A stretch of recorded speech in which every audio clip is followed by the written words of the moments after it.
coast. Nicely done. All that translation adaptation complete. Yeah, I need to orient myself where I am now. Nice work, gentlemen. All right. You might need to take that left safer handle back to down to rearm the system, correct? That's affirmed. That should work. And then we can get, we'll get your bag and buddy checks here in a second to get all this squared away. So do you want me to climb back in to retrieve the bag? Oh, the RBDM bag? Oh, sorry, I forgot. Yep, we can do that. To make sure we're not tangled in here all the way up here.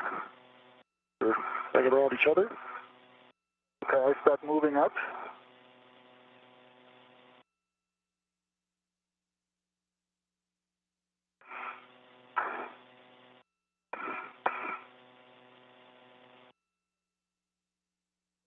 Bag should be up to your right. Yeah. Need to rotate and bring my body out.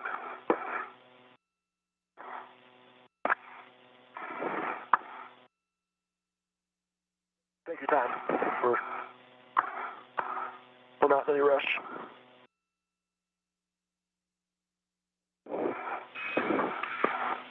Roger, one follow-up from your work with the hand controller module, we would just like to confirm that the manual isolation valve, that handle on the port left side, is down.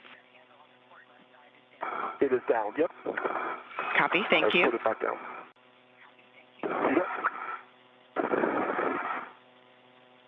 Our spacewalker is now doing some closeout tasks at the airlock before they head on their way. Get a little closer to it. They're making sure that nothing is tangled and that they have the equipment that they need, that their HECAs are on. You may have heard some chatter about them turning on their HECAs. This stands for High Definition Extravehicular Activity Mobility Unit Camera Assembly. In other words, they're high definition cameras that allow us to see from the astronaut's point of view.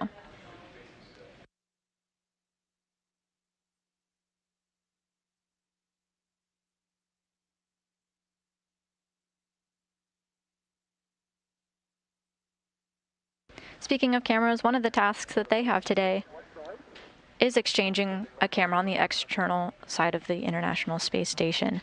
Looks like Rajachari inadvertently had taken out that bag, but it will not be used right in the beginning of our spacewalk, but will be retrieved later in the spacewalk for use. Okay, next is my bag.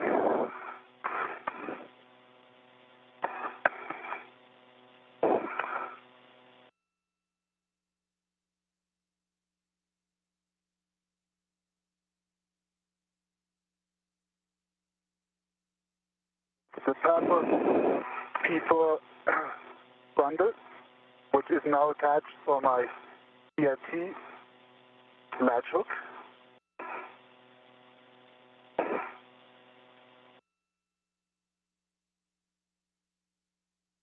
And I retrieve the small hook on the D-ring extender. Copy the bag configuration. Roger, you can turn your HECA on. And Matthias, you can also stow the airlock waist tether large hook to the airlock D-ring extender, or as you desire. Yes, it is. And for EV1, my HECA is on. Copy, Roger. The green light.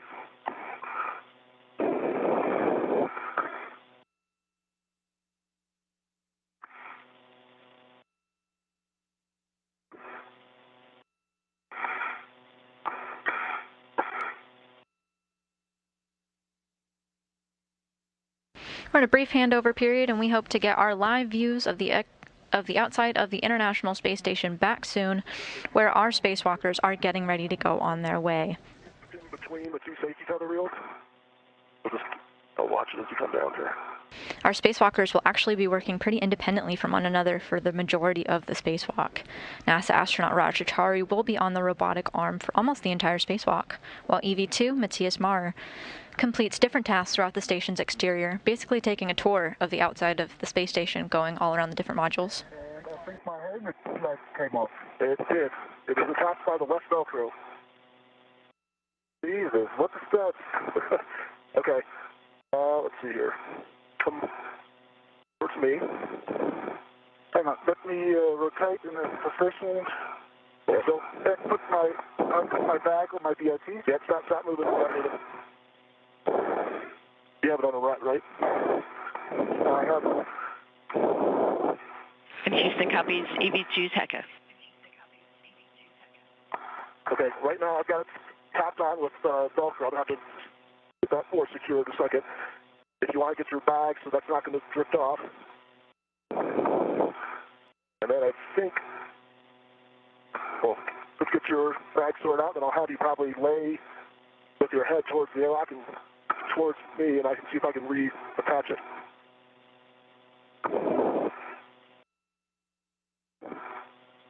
Just actually, I'm going to hold your bag.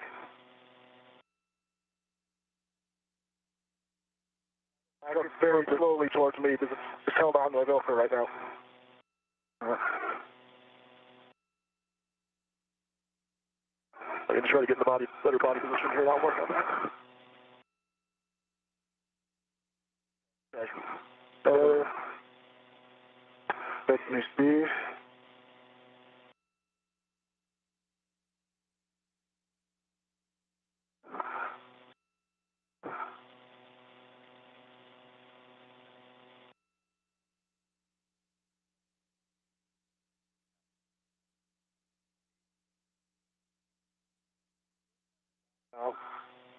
Yeah, I need to rehook that one. As long as it's not tangled, or is it stuck through something? It is with my safety tether, like there's a wraparound. I think it's your waist tether, actually. Yeah. So for now, if it's secure, let's not worry, but let's get the helmet on. Wait, just a second. Let me clear it. I have it in hand.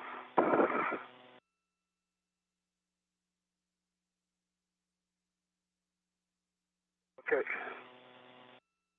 All right, let's get the Slow down, very slowly.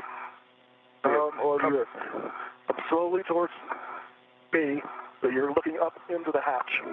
All right. And we're back with a live look of one of the many external cameras on the exterior of the International Space Station, looking at the outside of the Quest airlock. Okay, so what I'm going to have you do is find a body position that you can hold. I'm going to see if first I can try to re-engage them. All right? Holding. I'm going to have to move around a bit here. And Roger Matthias, there is also a crib sheet for this operation. Okay. Yep, happy to listen.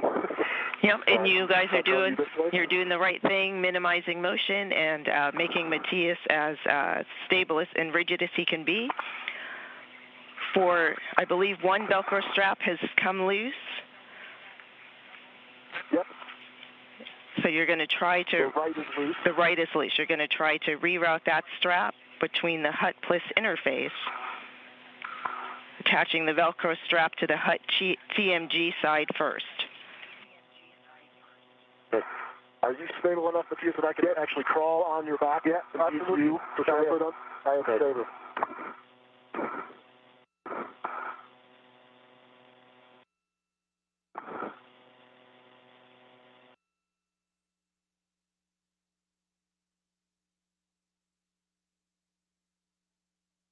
I'm holding on to you. Yep, go for it.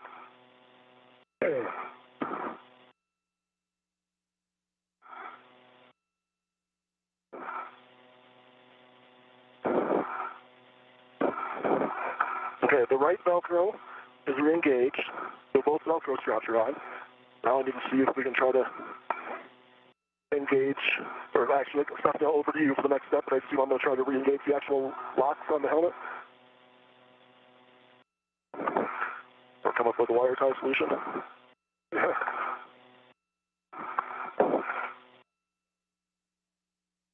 Checking.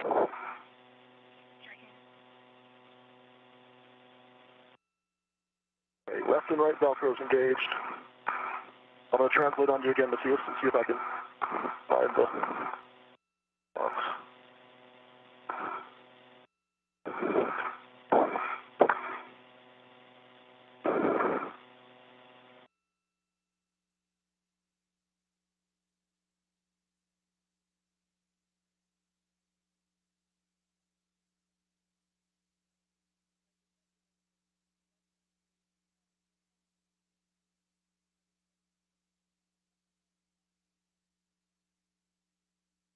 mess with this anymore. I'm also thinking maybe I should find something to ret to on those helmets.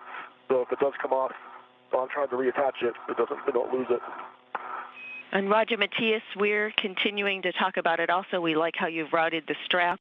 What we propose is that you close the thermal cover, continue with buddy checks while we discuss any further work on the helmet camera.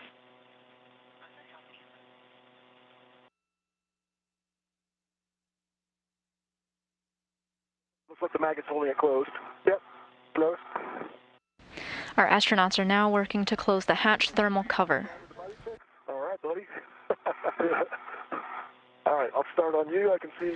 Coming up soon, they'll perform a series of buddy checks, checking out each other's spacesuits and making sure all is well. 1, 2. If you yaw body left, I can see your other tab. 1, 2, 3 tabs up, and both your safer handles are down. Copy. At least that is good news. And your crew lock bag is behind you, down by your left eye, so it looks like it's a good convey. I see your tether pack running up to the forward left E-ring. Your tether pack is here, straight up, close, black on black. But right now your waist tether runs up through your tether pack, but as soon as you disconnect that, you should be good.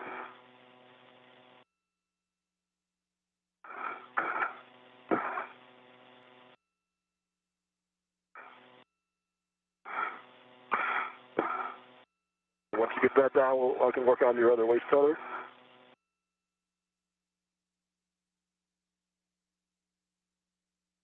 Okay. Now, your other waist tether, like you mentioned before, is wrapped around the knuckle of your BRT. So if you take your left waist tether anchor hook off your mini workstation. You're getting a view now of the tethers that our spacewalkers Rajachari and Matthias Maurer are discussing. Yeah, that one. And then run it under your BRT and back to you. There you go. Now you're good. All right.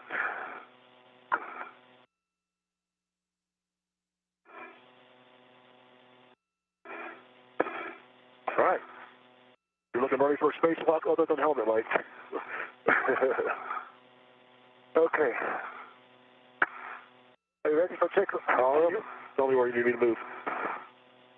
I see the green helmet light. Great view of NASA astronaut Rajachari now, who you see in the red stripes with the Earth below. Chari is assisting Matthias Maurer to make sure that his tethers are configured correctly. 2, and view a little bit. The 3 mini workstation tabs are up. Safer handles are both down now. And the crew lock back bundle is nicely on your left, and I think you can easily manage it. Your safety tether, I see that your ED1 crew hook is safely attached to the aft E-ring on the airlock. It's wheel 23 is unlocked, and I see that. Can you show me your small hook? It's locked. Yeah, it's locked. And it's in the steering extender. And your other safety tethers are routed on the right and clear. Copy, thank you. There is one small red, which is on your PGT, which is locked out. You might unlock it so that you don't snag it.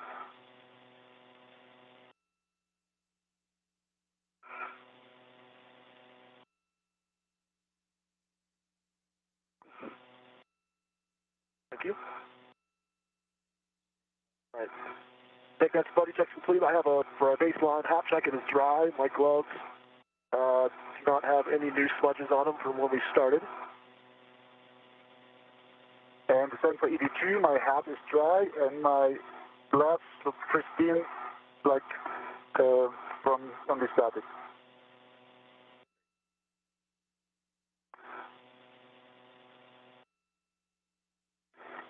All right, and stand by for the helmet. I would minimize your movement for now, Matthias, because those are just held on by Velcro.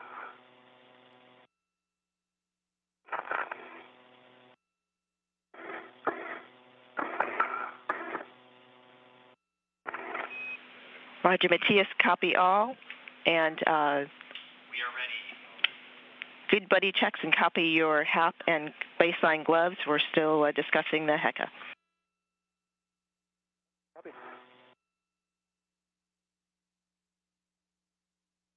Trying to see what might be a good position for me to work on this. I'm thinking stay on the handrail here. I get behind you in between the wagon wheel. Back here I might be able to get some, wedge myself in there enough to work on it.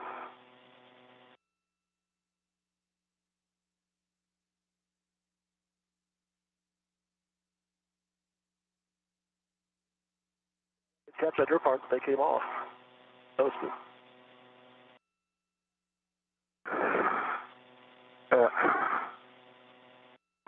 I'm this way a little bit more and I'll see if I can see the latch mechanism back there.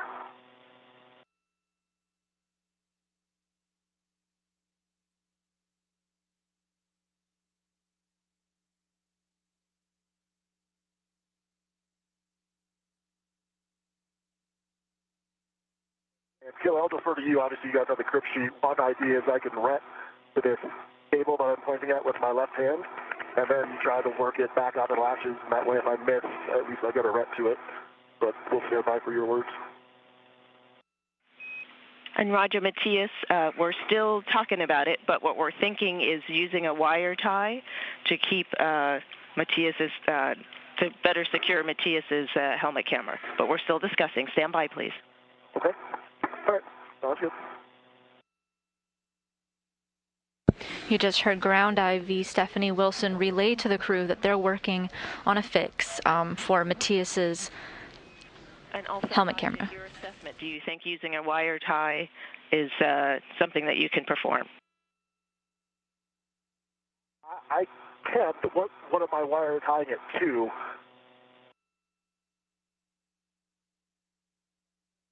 Like the visor knob or something like that? So I can look for something I would attach it to. And we have some initial thoughts, but let me get the final plan. Okay.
All right. Just my BRT here while we have some time. You want me? Oh, no, it's not. It's all. I was just putting it higher up on my body so I can get to it later. Ah.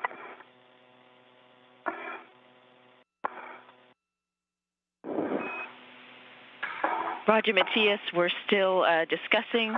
We do have some steps that we're pulling together. We appreciate your patience. You can hang out for a bit and perhaps get some good photography. Good. There.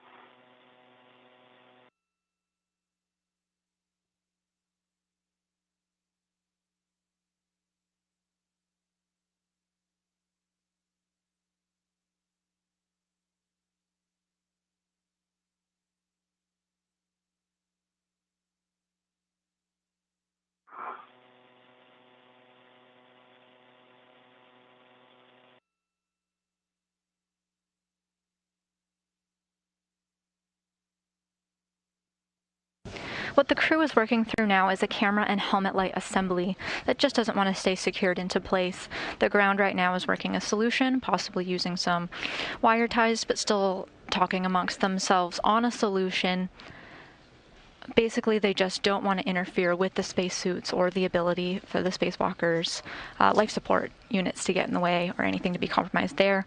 But as soon as we have a fix, our spacewalkers will be on their way to the work site.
You're getting a live view of the Quest airlock with two spacewalkers, Rajachari in the spacesuit with red stripes. You can see his legs poking out there.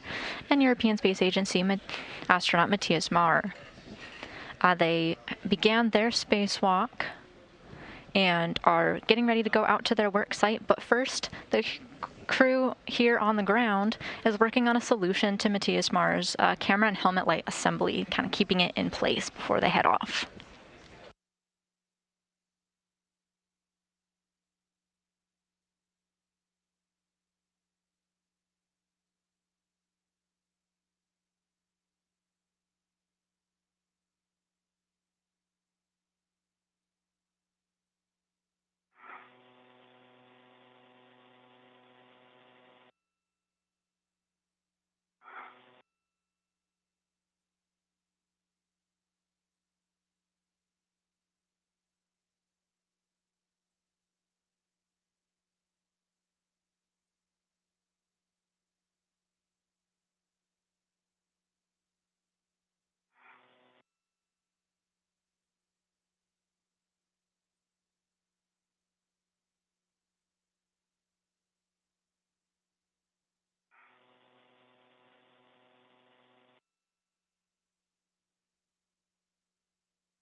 Is Brazil below?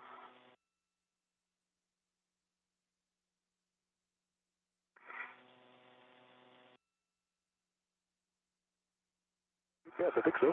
Could be.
Roger, Matthias, just checking in. We're still working it. The plan is coming together. I should be back with you shortly.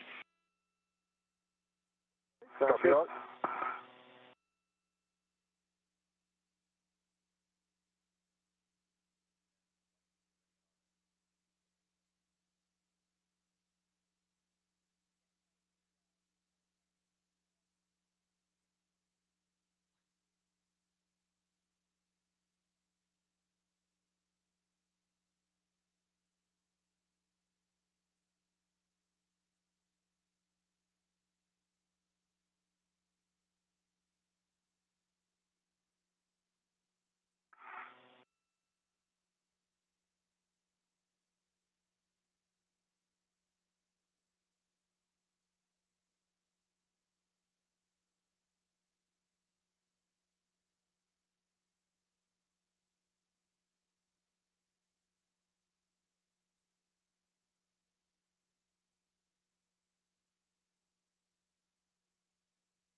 A solution to the loose camera and helmet light assembly, part of the helmet section of the spacesuit for Matthias Maurer is in work with the ground crew here.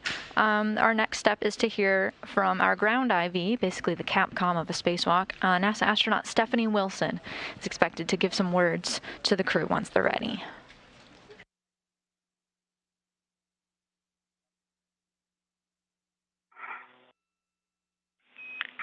Roger, Matthias, the plan has come together. Thank you for your patience. So what I'd like to do is kind of read the steps as a big picture, get your comments and assessment, and then we can step through it. Sounds good.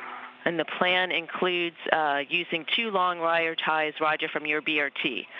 So you're going to use those wire ties to secure to the safer towers. You'd wrap one end of the wire tie around the right E-hip gimbal, while Matthias attempts to hold the EMU TV E-hip assembly onto his helmet. The tie down should minimize impingement into the thruster areas, and the preference is to route around the vertical safer tower to minimize the possibility of the wire tie sliding toward the thrusters. Then you'll wrap the open end of the wire tie around the safer tower.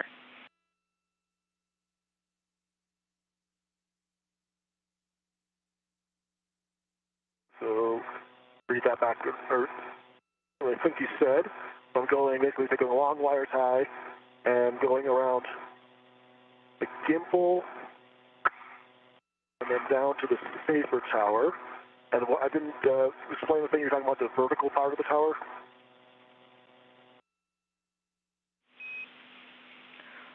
Right. And the safer tower, it's kind of it's an upside down L. So you'll be wrapping the other end of the wire tie around the horizontal portion and keeping it clear of any thrusters. Okay, I think I did that. So almost following the same routing as the Velcro, essentially. Yeah, that's correct. I would just concur, yeah. Okay. All right, I will start putting that in work. I'll work on his right side first, and why don't you find whatever a stable position is for you that I can kind of push you around and you won't move. Yeah, I have a stable position. Okay. And I'll try to anchor myself. So I'm going to kind of use you to translate on then, or to brace myself as I'm doing this. Yep.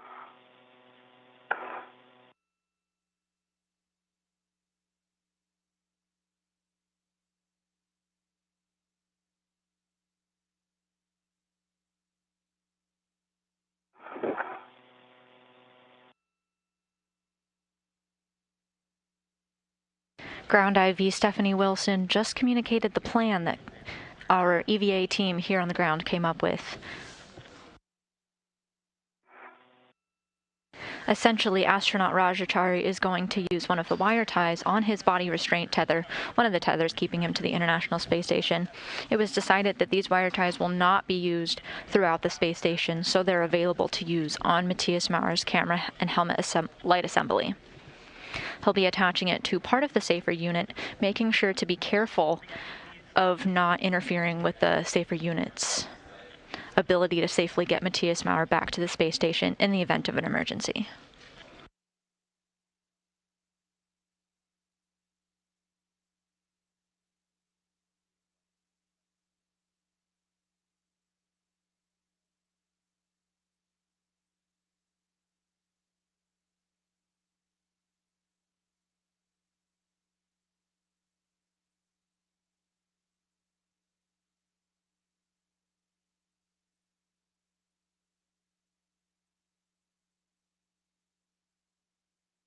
You're getting a live view of Mission Control in Houston, now the International Space Station's flight control room, where flight controllers are talking amongst themselves on a solution to the camera and helmet light assembly. They've gotten instructions for NASA astronaut Rajachari on how to secure that into place, and are just making sure that the path is correct and agreed upon by everyone in the room.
Once this solution has been worked. I think where you're talking about, I've got pre-twisted. What I'm going to try to do is use the ret hook, put more twist into it to essentially tighten this down more.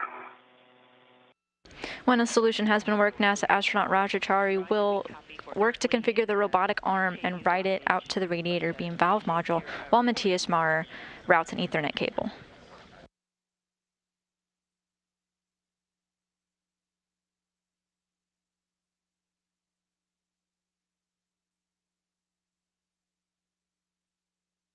Well, I guess one caution with this, Matthias, is you probably won't be able to, like, manipulate the aiming of your lights. You'll just have to be careful when you're up there. Yeah, that makes sense. Yeah. If you could aim it, I think, if you could aim it already now. Yeah, hold on. Sorry, I'm pulling you around here. Yeah, we're all done with this. We'll have to check our safety tethers again because I'm hanging all over your back here trying to bond you.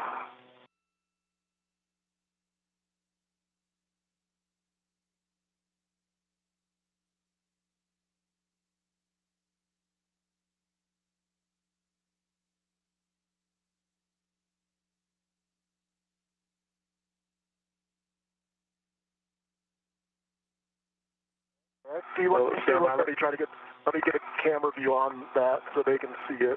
Yeah. Do you have KU back, Stephanie? Roger, we do not, and we're also about 2 minutes from a teacher's S-band handover. Good.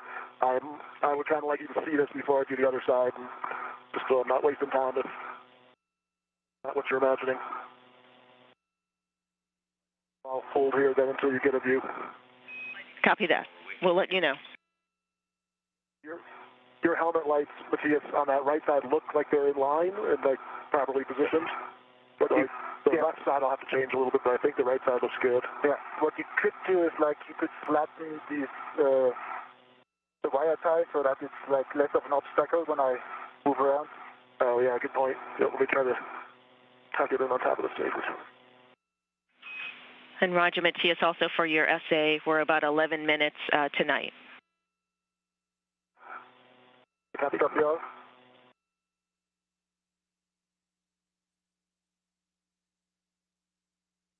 I think that body position worked pretty well, so what I'm thinking is maybe I could switch side to the aft side and I'd go to the forward side for the next one. Does that make sense? Yeah, I could also just yaw around. Oh, okay, yeah, that might work, yep. Trying to think. But you want me to I don't have the handrail on this side, doesn't go all the way around, but we'll try it. Let's look at the camera view and have you yaw, see if that works. That'd be the easiest thing. But hold on so they get to see this view. Okay.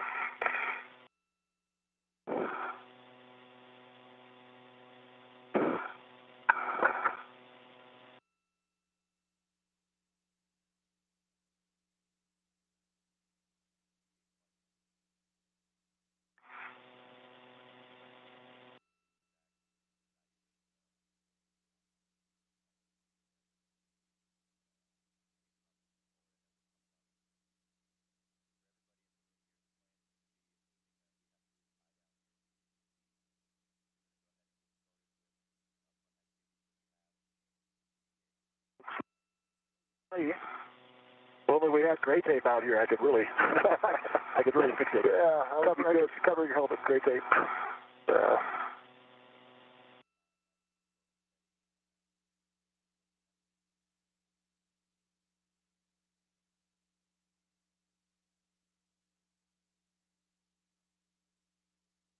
We're waiting for our live views of the International Space Station to come back as we hand off between satellites. Once we get our live view back, the folks here in Mission Control will evaluate Rajachari's work, securing the lights and camera assembly. And it looks like we're getting our live views back now.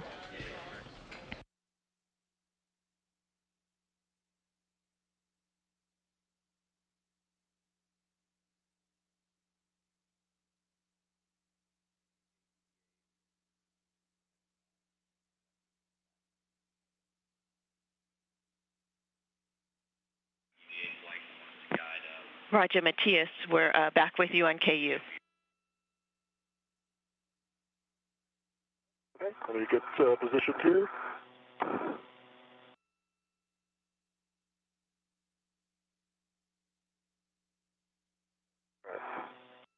Not exactly sure what you see on the HECA, but hopefully you can see that.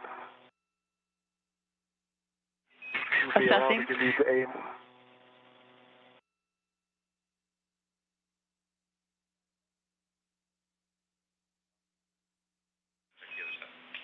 Roger, nice work.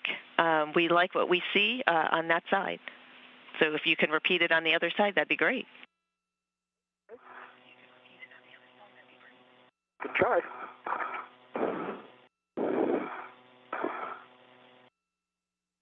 If you're able, before you swing all the way around, yep, you're fine. I'm going to work on getting the rat while you swing, so take your time. No rush.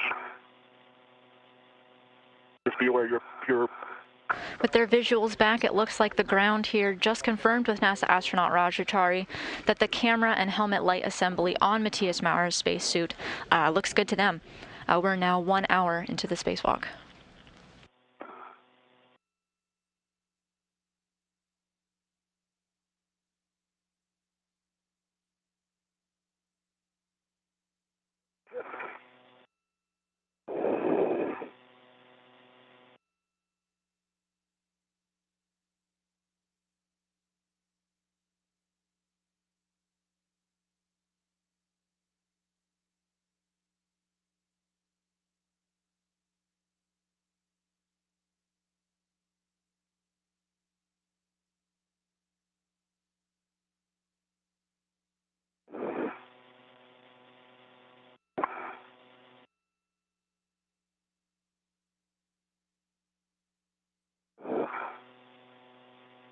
Since the crew has spent considerable time working on Matthias Mauer's camera and helmet light attached to his helmet there, the crew here on the ground is now discussing what procedures we'll be able to get to today. Of course, the priority of today's tasks is the radiator beam valve module. It was not expected to take the whole spacewalk, so now they're discussing what other maintenance tasks that were planned we'll still have time for.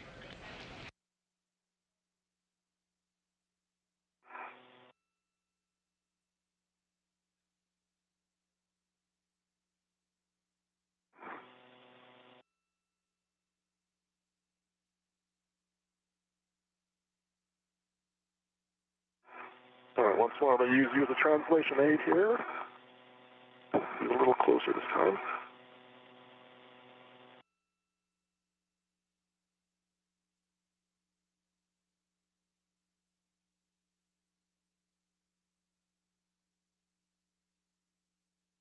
Okay, lap strap practice. Yes. Everything. All right.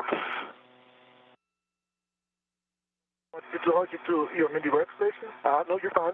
Okay.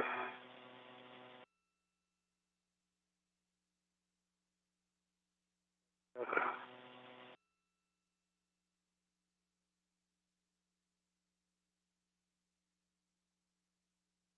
On you again.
You are.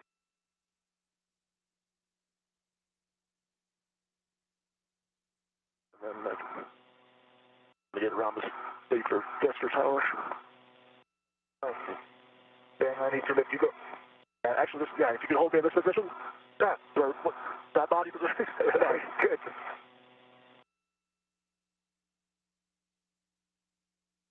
I'm going to move a little closer to you now. Got it routed. I'm just trying to get the wire tie. Good now.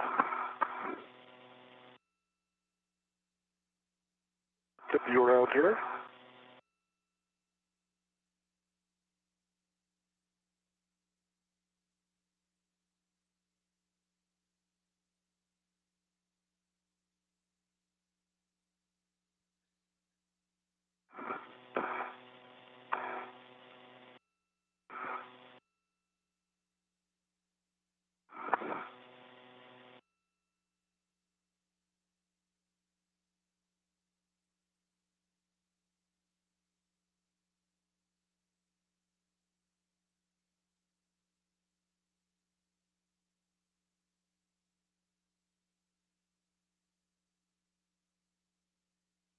Hold on, let me lock out this red. I can get it. So to recap today's events, our spacewalkers today switched their suits to internal battery power at 7:32 a.m. Central Time. When they exited the hatch, Matthias Mauer had trouble keeping his helmet camera and light firmly attached to the spacesuit. The spacewalk team here on the ground came up with a solution for Rajachari to use one of his wire ties on one of the tethers of his spacesuit to secure it into place. So even though the Matthias is experiencing a problem with his spacesuit, the crew is in good health. This has nothing to do with our astronaut. They're both completely fine. We just need to secure the helmet into place, as well as the light.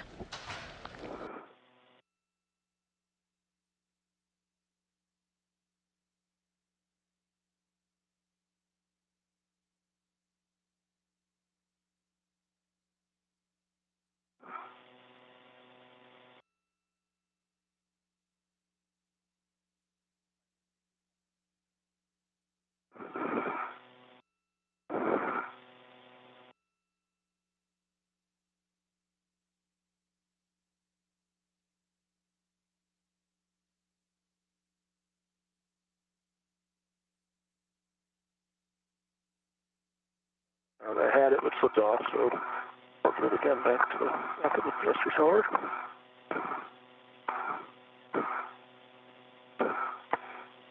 Repositioning here. Just stay where you're at. If you want to let go of my MWS and stabilize yourself. All right, guys. Yeah, let go of my MWS and stabilize your body. We'll try to use again.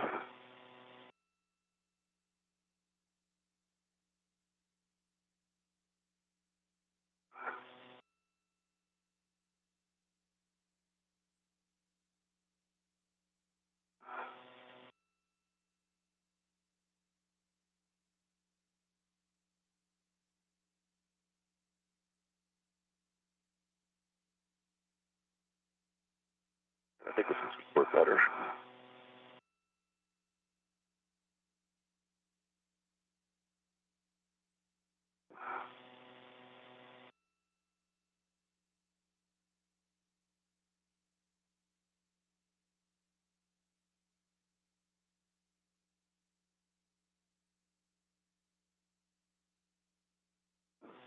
Okay, there's 3 twists. Now I'm going to start tightening it with the ret.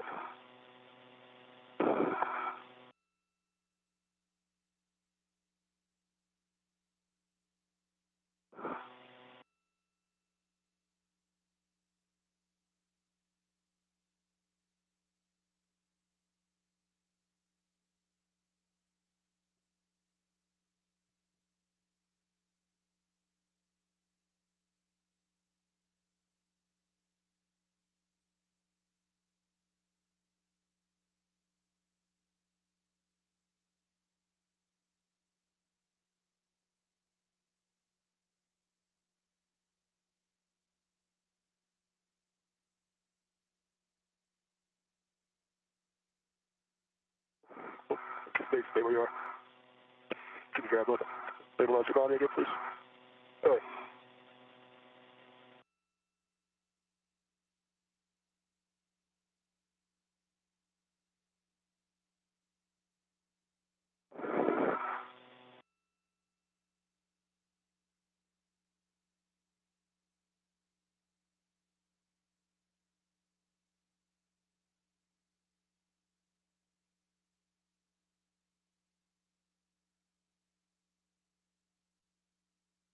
Okay. Houston, you can see the routing for that one. I don't know if you're happy with that.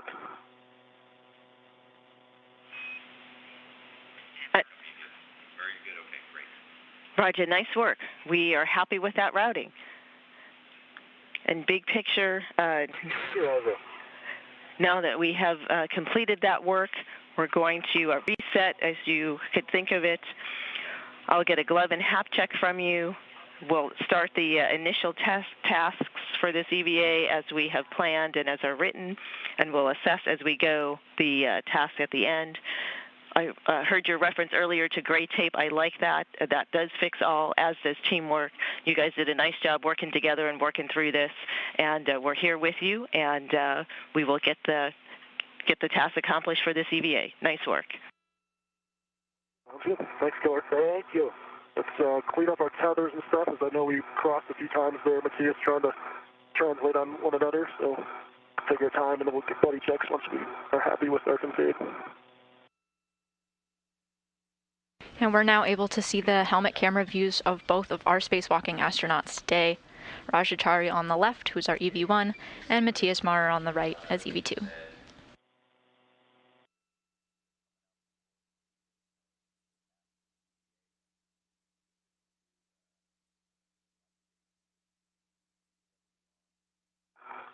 Okay, I verified my anchor hook.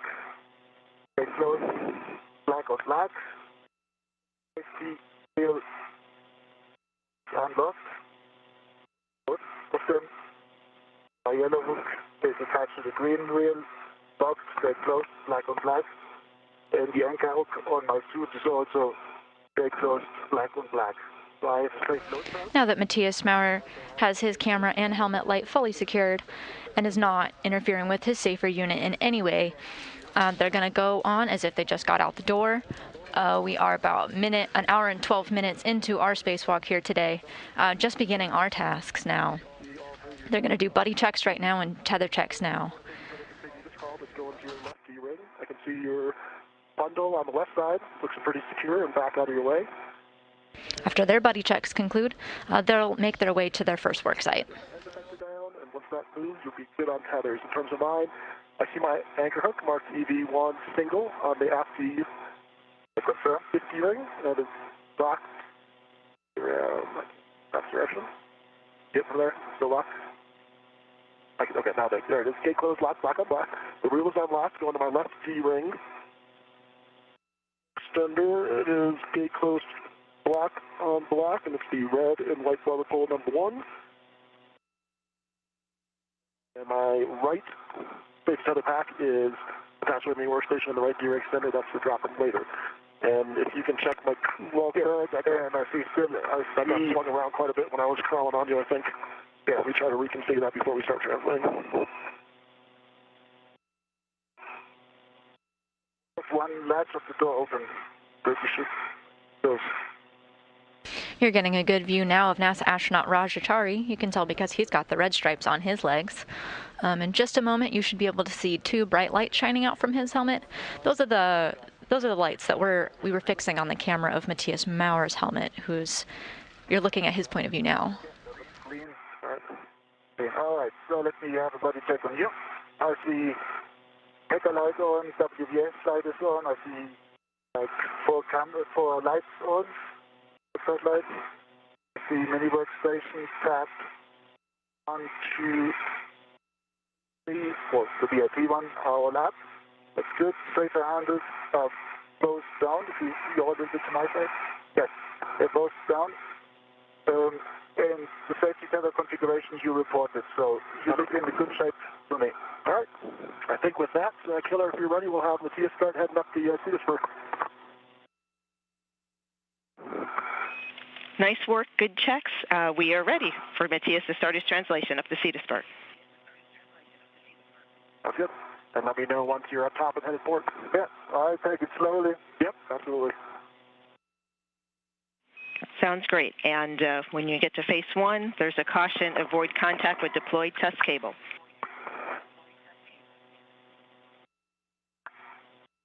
My old friend. Old buddy, old friend. Down high for me, Matthias.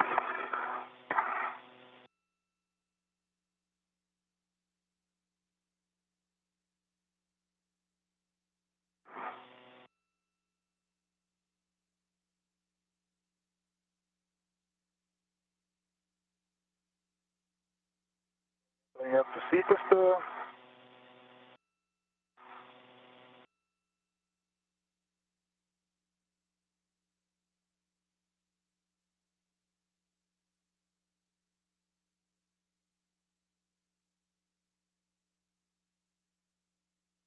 Your center back looks good.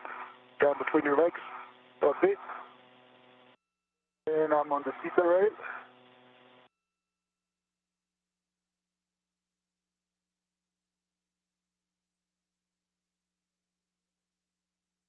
And walking towards.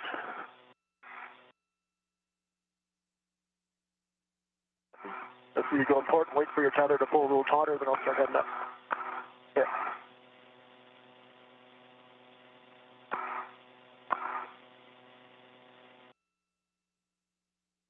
The first stop for our spacewalkers is the Crew Equipment Translation Aid Cart, or CETA cart, where Matthias Mauer is going to be headed.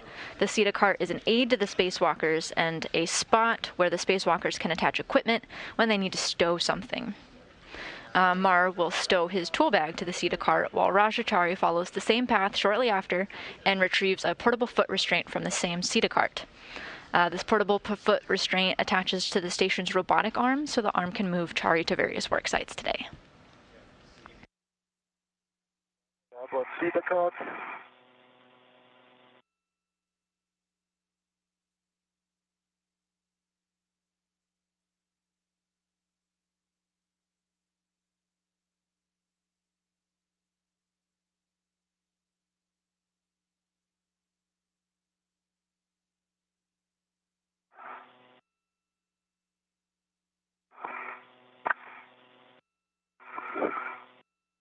on the seat spur.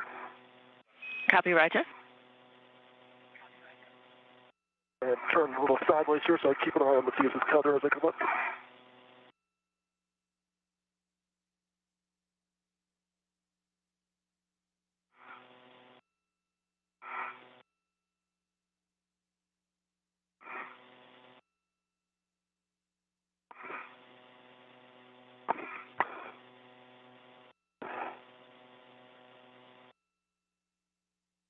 Our spacewalkers have now left the airlock and are making their way to the seated cart.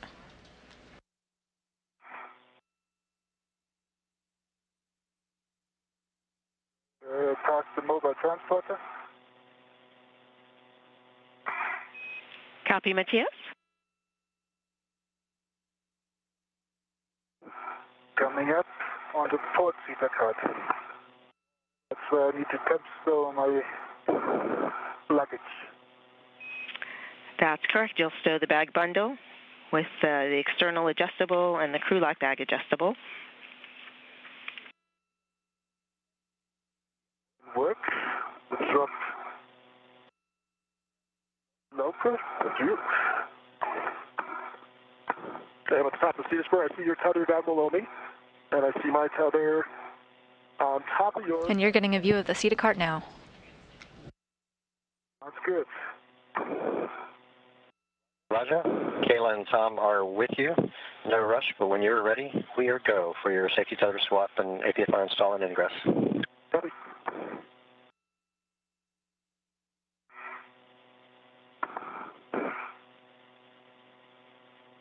You just heard the voice of NASA astronaut Tom Marshburn.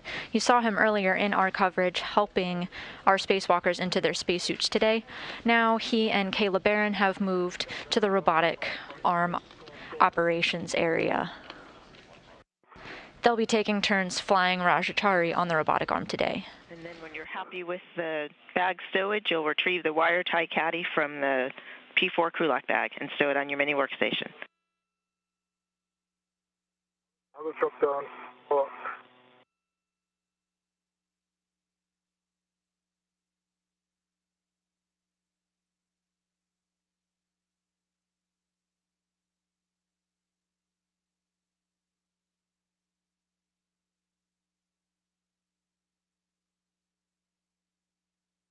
Tapos bag is on hotel, and the P4 bag is on golf, and I will retrieve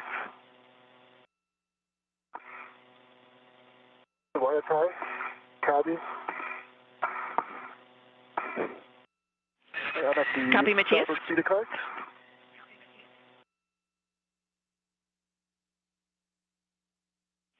And copy, Roger. We see you en route to the FHRC to attempt stow the RBVM crew lock bag.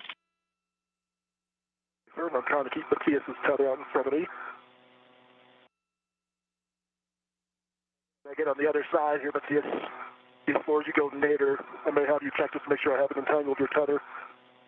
Yes, I will be moving out in a second. There's both bags on my BRT, taking them off. I verify both are safely secured. Take off the BRT rack.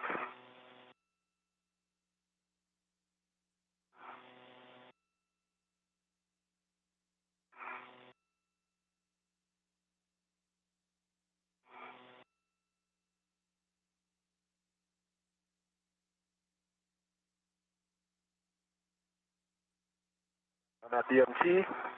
Tally your tether and tally the touch cable. Your tether is on the snag on my crew lock bag.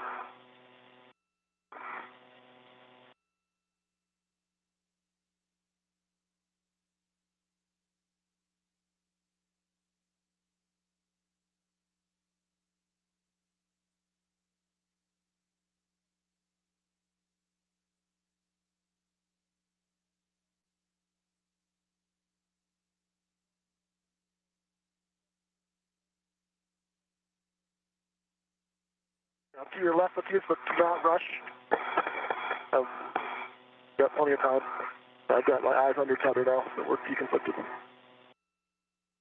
Taking off my locus, and I will be moving Venus from here. Port and then Venus. Matthias, next is your green hook, stowing that on handrail 3651. Yeah.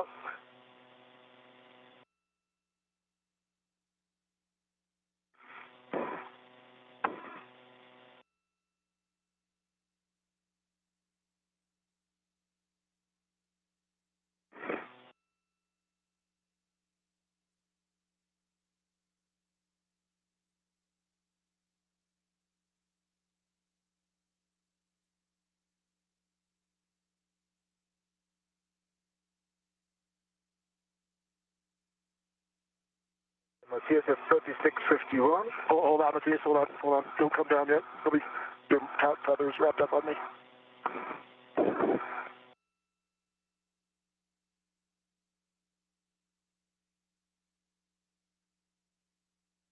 You get our local picked up, and they'll push your tether below it, and then move again.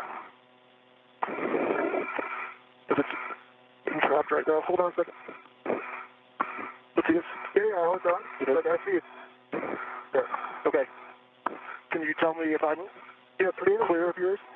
You're clear. Yes, you're clear. Okay. Stay high. Got it, yep. I'm coming up under the NC to the port seat of cart now, so I'll stay high. I will stay low. Going with my locus.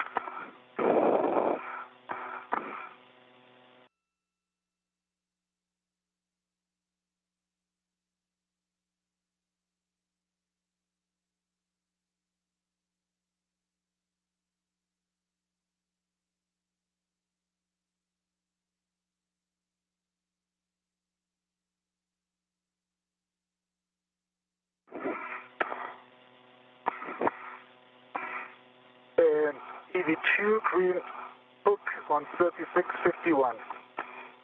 I checked the wheels are both unlocked. Copy, Matthias. And as far as I can see, my safety tether is clear, but it's below your left foot, driver. Okay. Still clear though? It's clear, Huh? Maybe I should move it to the lower extension.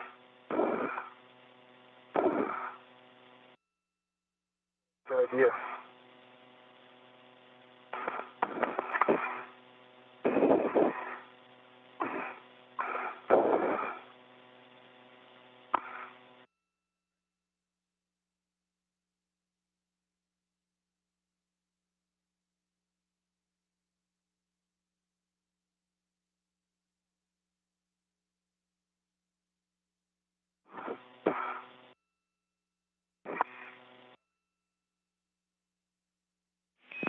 Matthias, when Raj is ready for you to move, next will be your translation on the P1 nadir handrail path towards the CP8 rail bag.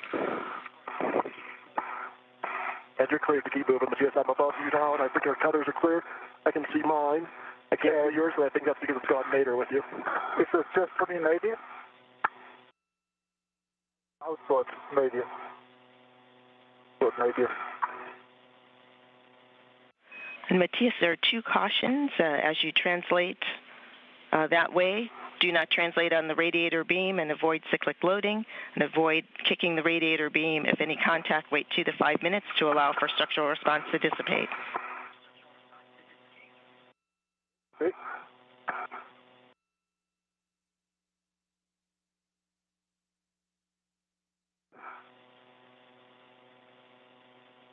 Hey, I'm at the FHRC, Stephanie, on my work on stowing the RBBN bag.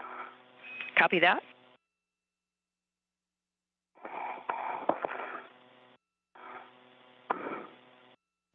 Chari just confirmed that he has the tools that he'll need for the radiator beam valve module work site. First, he's got to get his portable foot restraint installed to the robotic arm, where then he'll then mount the arm and be moved to the work site. Meanwhile, Matthias Marr, leaving the CETA cart, he'll grab some wire ties from one of the bags and go retrieve a reel of cables that is on the outside of the International Space Station. He'll use these supplies and start routing an Ethernet cable on his way to the Camera Port 8 work site.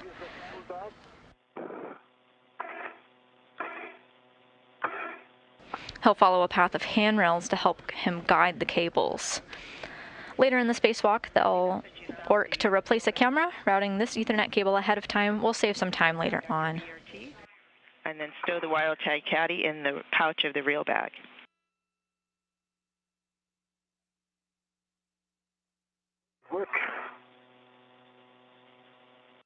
You're getting a view now of the station's robotic arm that Rajachari will have his feet connected to later on.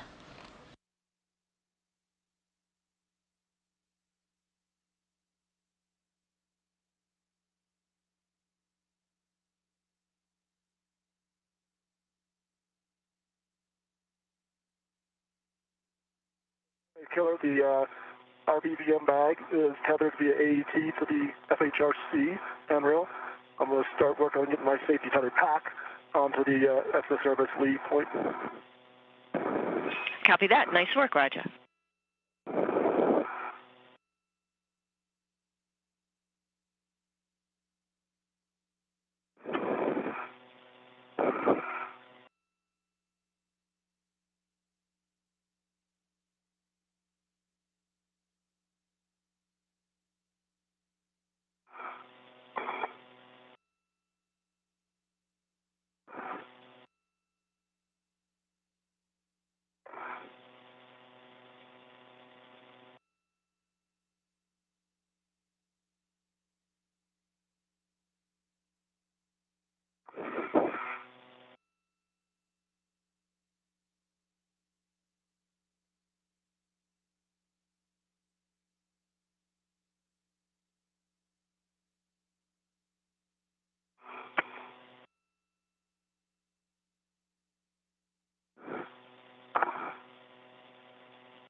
And Killer EV1, I've got my EV1 pack, white hook, locked, gate closed, black on black on the tether point.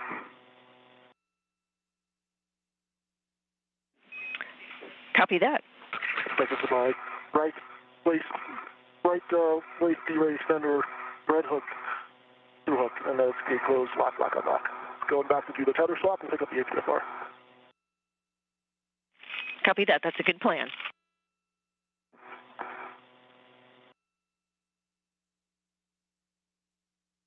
You just heard Rajachari speaking with the ground, talking about configuring his tethers to prepare him to get onto the station's robotic arm when he's ready. You're getting a live view now of Matthias Maurer. He's routing an Ethernet cable that will support a camera once they install it later on in the spacewalk.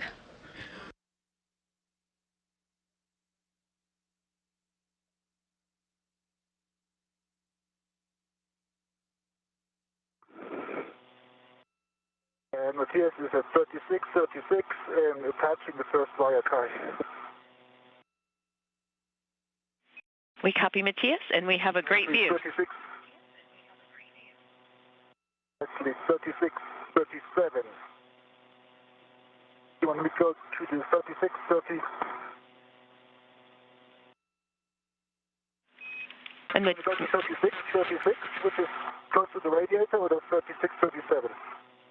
I believe it's the 36, yeah?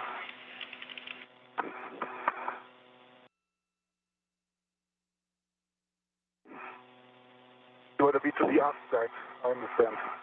So I correct? And Matthias, there's a couple of cable routes. You should be on the nadir aft side. So we're expecting the series 3636 and 3670. copy all, and I just corrected on it, 3636.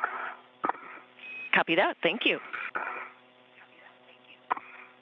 Our ground IV Stephanie Wilson just confirmed with ESA astronaut Matthias Marr that what he's doing is indeed correct. He's routing cables to camera port 8 by way of handrails. So right now he just installed the first of the Ethernet cables, attaching it to a handrail, and is going in the correct direction on his way to the second.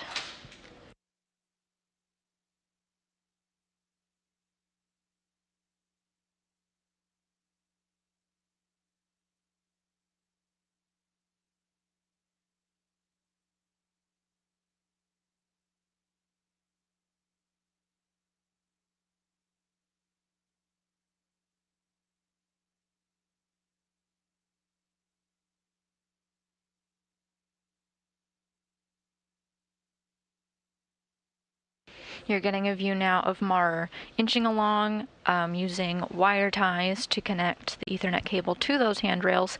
He'll follow along a path to the work site, and when he's finished, retrace his steps back to the CETA cart. 23 is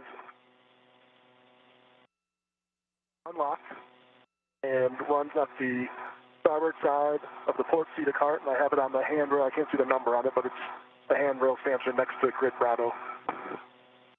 Should hopefully keep it tucked up out of Matthias's way until I come back to get it later.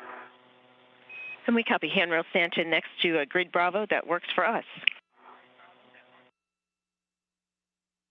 Working on getting the APFR. And next is to retrieve the APFR from the port CETA cart, stow that on your BRT, and as you prefer, you can adjust the pitch setting with it installed on the cart or once you have it on your BRT. I'll try to go ahead and get it now. Okay, you're looking for a pitch of Papa Papa.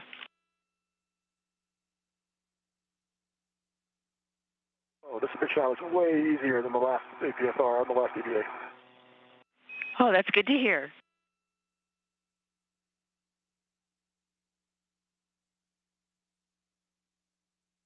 Okay, Papa Papa is set. Copy Papa Papa. Don't forget the other settings while I'm here. All right, it'll be Foxtrot 6. Foxtrot 6.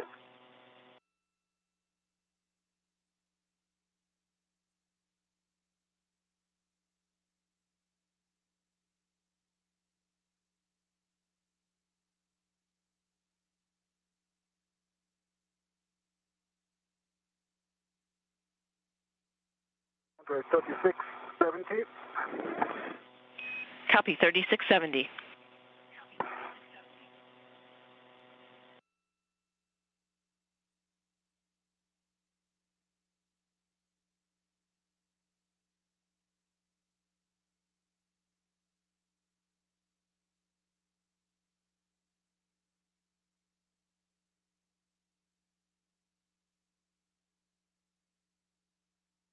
You just saw the number 3670 peeking out from one of the handrails. This means that Matthias Marr is right on track and has been routing the Ethernet cable along the handrails correctly, and he's now on his second.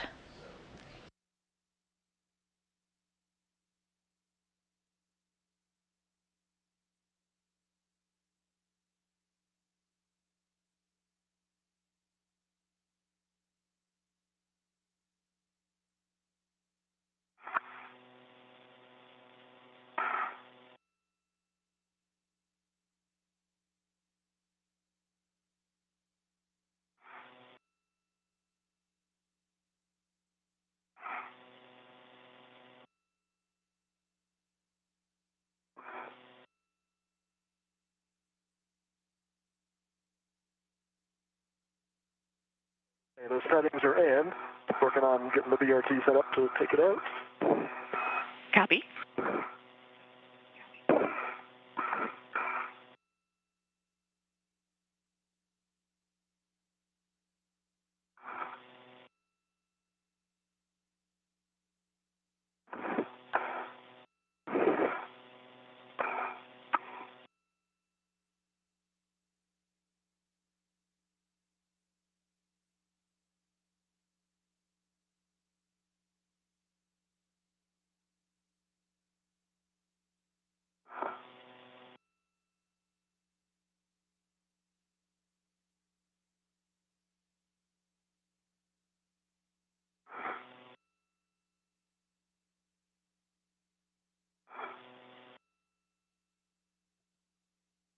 We just switched over to the live view of NASA astronaut Rajachari.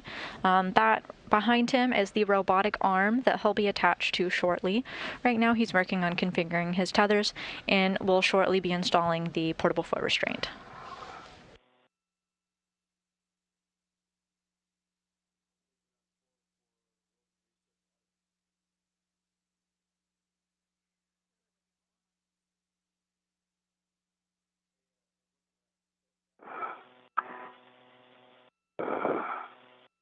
And noticias 3686.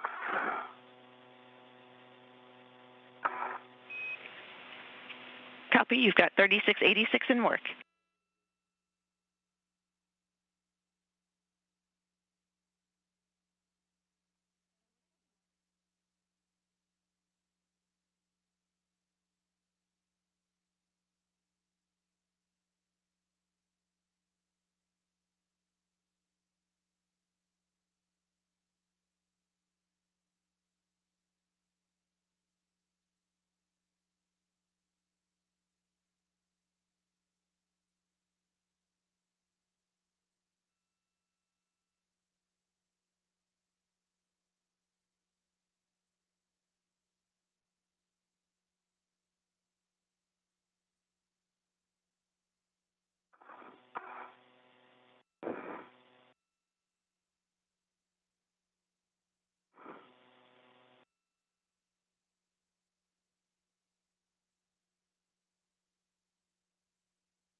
Back now at the CETA cart of the International Space Station, where NASA astronaut Rajachari's got his hands on the portable foot restraint, be used to attach the spacesuit to the robotic arm to get to the work site.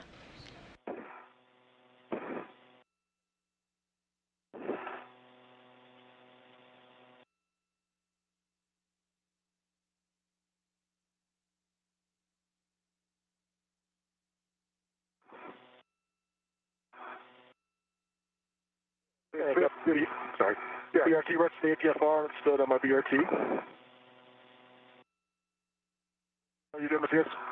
I'm at 3810 and going now in it. That is?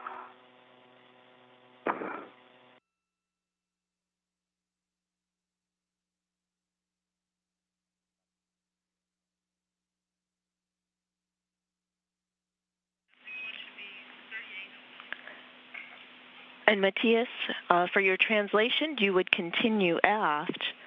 You're looking next for handrail P3, handrail 3809.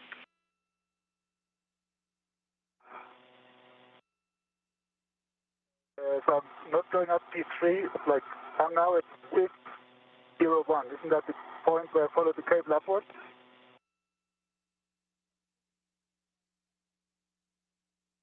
I've seen it.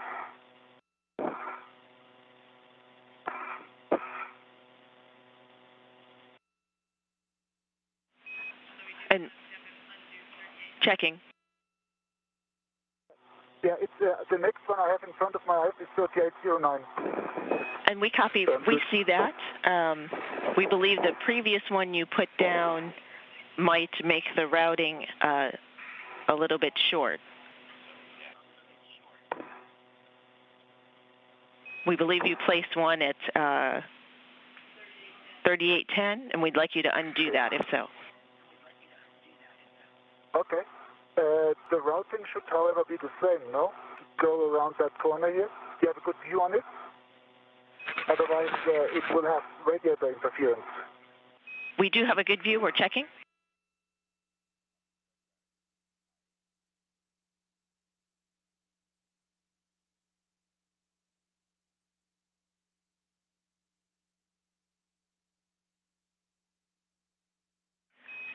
And Matthias, we're discussing, we do see the concern with it going across that gap, but we think if you simply secure it to 3809 and tend it around the gap, that should be good. All right. And we're discussing, stand by. We've been admiring your handiwork with the wire ties. So stand by while we discuss it. Good deal.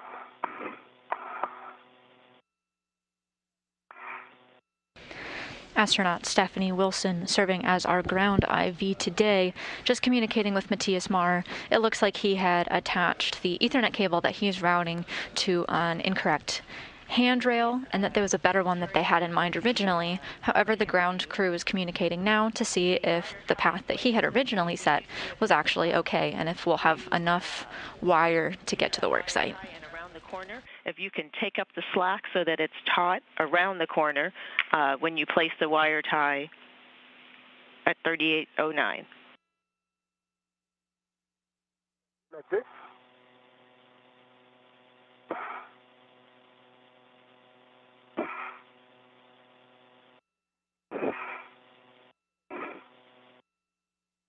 We have a better view now, and that looks better. Thank you. Okay. So I understand I can proceed. In case you need more slack, this would be a candidate to come back and release it. And we like your plan.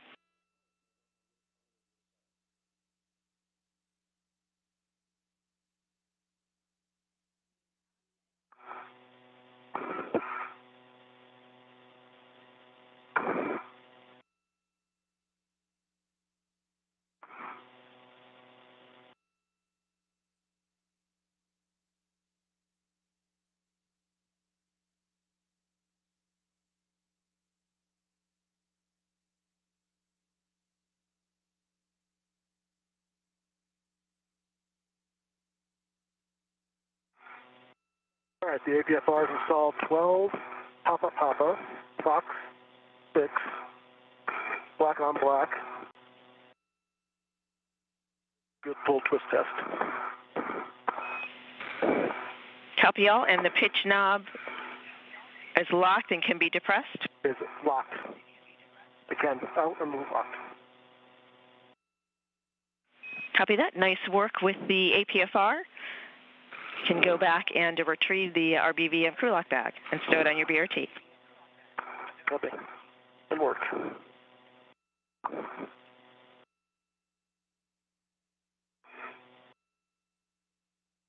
You just heard the ground talk to Roger Chari about the APFR, the articulating portable foot restraint. It looks like Chari's got it installed onto the robotic arm and has now been instructed to get his tool bag so he can go off to the RBVM work site. Meanwhile, Matthias Marr is working to route an Ethernet cable. He's doing that in support of a later task in the spacewalk to install a wireless access port capable HD camera. This is a camera that's mounted to the outside of the space station.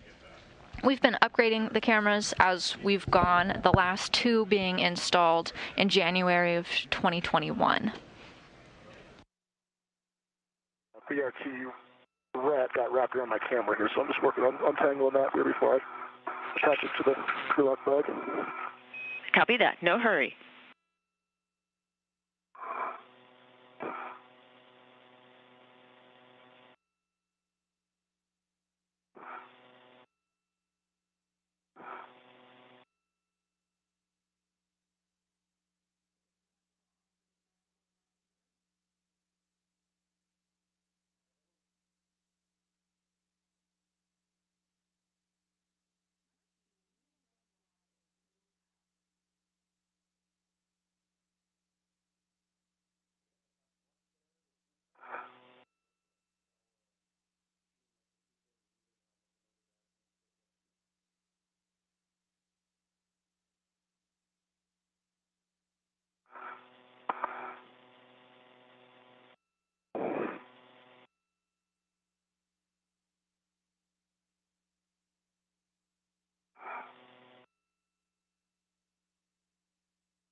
While our space rockers go on with their tasks, Rajachari connecting the portable foot restraint to the robotic arm and Matthias Marr routing some Ethernet cables, I thought we could take some Ask NASA questions. Again, if you have a question about our operations today, be sure to head over to Twitter and use hashtag AskNASA to submit your question. I have one from Bob here on Twitter who's asking, did the ammonia's hose cause a problem during the spacewalk? So no, it didn't cause a problem during a spacewalk, but we found that the ammonia was leaking from one of the hoses. So that radiator had to be turned off because the hoses were removed in a spacewalk in 2018. So that all went well, and the hose was brought back to the ground and refurbished and sent back up. But in the meantime, the radiator had to be turned off. Fortunately, the space station has 6 radiators, so it was still able to cool the space station down. Again, kind of like the radiator of your car works to cool down your engine. So we had 5 other ones fully functional, and then replacing the hoses today just improves our capability for that. Copy, Matthias, 3807.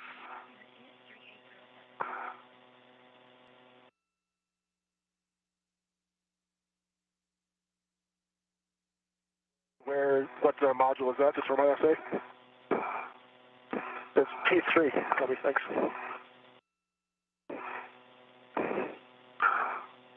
With the radiator.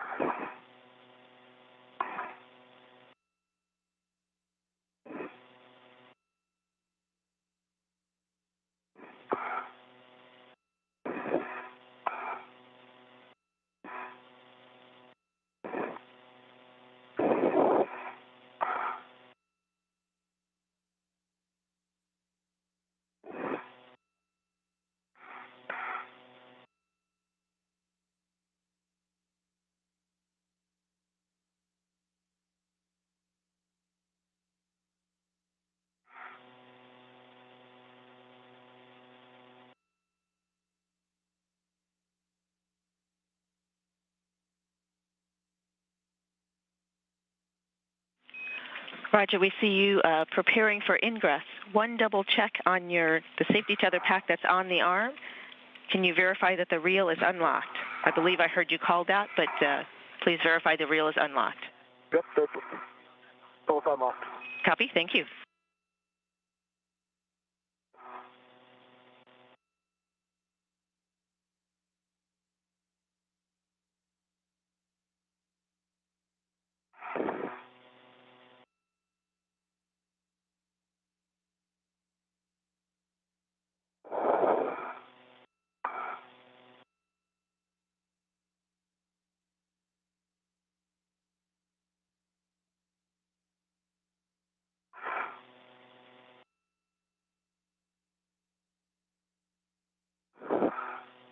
The space station is now in an orbital daytime, flying over the South Pacific Ocean.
You can see astronaut Rajachari egressing or getting aboard the Canadarm2, also known as the space station's robotics arm now.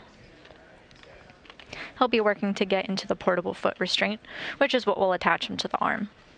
NASA astronauts Tom Marshburn and Kayla Barron will be inside of the space station at the controls. Matthias 3805, and here I need to install the wire tie.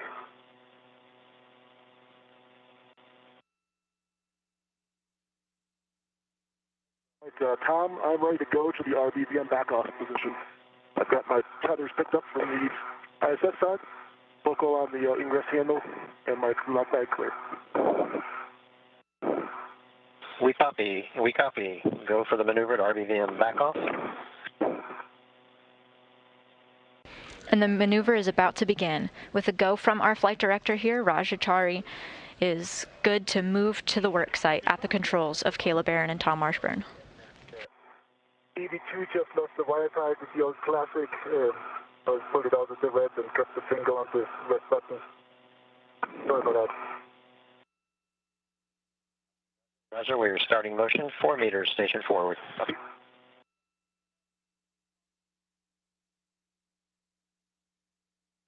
Matthias, we copy. If you were able to tell, could you estimate a speed and direction? It's going straight nadir. And speed, I would say like maybe half a meter per minute. A bit faster. Maybe 2-3 meters per minute. But straight nadir.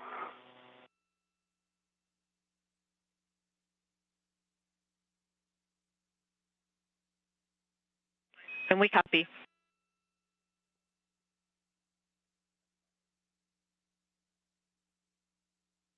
Roger, half meter to go.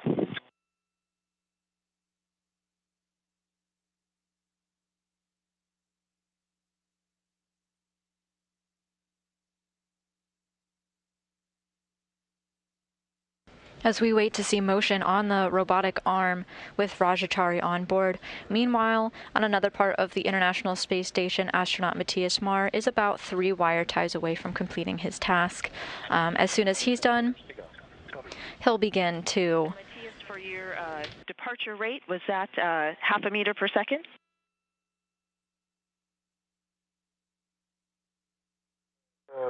Yes, that's probably right. Half a meter per second.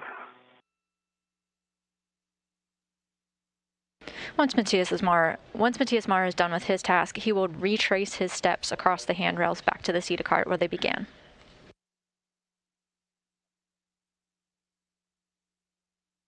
Roger, stand by as we set up for the first of 3 JOCASs. Copy, 3 JOCASs. Stand by.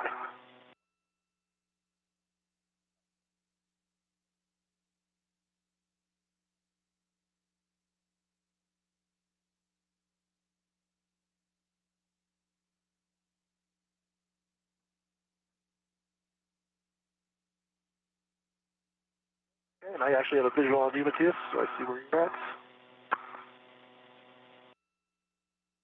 Okay.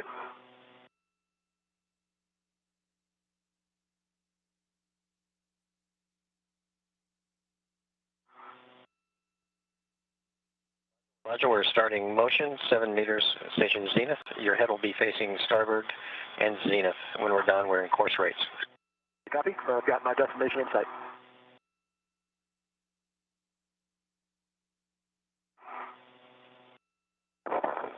And he's off. Robotic arm operator Tom Marshburn just confirmed with Rajachari that he is in motion. Over your left shoulder. Over my left shoulder. Oh, yes. Look at you. You got the transport.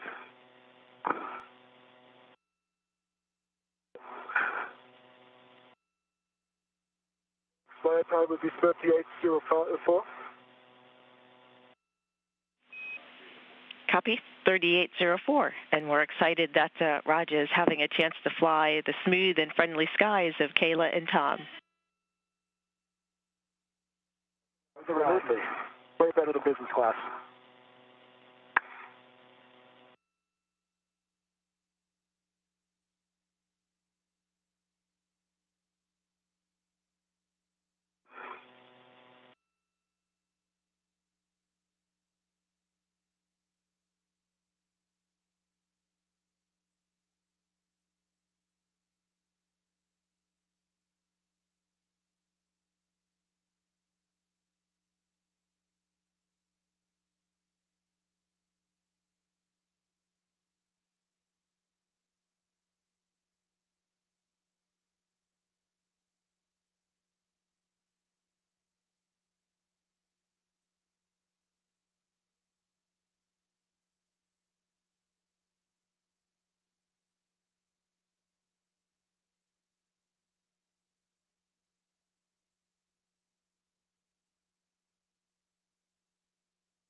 Chari is now on the robotic arm in flight to his workstation today.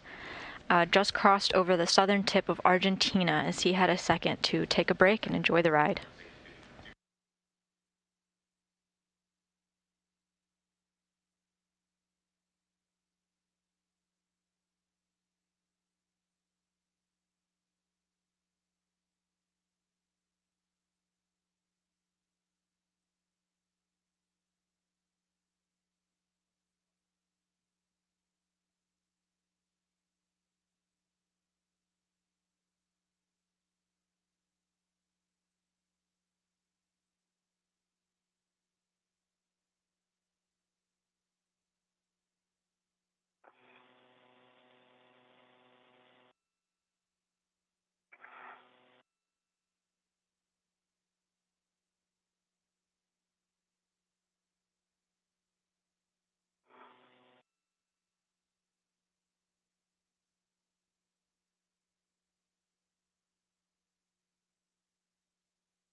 Roger, while you're on the arm, there's a few get-ahead steps that you can perform, retrieving the GoPro from the crew lock bag and powering it on. You can verify the light is blinking and stow it on your mini workstation facing out. Roger, we are starting motion, 8 meters aft, 3 meters nadir. You'll be facing the truss. Copy. You said I can go ahead and turn it on, Stephanie, now? So it runs? That's affirmed.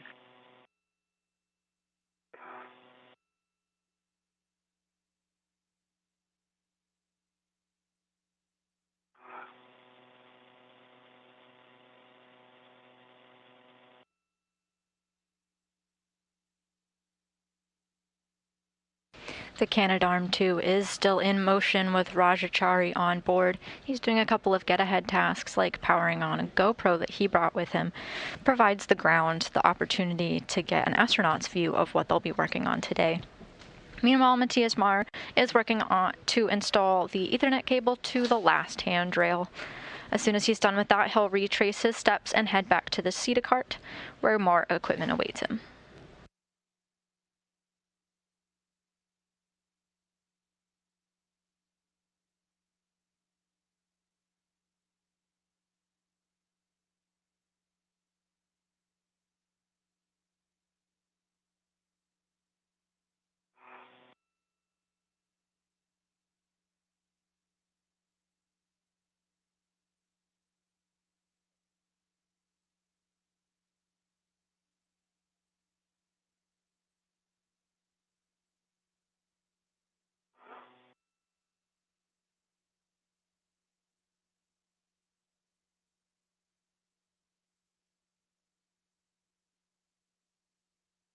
I can see the UHF antenna, I'm clear of that.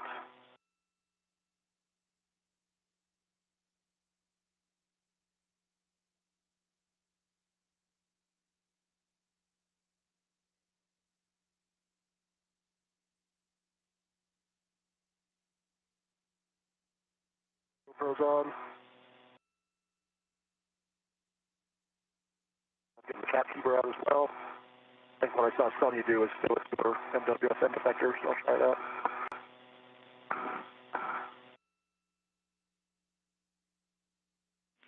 Roger, your last transmission was a bit broken. I believe you said you've got the GoPro on, and now you're working the cap keeper. That's a good copy. Yep, I'm putting the cap keeper on my mini workstation, but leaving it right into the crew lock bag. Copy that.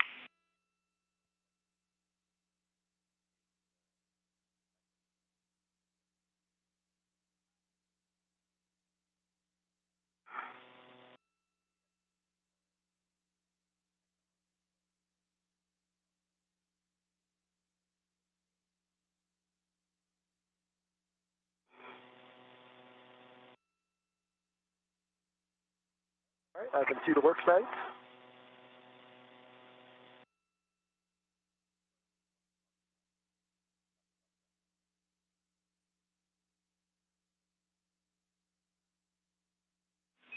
Copy, Roger. You have the work site in place and getting some snaps. And when convenient, we'll take a glove and hap check from you.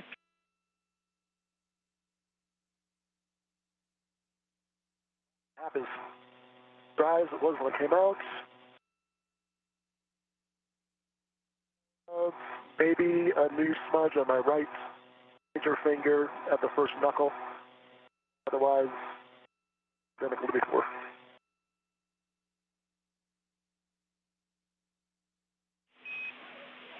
Copy dry hap and smudge on your right knuckle. For glove and hap checks, the PET is currently 2 hours, 4 minutes. Limiting consumable is EV2 Medox, 7 hours, 30 minutes. Copy all. Also want the glove and hap check from EV2? After I'm done here. And Roger, Matthias will get those after you're done. I'm at 136.85. That's right below the racetrack, and yeah, attaching the cable here. Copy 3685. And for Roger, there are a couple of cautions I could also read to you now. Do not. And for Robo Raja, you are standby 1, Stephanie. Raja, we are in Verns. You're going to be moving 2 meters nadir, a little bit forward, starting motion. Copy. Regular.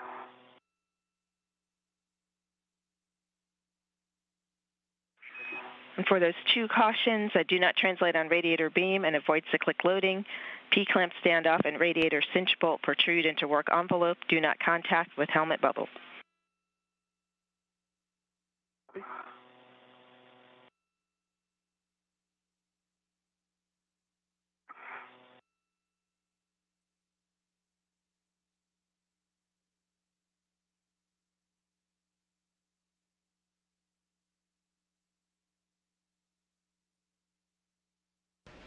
Mar is now working on connecting the very last of his Ethernet cables to the handrails. The ground crew here just confirmed that the amount of slack looks good, so he followed the path correctly and will have plenty of margin for connecting the camera later on. He's going to retrace his steps. Meanwhile, Rajachari is almost at his work site. He's got it in his sights, and Tom Marshburn relayed to him that motion will begin once again to get him the rest of the way there.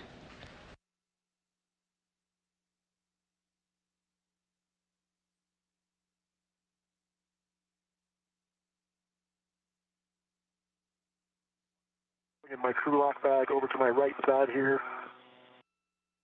Sonny had done that before. It looks like it might work pretty well here.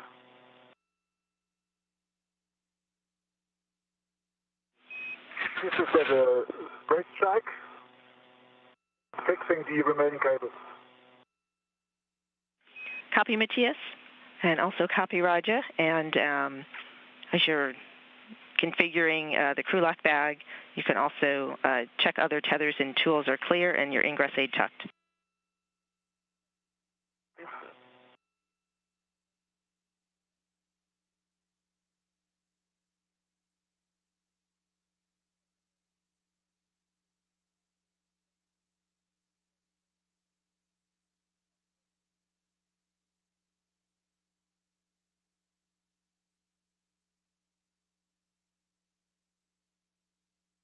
Ingress aid is tucked in. Copy. My crew lock bag is set off to the right. It is clear of the radiator, which I can see off to my right. When we go to the other side, I'll definitely remind me to move it back to my left side because it'll be close at that point. But And Stephanie, cable is stowed and attached. The remaining slack is attached to the base track. I would now picking up my way back to pick up my green hook to Columbus. And we copy. Nice work with this cable routing, and we'll take a glove and hap check from you. Okay. And for Raja, we are go for the GCA to publish 65 centimeters body in, and make sure your body and your APFR are clear. Copy. I've got the clearance. I can see the boot plate if I bend over. If you wind up needing to look at that. Is that the over the radiator? And Matthias, go ahead with any comment you need. Yeah, quickly. I have this try my class like initially, no changes. I mean, back to you, Ezra. Okay, copy. And you got your translation pass? You don't need any words on where you're going next? Okay. And copy. Right, sounds good. Then Tom, copy yay, and I'm Stephanie, anything else before we start the GCH? Nothing additional. Please proceed. All right. Okay, Tom, start GCH. Starting motion, body in. Okay,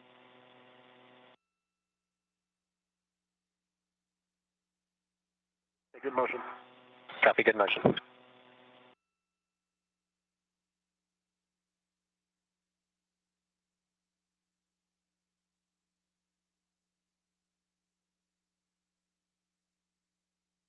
Centimeters to go. Okay. Boot plate is clear of the truss and the jumpers. I cannot clear the boot plate to the radiator. I can't see that clearance. So I can clear my head to the radiator. That's good. Enter the system. You see the boot plate.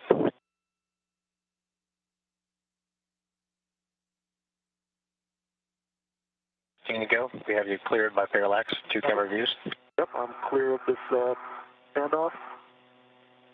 Copy, clear. Continue. Chari has arrived at the radiator beam valve module work site with our robotic arm operators working to get him in a position where he can begin his tasks. Additional GCA if you need. Copy.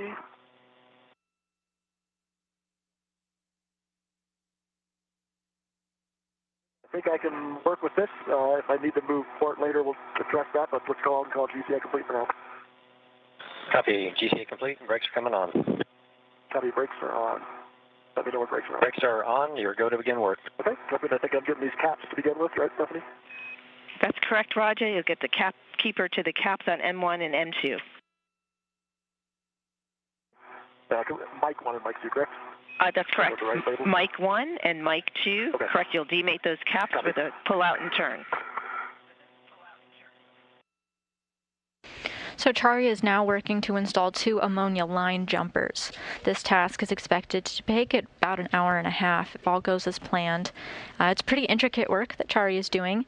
These jumpers, like all of the fluid lines on the International Space Station, use fluid quick disconnect connectors that can be a little difficult to use and take some time. The crew has had several training sessions on how to use them and has practiced their procedures today in the Neutral Buoyancy Laboratory at NASA's Johnson Space Center in Houston. Chari was also given some time earlier in the week to study and become even more familiar with the connectors. This section of the radiator hasn't had hoses connected to it for several years, and caps have filled their place. So Chari is working to remove the caps now. Concur.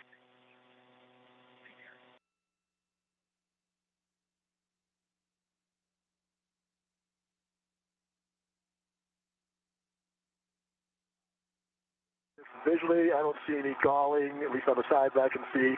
On the M2 one, I can see a few white residues, maybe like 3 or 4 inside there. It looks like hard water deposits. I assume old flakes. Smaller than like a hair, though, in terms of width. And then on the 9 o'clock position of M2, if you're looking at it from ISS aft, there's like a streak of residue inside, like a ridge on the inner side, it looks like, but nothing loose and nothing came out when I took the cap. Copy the report, and that is okay. Thanks for the work.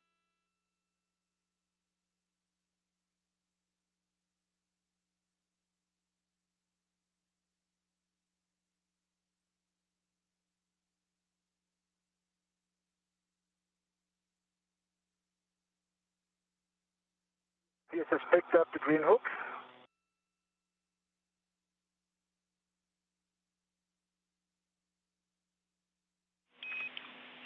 Copy, Matthias. Next, you'll translate to the port SETA cart and stow the rail bag on the cart using an adjustable, and you'll unbundle and retrieve the Papos bag and stow that on your BRT.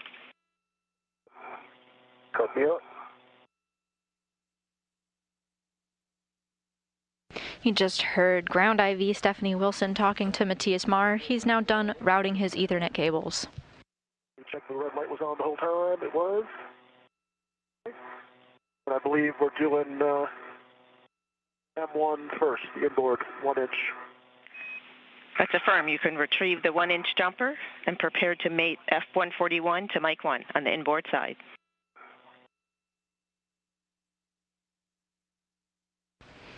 Marr's working his way back to the CETA cart to stow the now empty reel bag that had the Ethernet cable in it, and grabbing another bag to move on to his next task.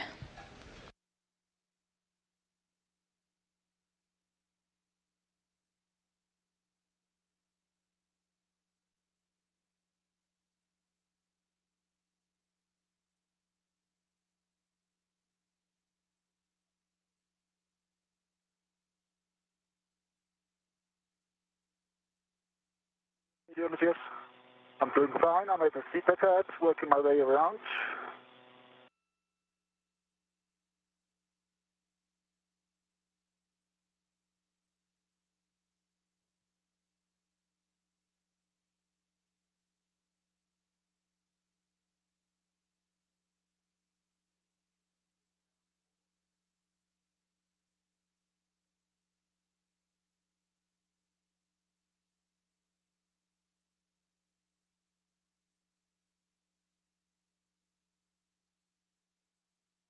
All right, Stephanie, I've got bail numbered in, 141 in my hand, looking at M1, and I've got the bail at 12 o'clock if with the locking lever locked, ready for next words. Do you have any other things you need to talk about before we go into QD blocks?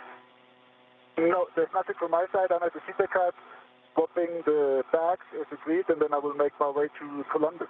Sounds good. Yeah, because we'll take my turn here, very slow. That sounds good, Matthias.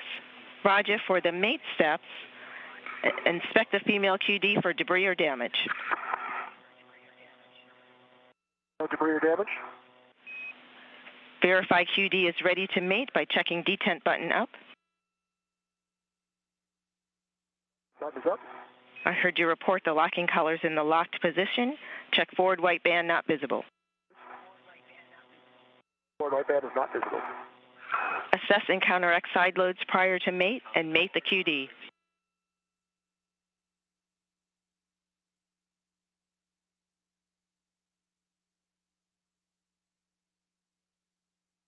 So Chari is now working to install the first of the 2 hoses that he'll be installing between the radiator and the radiator beam valve module. Since our hoses have 2 sides, he's first working on the radiator beam valve module side. Check forward white band visible. No visible. Perform pull test. Pull test. Perform visual gap test.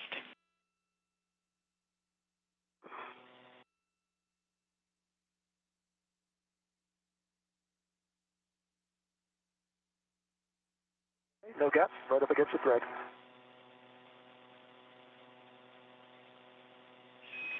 Copy. That's a good mate. You can remove the ret from the bail. And if you're able to, place P782 in the Zenith inboard TA clamp.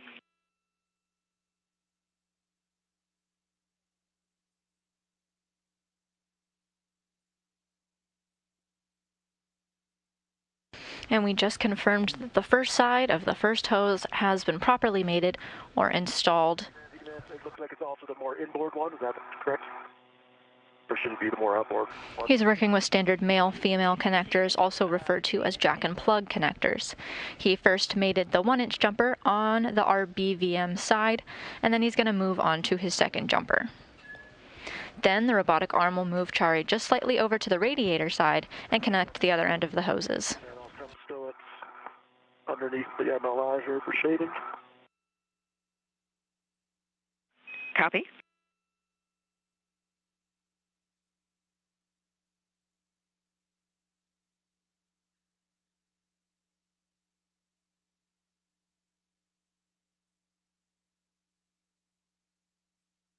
to at least.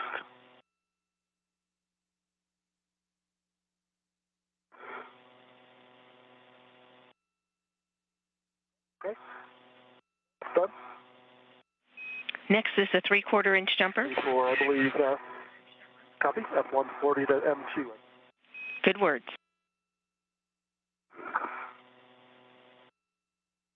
Chari just reported that he's going to move on and start working on the second hose that he's connecting to the radiator beam valve module side. Again, he'll be switching over to the radiator side and doing the same thing on the other side as soon as he's done. This is the bundle that you will be picking up afterwards. Okay.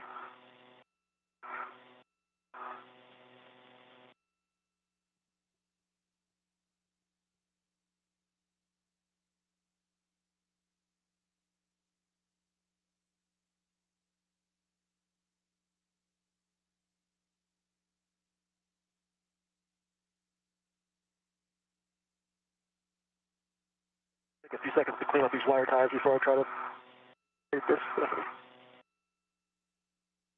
Copy that.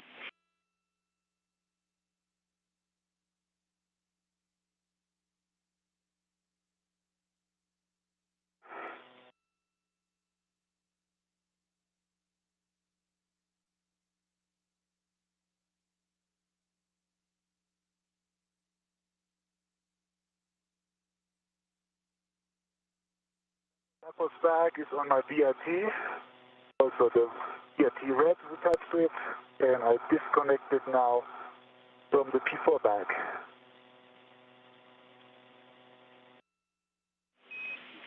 Copy that, Matthias. You'll translate to the green hook location on the lab, and your green hook handrail is a 263. Copy. So need a spit so everything's clear, but then I get moving. Maurer is all done routing his Ethernet cables and made his way back to the CETA cart. He grabbed a different bag of tools and is now about to go on his way to the Destiny module, also known as the U.S. lab, on his tour of the space station today, and he's going to stow some equipment there. He'll grab a cable adapter from his bag and then make his way a short distance over to the far end of the European Space Agency's Columbus module.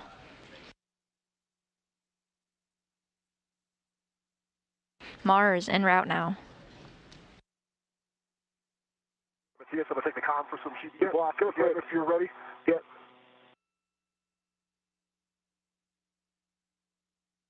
Okay. Killer sounds like Matthias is in a good spot, so ready for QD blocks on M2 to F140. Copy to mate F141. I'm sorry, F140 to M2. The bail also goes to 12 o'clock. You can inspect the QD for debris or damage. Inspected, no damage on the female side. Verify the QD is ready to mate by checking the detemp button up. That button is up and the locking collar is unlocked, and the forward white band is not visible. Copy, assess and counteract side loads and mate the QD. Copy. The hose that you see on screen now will have ammonia flowing through it to help cool down the space station from the heat of the onboard electronics.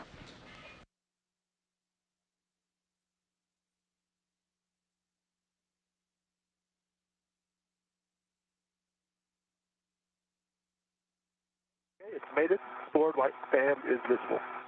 Perform snapback test and check forward white band visible.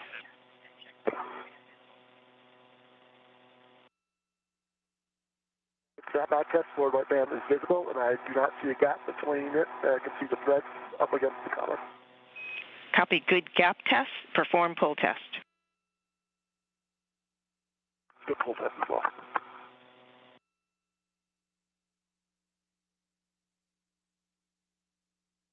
Chari just confirmed that he has the jumpers attached to the radiator beam valve module side. This is the second hose that he's attaching, and just confirmed that he did it and did a series of checks to confirm that it was good.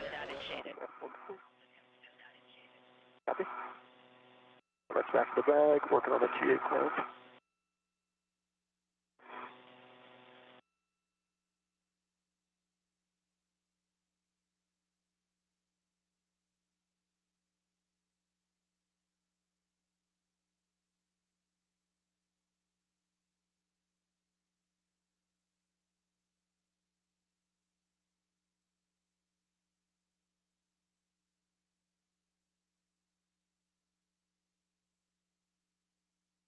You may hear some technical chatter between our ground IV Stephanie Wilson with our spacewalkers today. When she says mate F-140 to M2, that's technical speak, just meaning that Chari is go to attach the female side to the male side, ensuring a good connection.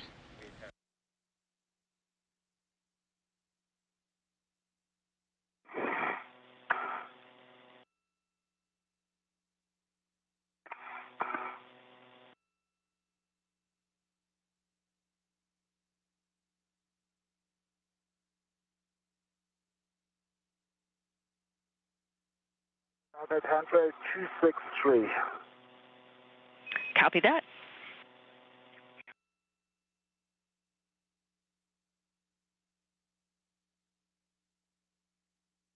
And I believe I stole the bag on 259er. That's affirmed. Papa SORU bag goes to 259. In work.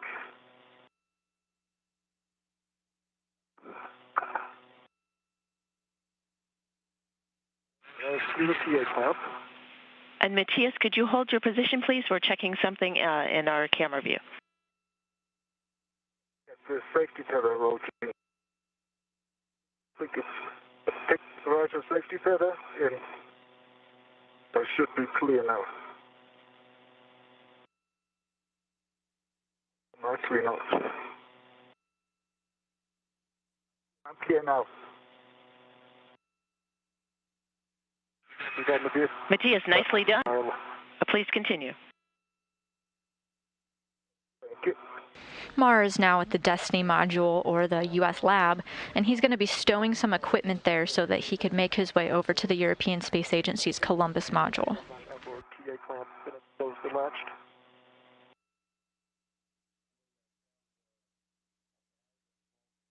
Once on Columbus, his goal is to install a jumper that supplies power and data from Columbus to the Bartolomeo Science platform. He'll be working on the Columbus module's exterior for about a half an hour. Before that. I believe this next one's just a go maneuver, but they can start setting that up while you're talking to them. Ready for your work. And you're right, Roger. Go ahead. Why don't you get the arm ops in work? Okay, and copy, yeah. Kayla, Tom, you are go for to move to the radio back off position. My tools and tethers are clear. Okay, stand by for motion, 65 centimeters, body up.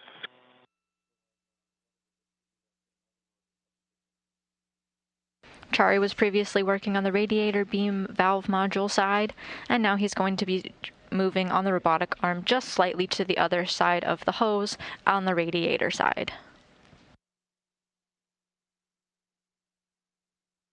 You good motion?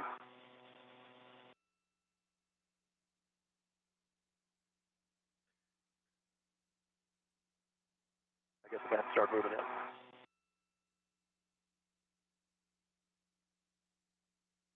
There's motion away from the ORU.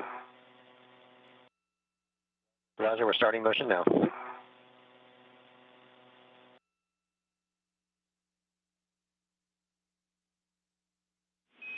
Motion. Matthias, for you, once you have the Papa SORU bag stowed, you'll retrieve the GoPro from it, power it on, stow it on your mini workstation facing out, and also retrieve the Papa's cable with a mini workstation RET. And I'll have a few cautions to read to you before you start the translation. Okay, and the GoPro is already powered on. I have a good note on my mini workstation, and with the bayonet I also attached the RET, several RET, and on my VRT RET I have now the Papa's cable.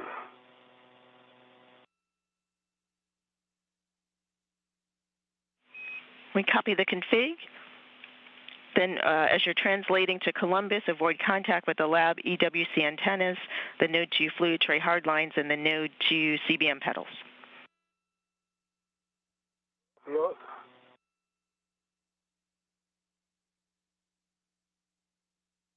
So we'll meet you next at the Papa's work site. And Roger, please, you have the count. All right.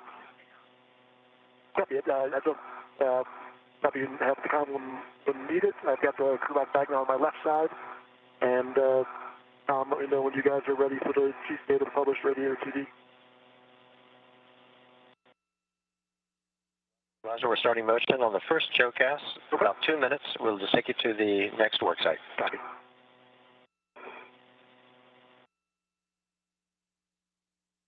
Matthias, we're doing some showcasts and stuff, so you feel free to talk as you need to. All right. So I will be moving very slowly out to Columbus. I'm full of the cautions. If you're just joining us, we're about 2.5 hours into our spacewalk today with NASA astronaut Raj Achari and European Space Agency astronaut Matthias Maurer. They began the first hour of their spacewalk together at the airlock, where they were troubleshooting some issues with Matthias Maurer's helmet camera and the light that attaches to his helmet. Once they got figured out, they split up, and they're now working at opposite ends of the truss. Raj Achari has connected the first side of the 2 hoses to the radiator beam valve module, and is currently moving over to the radiator side, where he can connect the other side of the hoses. Meanwhile, Matthias Maurer has gotten his supplies and attached them to the Destiny module, and he's going to make his way over to the Columbus module, where he'll install a jumper that supplies power and data from Columbus to the Bartolomeo Science platform. An arm and a half reach to the radio on my right side. The Bartolomeo Science platform is a spot on the space station where external payloads can be installed to either face the Earth or out into space. This means that scientific experiments on Earth observation, astrophysics, and more are possible on this platform. The spacewalkers will be installing an electrical jumper that supplies the power and data, and this sets the platform up for success for the future installation of additional science experiments by the robotic arm.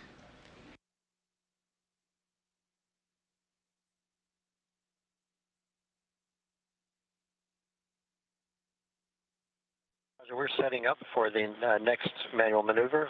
We need your clearance between your chest and the radiator cinch bolts, about 30 centimeters. And so you'll be given this clearance when maneuvering in. Copy. I can see the cinch bolts, and ingress aid is still tucked back. I've got eyes on the cinch bolts, and as well as the P-clamp standoff bracket. And so we're good. And Matthias, any other things you need to say here?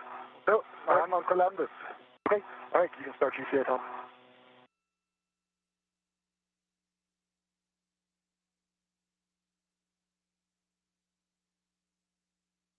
Roger, we're ready for your GCA to publish. 70 centimeters body in. Copy. And let's start GCA.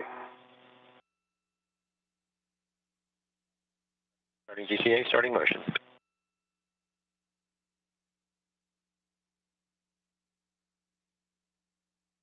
See good motion. Copy, good motion.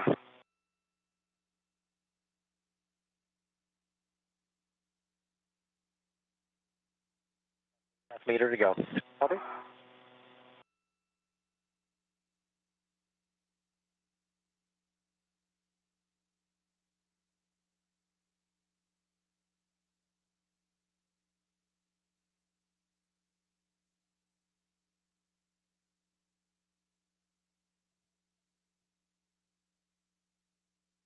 We've got a momentary loss of signal. This means that the communication is handing off from our TDRS, or Tracking and Data Relay satellites. It's an array of satellites that provide data and communication, basically our visual and our audio communication with the crew. We'll be back momentarily with our live views of our spacewalkers.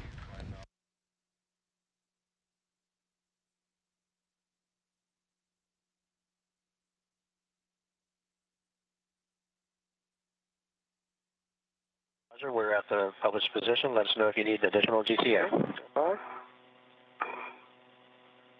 think I'm going to have to definitely go body in some more. I can't fit my hands connectors there. I can clear the cinch bolt, so it's really going to look like a conflict on your side. It's going to be really close to my left bite as I come in. Roger, we'll need you to clear your right shoulder in the radiator panel, and we're standing by for how far body in you need to go. Yep, stand by. I'm going to reposition my crew lock bag here, because once I get in under the cinch bolt, I'm not going to be able to get to it. Let me sort this out here, how I'm going to get in close enough.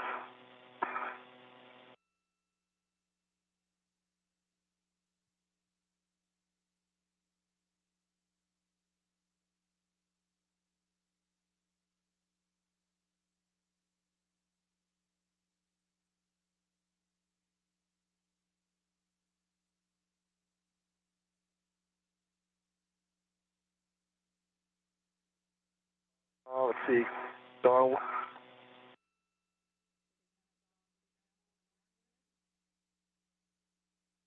maybe a little more helmet. Let's try. What I'm thinking is we'll go some body in and then maybe do some body roll to get me away from the cinch bolt. But let's just try to straight body in for now and see how that works out. I should have. I've got a whole arm to the cinch bolt right now. But I'm at least an arm's length away from the caps. So let's go probably 30 centimeters body forward. But just give me a slow rate so I can ramp it out if I need to. We copy. 30 centimeters body in, going slow, starting motion.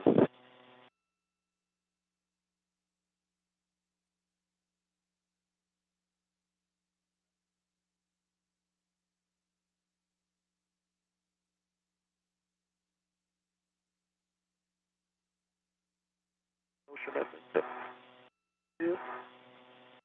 Copy, continue.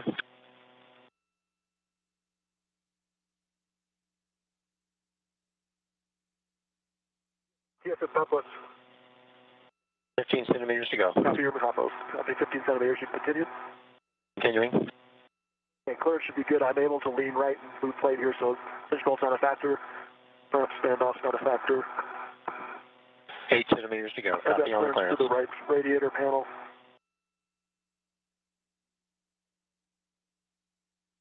5 centimeters to go. Copy. Continue.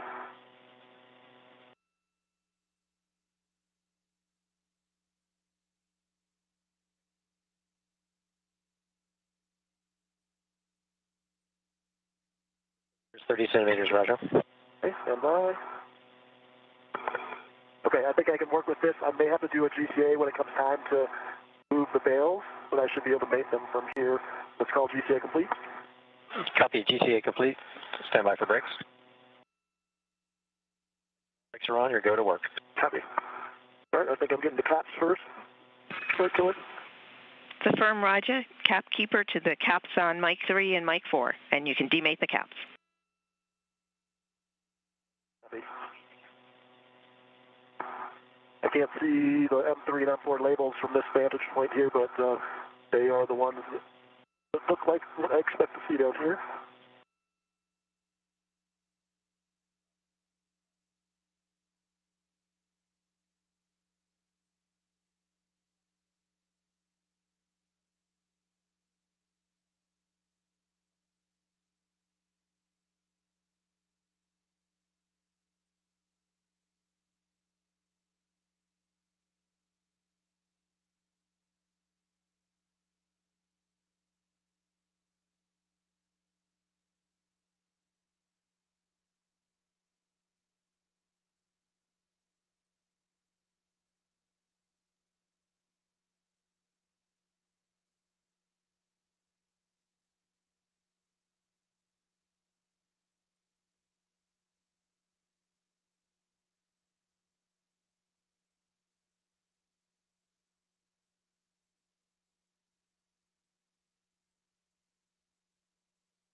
The inboard one is off.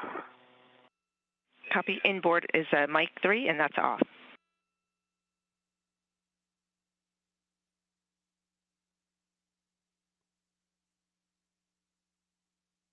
And Matthias, we see you have arrived at the Papos work site, and you're working the caps. That's correct. Trying to remove the first cap. It's a bit on there, so I'm working it slowly. Copy that.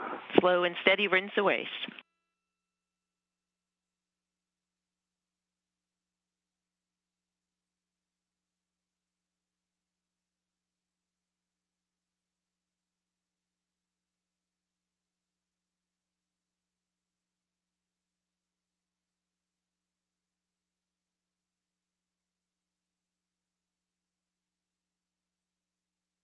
Pins, no spot, EMI band.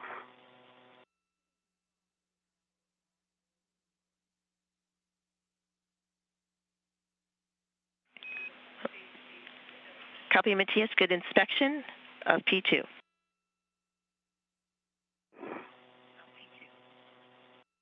And for both sides, so I'm going to mate. We concur. Mate P2 to J2 alpha.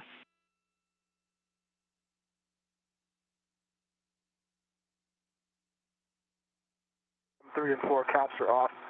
Work at the GoPro survey. Copy that. 3 was definitely the hardest cap to get off. It felt like it had stiction on the first, like 3 threads worth, or bits. Looking at probably the first 1 thread, trying to get it off, and then it moved on after that. And we copy. And after the GoPro survey, we'd like a power cycle of your WVS.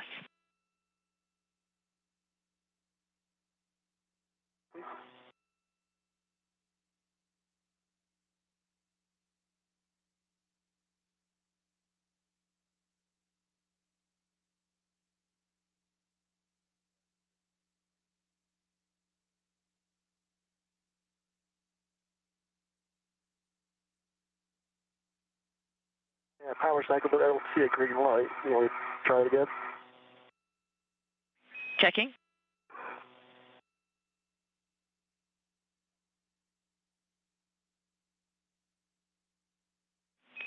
And Roger, 1 more push should do it. Not a cycle, but just now it'll be a power on.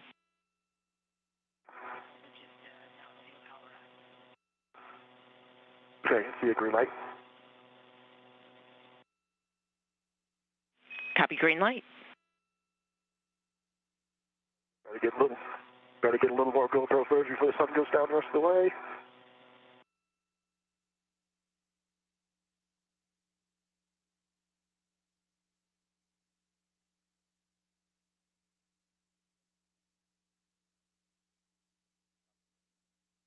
I see a little bit of the residue flake type stuff on M3 at like the 11 o'clock position if you're looking at it. ISS 4 being 12 o'clock. Flakes in that one, and then on M4, little one at about 9 o'clock, and then again about 12 o'clock, but all very small. Nothing that came loose when I undid the caps.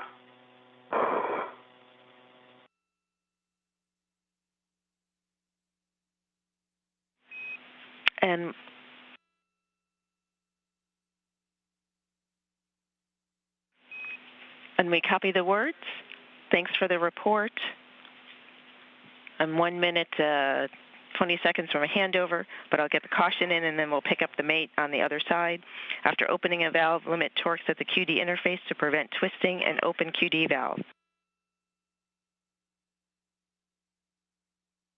Hooray, Pathos is connected. Make it over center. Good job, Matthias. I was struggling with that one. Copy, Matthias. Nice work. Nice work.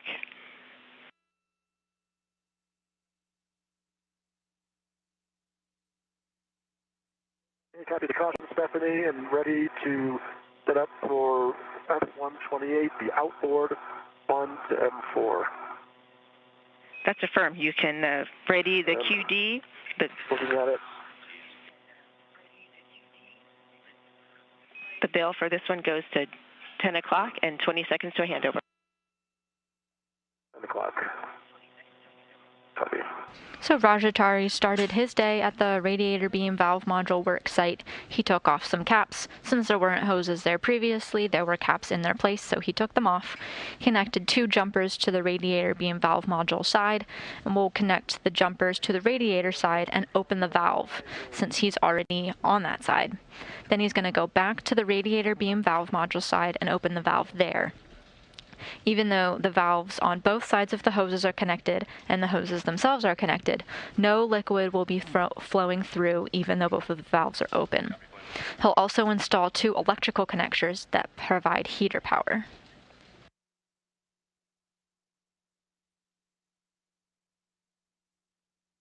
See if anything else you need to talk to about before I go into the queue. These electrical connectors give Mission Control the ability to control the internal valves in addition to heater power.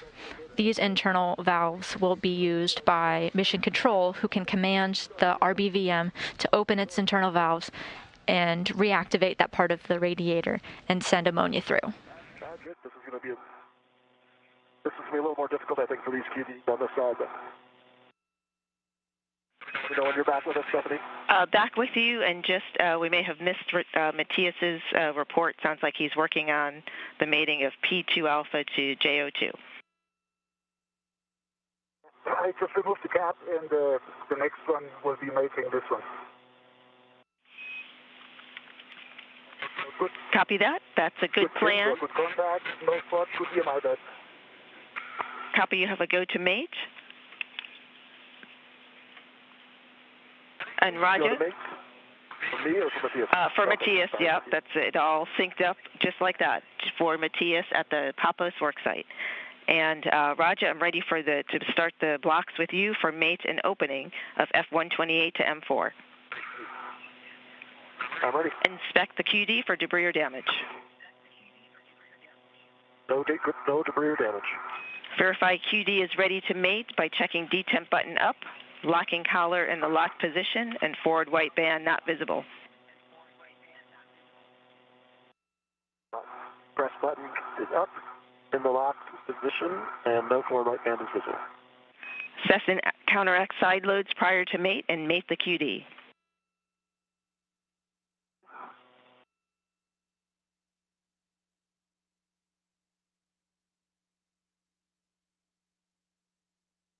Mara is on the Columbus module now, working to mate some cables that will go from the Columbus module onto the Bartolomeo platform. Mara will move onto the platform itself to close some cable clamps on the zenith or space-facing side. This task allows for future installation of payloads by the robotic arm.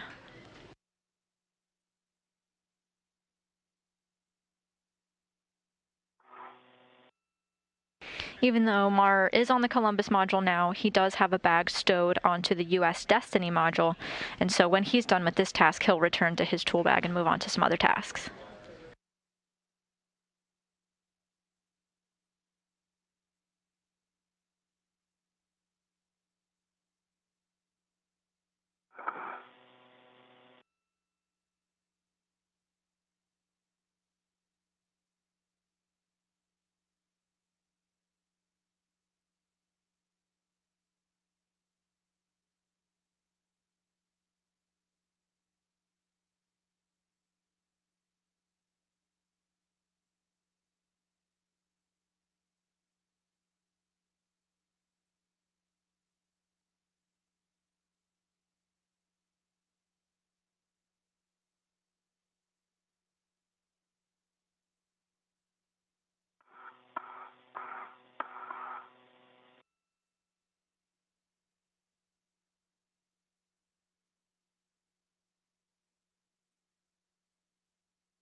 driver? Yep, just struggling with this QD. Trying to decide if a different body position would help, or I don't think it's side-loaded, I can tell. And hooray, I'm confirmed purpose. Second connector is connected. Successfully mated. Leave over center. Copy, Matthias, mated and over center. Nicely done. Yes. Thank you. That concludes the purpose worksite. Moving on now to the Bartolomeo worksite. We concur. I have 2 cautions to read to you, but first, Raja, we copy. We're discussing if there's any additional words we can offer to you for mating the QD.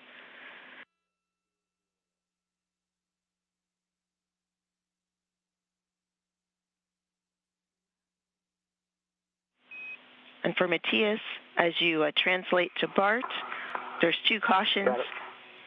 Yay, nicely done, Raja. Let me give Matthias these cautions, and then I'll be back with you and the rest of the mate blocks. For Matthias, do not touch the connector doors on the Gold 2 interfaces and avoid contact with deployed booms and outrigger. We'll meet you later at the BART worksite. Nicely done, Raja. Check that the forward white band is visible. Forward white band is visible. Double snap back. Snap back with the forward white band still visible. Copy. Perform pull test and visual gap test. Good pull test.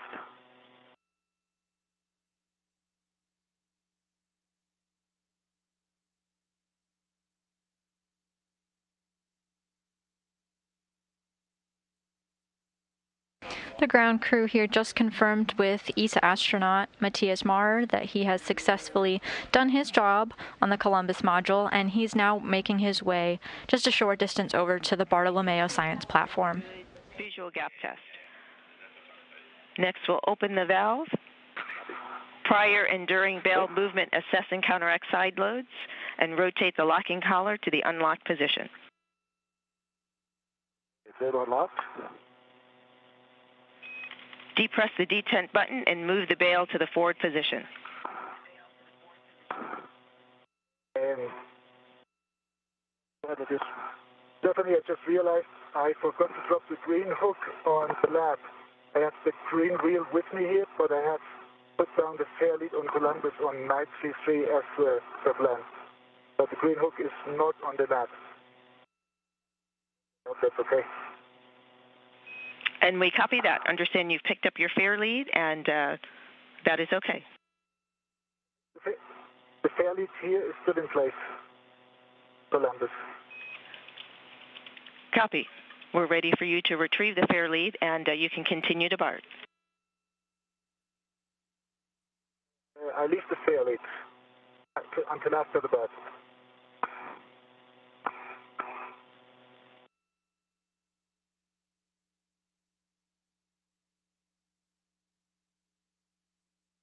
Don't have that green hook. You may need to pick up the fair lead so you don't catch those Ewis antennas, though. Copy that, and we concur. Leave the fair lead in place.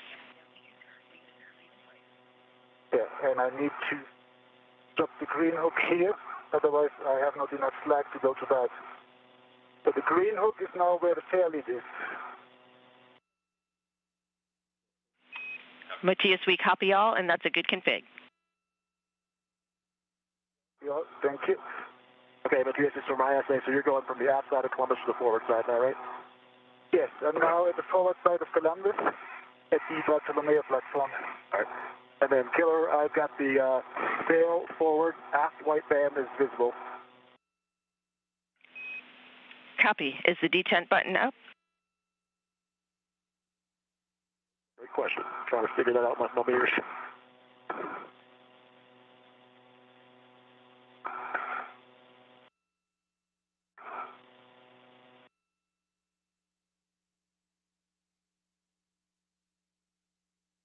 Matthias Maurer retracing his steps just slightly as he's getting his hooks configured as he moves his body from the Columbus module and onto the Bartolomeo science platform.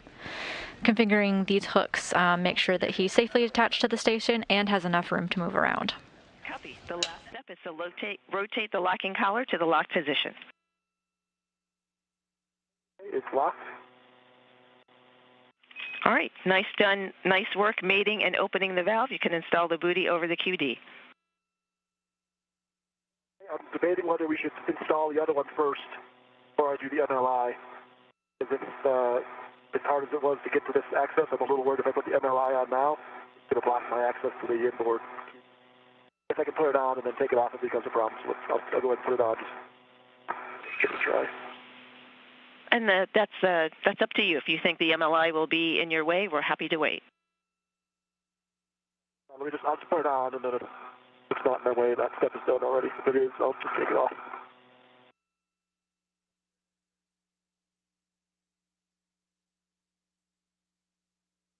Okay, the MLI is installed. Copy. You can prepare the 1-inch QD F129. We'll mate up to M3 on the inboard side.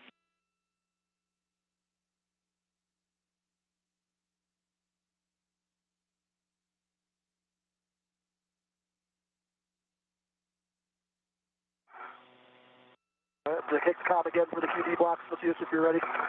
Have it. I'm at the Bartolomeo platform, dropping down my BRT, and then I start the plans. Okay. All right, Stephanie, ready for the QD blocks for the inboard. 129. The female end is clean, no debris. Copy. The bell will clock towards 2 o'clock. You can verify the QD ready to mate by checking detent button up, locking collar in the locked position, and forward white band not visible. Locking collar's up. Sorry, the button's up. The locking collar's locked, and no forward band is visible. Copy 2 o'clock, please. Assess and counteract side loads prior to mate and mate the QD.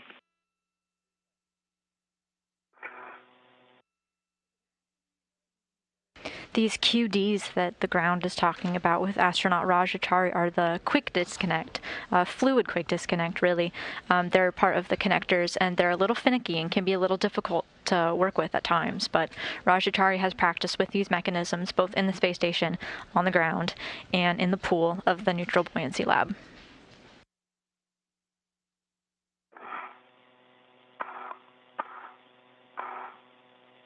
Okay. It is mated. Forward white band is visible. Excellent. Perform snapback test. Check forward white band visible.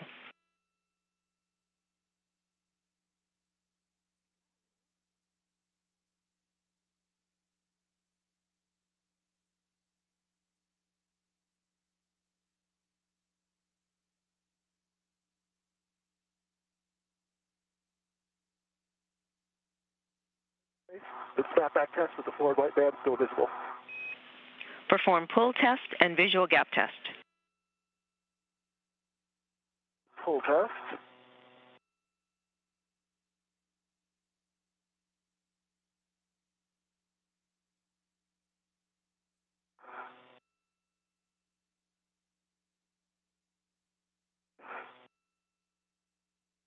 Good gap check. Copy. Good gap test.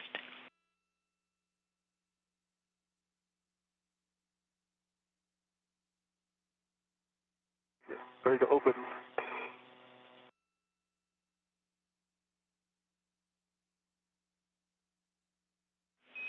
Roger for opening the valve. Prior and during valve movement, assess and counteract side loads.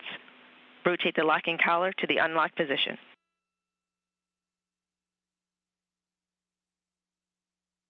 Our ground IV is now walking astronaut Raj Achari through the valve opening process. He's got both ends of both hoses connected, and so now he's working to open up the valves. Even though the valves will be open, no ammonia will be flowing through until mission control sends the command sometime after the spacewalk.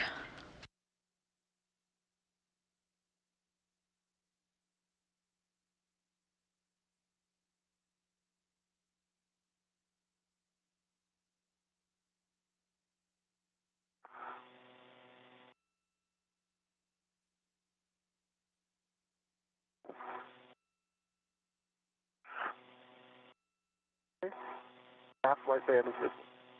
Check detent button up. 10 button is up. Copy. You can retrieve the 1-inch SPID from the bag and install that on the QD. Okay. You can talk as you need, Matthias, while I'm working this. Copy. I'm driving my first bolt, bolt number 10. Fifth bolt number 2. Copy, Matthias, bolt number 10. Am I done with the GoPro, by the way? Is that off my main workstation? We're now 3 hours into today's spacewalk with European Space Agency astronaut Matthias Marr on the Bartolomeo platform. He is loosening some clamps to make it easier for future installation of scientific payloads onto the Bartolomeo platform using the robotic arm. He's on the second clamp now, working his way down a series of clamps on his task list, but he's going to do as many as he has time for. Understand.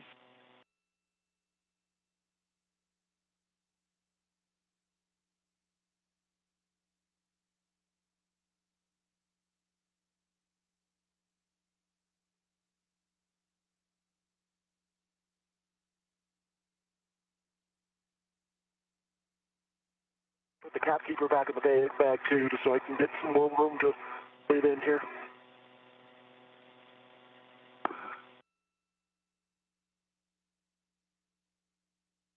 I know I need that for the MCGLs later, but I'll deal with that when I get to the other side. And Roger, up to you. If you can put the cap keeper in the crew lock bag also.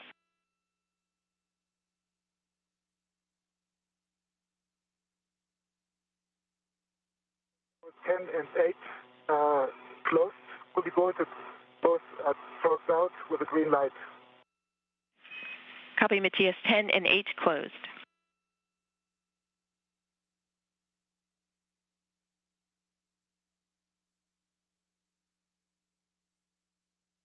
You're hearing the voice of Matthias Marr as he's calling out what he sees on his PGT, or pistol grip tool. That's the tool that he's using to clamp the bolts that he's working on. He's got a series on his task list.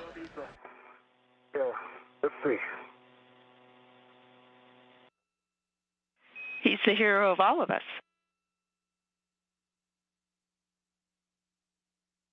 True.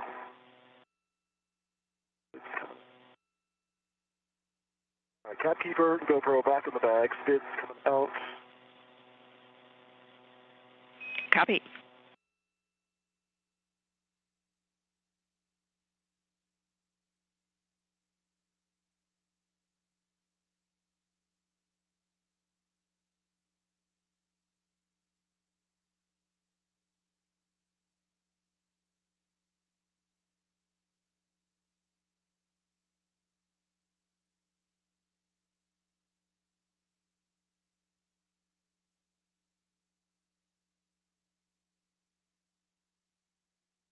You're looking at the PGT in motion, or the pistol grip tool. It's basically a cordless drill, and the drill has a small screen that displays the PGT's speed and torque settings. This comes in handy as the number of turns often has to be really precise. The locking tabs are engaged to the bail boss. Copy. And Good pull test. press them and they snap back into space. Good pull test.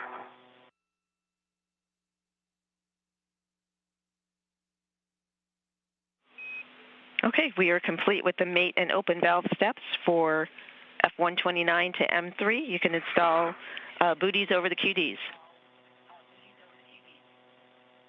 Yeah, I can take my right off the SPID, correct?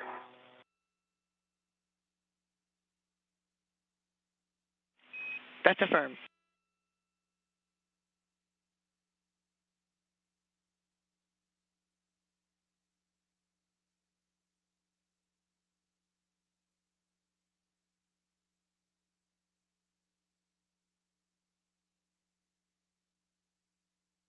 That SPID went on way too easy, which means I'm bound to have problems on the other. All right, the booty is back on. Cinch bolt, I pushed body left, checked it at 6.5 degrees off. And with that, I believe I'm ready to go to the RBVM back-off position. Doesn't require GCA. And that's also, I think, the point where you guys want to talk with the DS about whether it's time to go to the gem or not.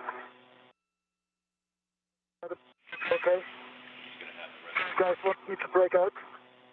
I have, in addition, also closed bracket number 1 and bracket number 13, so 4 in total.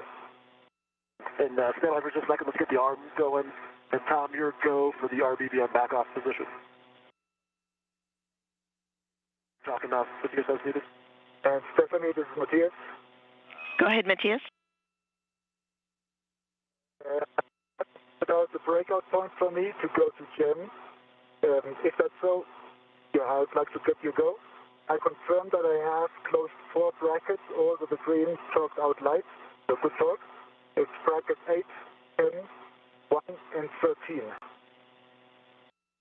We copy 8, 10, 1, and 13 are closed at the BART work site for the clamps, and we're discussing a forward plan. Do you want me to work another? I start working.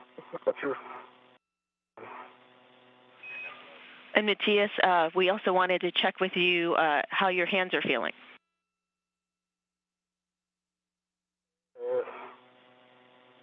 Okay.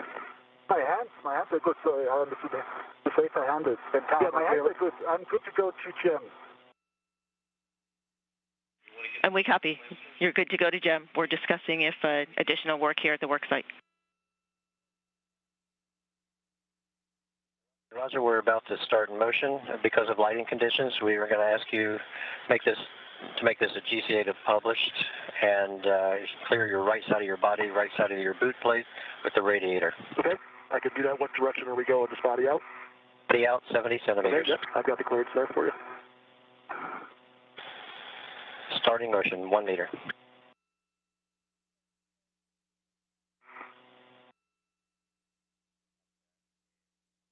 I see good motion. I should have said start GCA since we were doing it instead. Copy, good motion. Clearance to the radiator. Matthias Marr just confirmed with the ground that he has completed work on the first 4 clamps in his series of tasks. He has quite a few on his list, but the first 4 were priority order. The rest was only if time were to allow. He's going to work on a couple of more before moving over to the gem. This is the Japanese module. There's some multi-layer insulation that has popped open, so Marr will work to close the flap and secure it to some nearby handrails with a wire tie. Reinstalling the thermal blanket will help protect some cabling on the nadir side of the module. Copy. Roger, I think we can end GCA now if you agree. Okay, if you're good with this, yep, GCA complete. Setting up for the next showcast. Copy. Matthias, for you, we'd like you to continue to clamp 4. Once clamp 4 is complete, we'll have you translate back through to Columbus, pick up the Papas ORU bag, and head to the GEM MLI task. Okay, so I closed clamp number 2. But clamp number 2 never, bottoms out. I gave it, I would say, even 20 turns. It's fully closed, but the thread still keeps on spinning.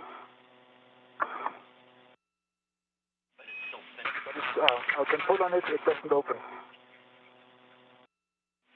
Copy. Thank you for the report.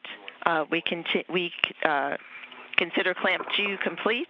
Please continue to clamps 3 and clamps 4. Okay, and work.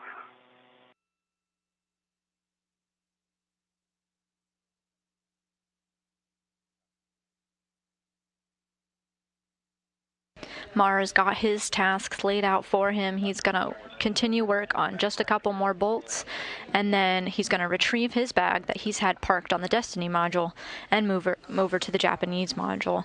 Meanwhile, Rajachari is in motion aboard the robotic arm.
Get the capkeeper back out of your crew lock bag, Stephanie. And I'm also going to get the spit out while I'm moving here and have that ready.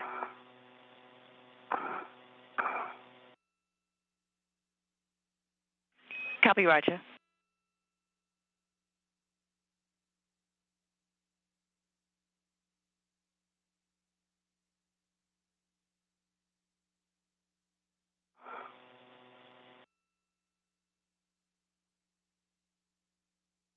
You can see the number 16 in the corner of your screen there. That means that you're seeing things from the point of view of astronaut Rajachari. We're looking through his helmet camera right now. To recap some of his tasks, he first installed the hoses to the radiator beam valve module side, then moved over to the radiator side to connect the other end of those hoses into the radiator. He opened up the valve on the radiator side and has just moved over to the radiator beam valve module side, right where he started his task to open the valves on that side as well.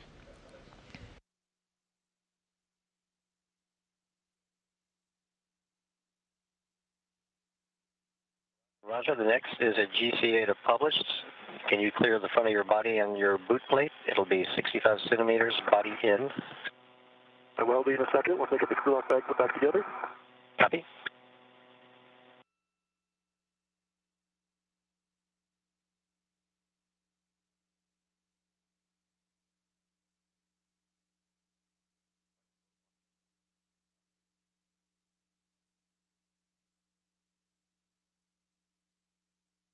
The valves that Chari is working to open will allow the capability for mission control here on the ground to run ammonia through these hoses that he just hooked up.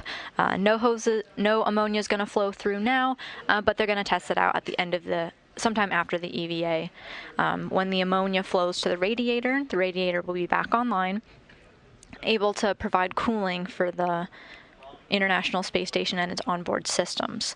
Fortunately, the space station is functioning just fine with its other 5 radiators working at full capacity, and then the Rajachari is allowing us to have the ability just for some improved performance on the radiator.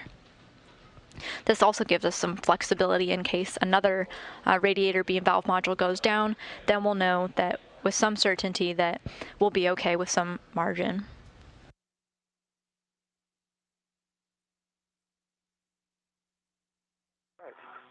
Right back with you now, Tom, and it's going to be body and GCA back to the work site. Stay firm, body in, 65 centimeters, back to the work site. Okay, copy. And I am, Matthias, anything you talk about here in the next few minutes? Say again? I'm about to take the comm with the GCA, anything you talk about? No, I don't do anything. I'm working clamp 3, clamp 4 is closed. All right, copy.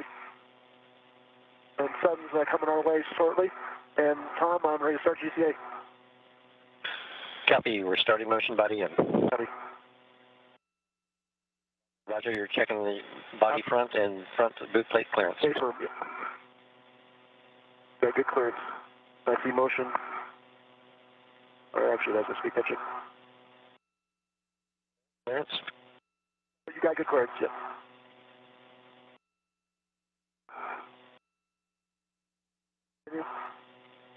Continue. Plate's clear. Copy. Test is clear.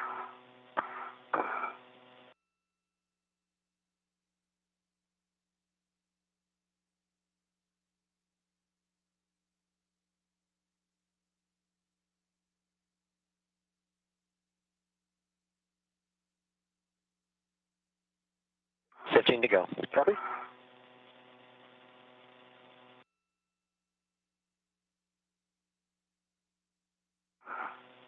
Still good clearance from the boot plates. That is the published position. Anything else you need? Stand by.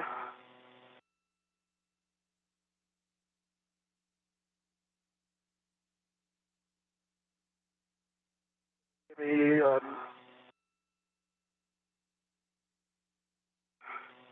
just thinking about where I'm maybe get on.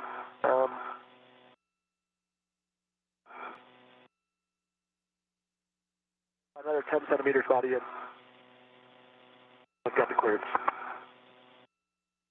You got the clearance for the front of your body and the boot plate. I can see the boot plate. 4 centimeters in. Pretty motion.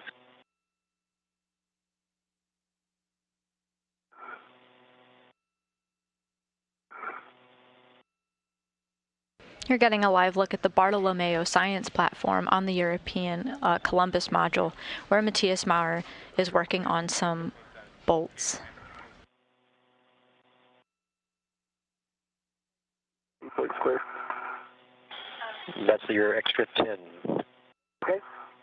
I think this is going to work just fine. Let's call TTA complete. T complete. You're go to work. Copy.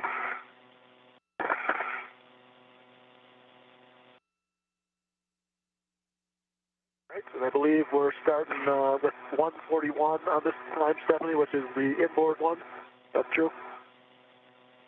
That's affirmed. We'd start on the 1 inch on the inboard side. I need to give Matthias a couple words. The TA clamp, Matthias, that's in your view, we would like you to close it.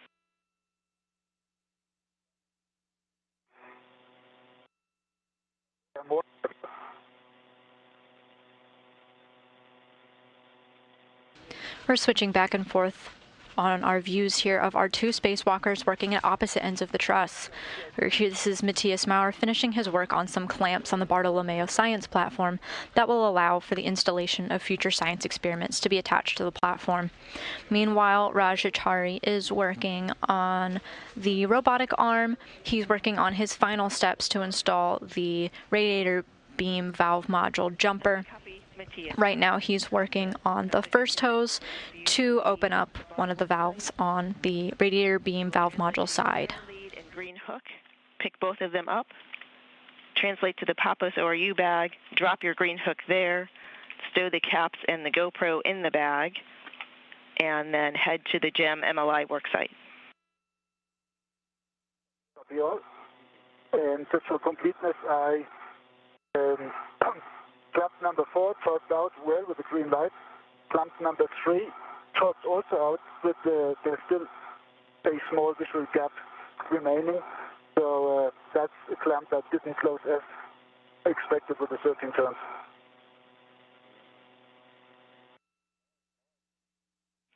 And we copy. Thanks for the report. We're happy. Thank you. You're happy, I'm double happy. Excellent.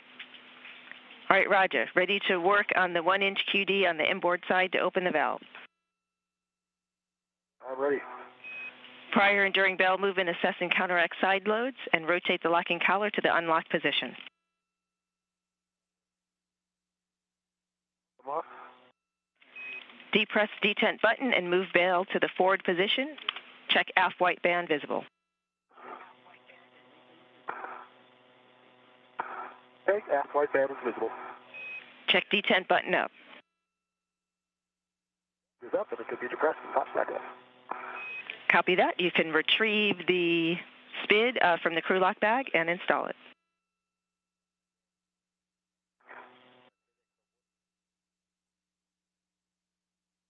Chari on your screen now, working to open up the valves on the radiator beam valve module side. So he installed one side of the hoses, moved onto the other to install the other side of the hoses, and open up the valves while he was there. Now he's moved over to his original work site to work on opening the valves there. He's on the valve on the first hose that he installed, moving on to the second shortly.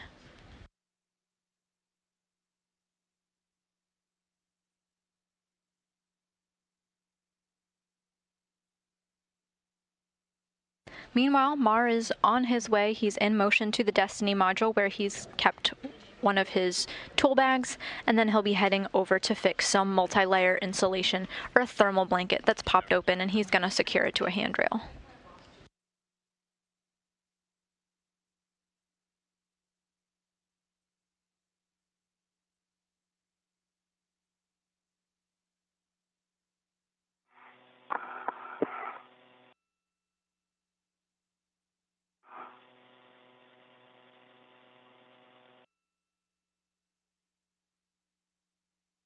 The SPID is on. I can definitely see one of the locking tabs.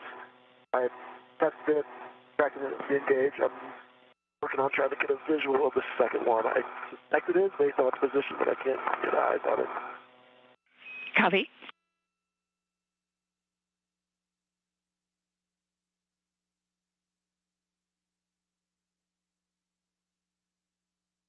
And actually, correct me if I'm wrong, but I think there's on the interior side of the spin, there's a white line, and that white line is flush with the top of the spin. I think, is that another way to check that it's locked? I can't see the tags. Checking.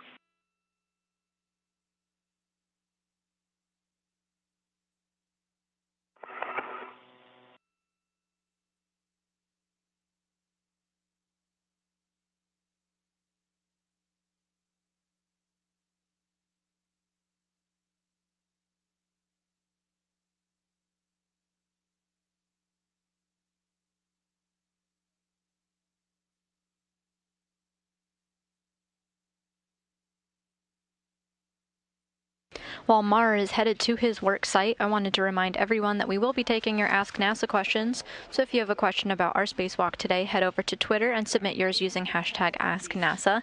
I've got one from @Vagabondo right now, who asks who's the Capcom for today's spacewalk. Well, our Capcom is Alex Konalakos, but he's actually not working this operation right now.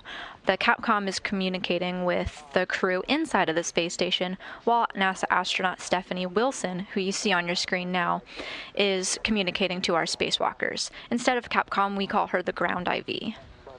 On the interior of that, I can see the white line is flush with the top of the spin, which matches the right side. I basically can't get my hand in between the two TVs to actually get a mirror for sure on it. I'll keep working on it. But Well, we copy and perform a pull test.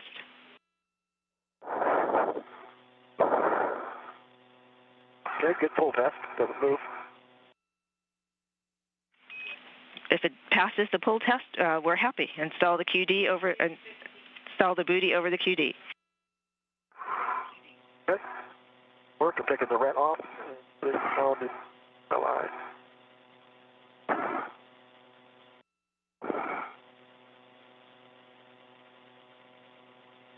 And with a successful valve opening, Rajachari just got the okay from the ground to install a covering over the quick disconnect connectors that he's been working with on our spacewalk today.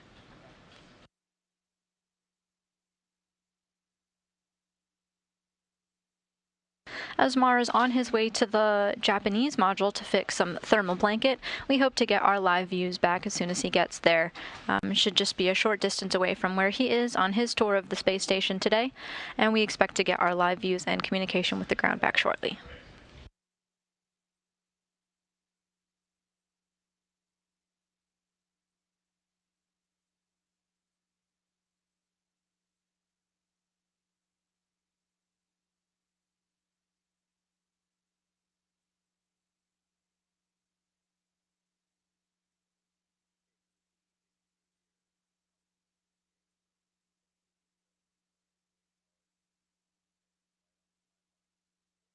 MOI is installed on Fox 141. Copy, Roger. Nice work. Next is the 3/4 QD F140 to M2. Please.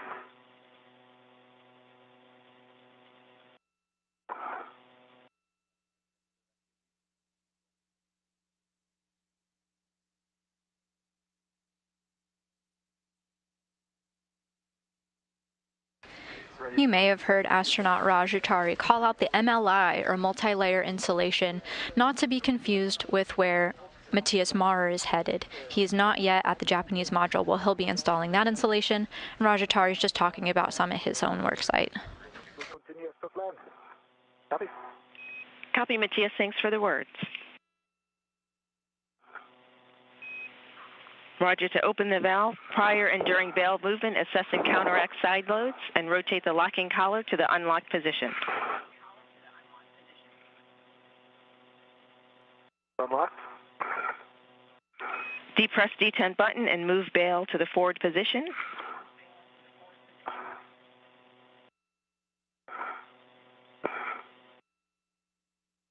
It's forward. Tail is forward, aft white band is visible. Copy. Check detent button up. Button's up, to be depressed and raises back up. Excellent. Rotate the locking collar to the lock position.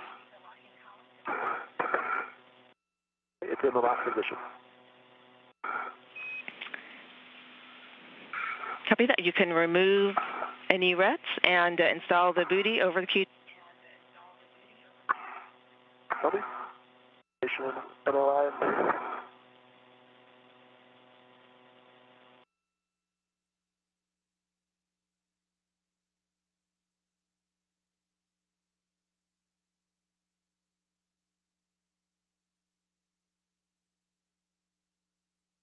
You just heard the call out. Put the booty over the cutie. In spacewalking terms, this means Rajachari is going to be putting a protective cover over the quick disconnect that he's been working with throughout his task working on the radiator beam valve module.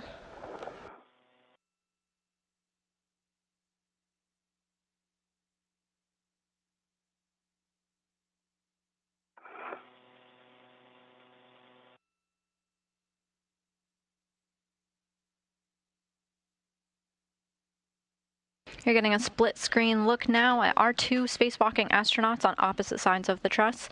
After they complete their respective tasks that they're working on now, they're actually going to meet up for the first time from the beginning of the spacewalk to work on installing a camera together before Matthias Mara goes off to work on other tasks.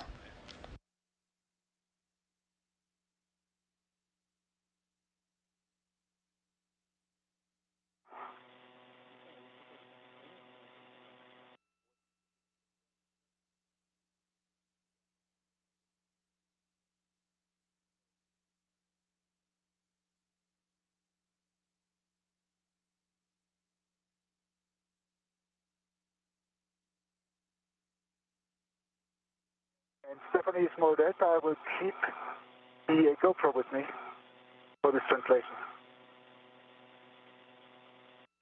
Matthias, we like your plan. All right, MLI is installed, bail covers, the bails are covered. And with that, I believe we're ready for GCA, the published NGL panel. Roger, we copy. We're going to take you body out 10 centimeters and then body down 25 centimeters and ready for motion on your GCA. Okay, Matthias, you need anything? No, I'm good. I have it all. I'm on my way to Jen for your awareness. Copy. All right, let's start GCA. Starting GCA, starting motion. All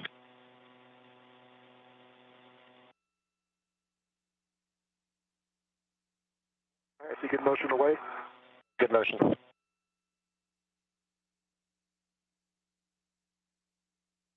Your body out, 25 centimeters now, body down. Copy.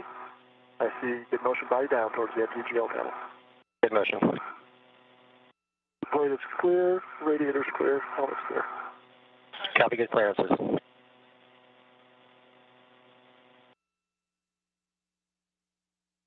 Motion's complete. Let us know if you need additional GCA.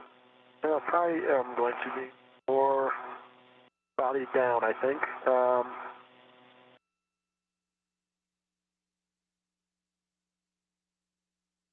I'm probably going to need body down 15 centimeters and body in 10 centimeters. Copy. We'll start with body down 15 centimeters and starting motion. We're nearly 3.5 hours into today's spacewalk, and astronaut Rajachari is working on the last task of his radiator beam valve module jumper installation. His last task here that he's moving on to on the robotic arm is to mate two electrical connectors that will provide heater power. Body in 10 centimeters. I've got clearance to my helmet. Not only does it provide heater power, but it also gives mission control the ability to control the valves and the ammonia that flows through them.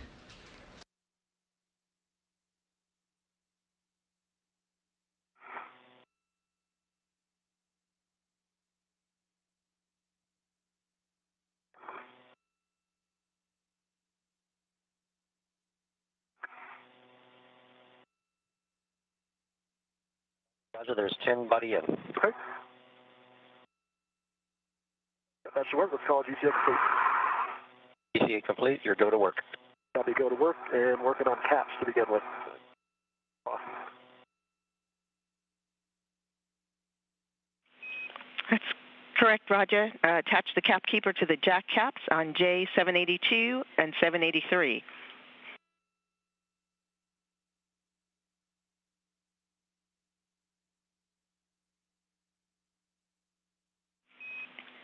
As you're working to demate those caps, there's one warning.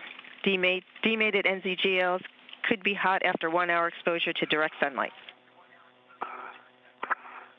Okay.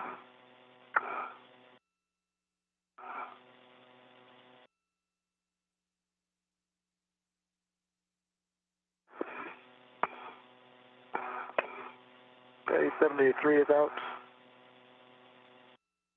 Copy.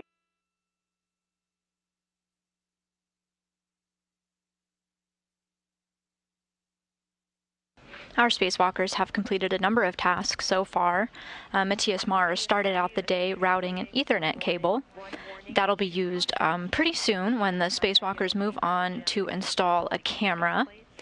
Matthias Maurer also installed a jumper onto the Columbus module and released some cable clamps onto the Bartolomeo platform to allow for future payloads to be installed there.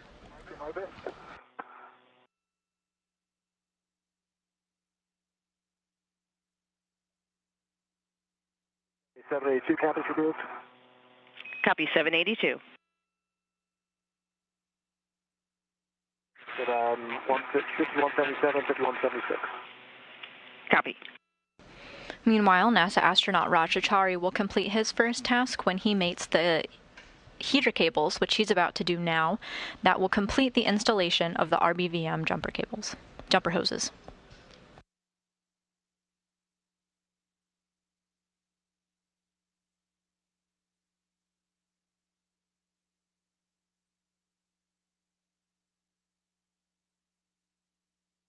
Here's a Jim worksite.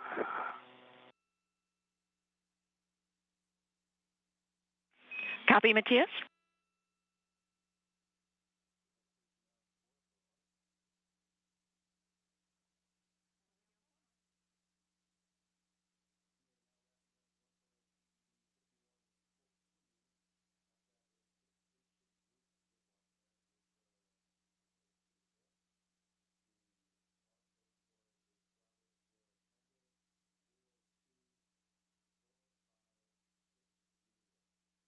Okay, 5177 cap is off. Copy.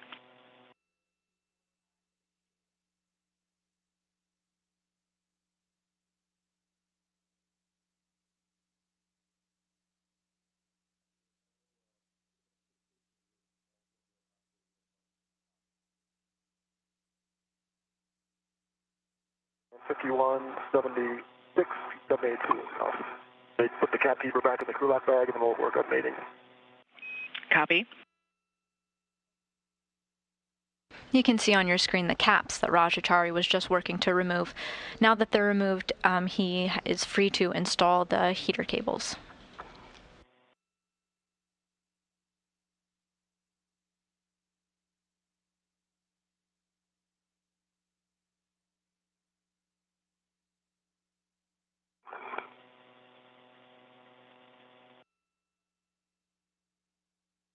How you doing? Good on the gems, taking it slowly but steady. Copy. Trying now to deploy my wire ties. It'll take a bit, so don't worry if I'm not talking a lot. Okay?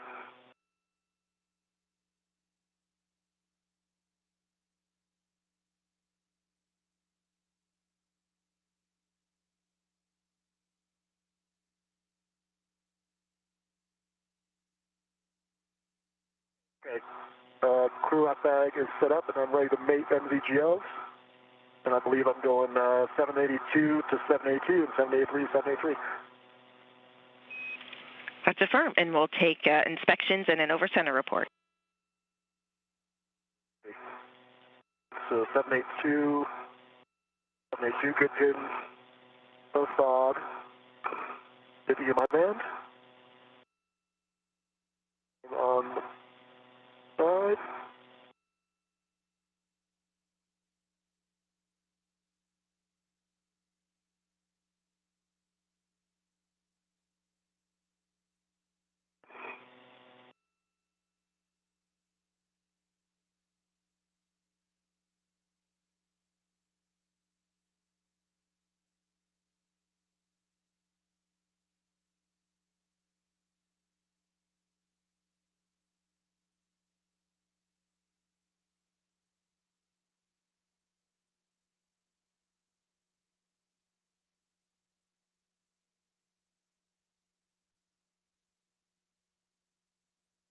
Our spacewalk began just about 3.5 hours ago, with Rajachari first out the gate of the Quest airlock, followed by his counterpart Matthias Maurer.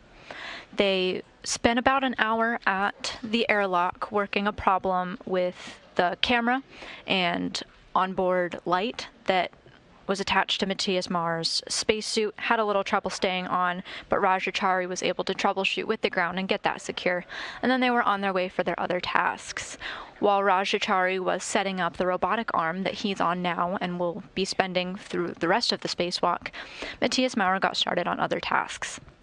He routed an Ethernet cable and attached them to some handrails. This is going to be used later on a camera that they'll be working on in just a few minutes. He also installed a jumper onto the Columbus module and then moved over and released some clamps on the Bartolomeo Science platform, allowing for the future installation by our robotic arm after the EVA.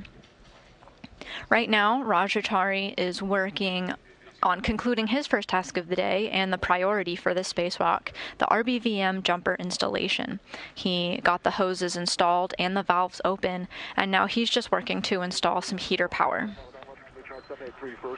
Matthias Maurer is at the Japanese module installing some loose insulation, just using Velcro and a wire tie to secure it back into place to support the cables that were exposed. As soon as that's over, our spacewalkers today are going to join together for the first time since the beginning of their EVA to work on a camera replacement and installation. This is an HD camera that sits on the outside of the International Space Station. It has a wireless access point that they'll be working around and working to install. This is a series of cameras that is being installed, the last two being installed January of 2021 by spacewalkers Mike Hopkins and Victor Glover.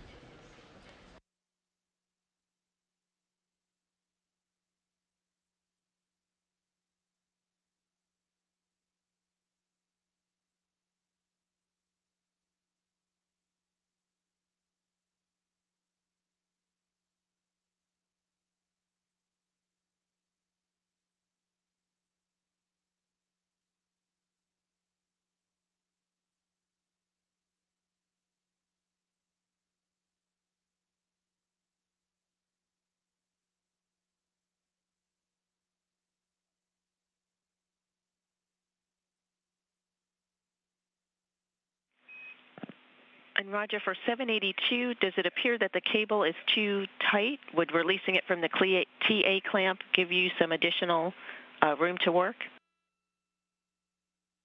I think so. It actually seems like, I'm sure it's something I'm doing wrong, but like the tolerance, so if I'm looking at the connector, the one on this side is touching, it's flush with the other side. This one won't get flush. Pretty sure I can see those locking tabs, the keying going in.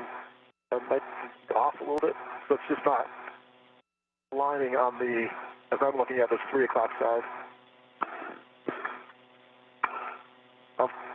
Maybe I can try the CA clamp for a second, but I don't think that's what's causing, doesn't seem like it's loading or an alignment problem. And we copy, we're discussing.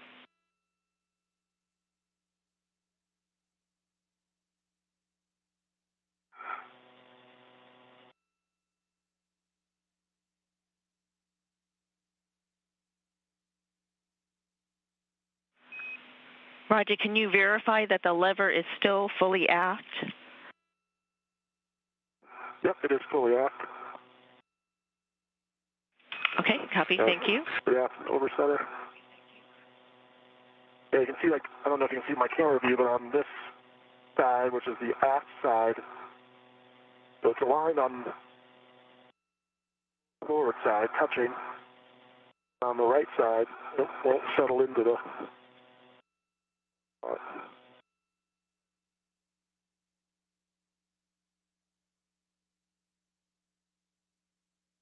don't see any galling or damage on the...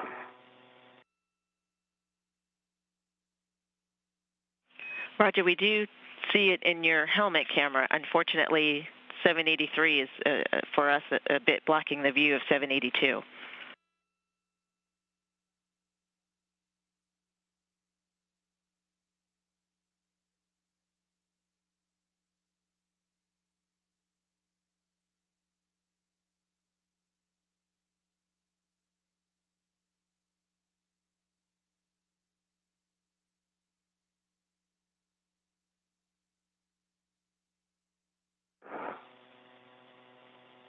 Right now, you're getting a live view of Matthias Marr as he works to secure that insulation with wire ties.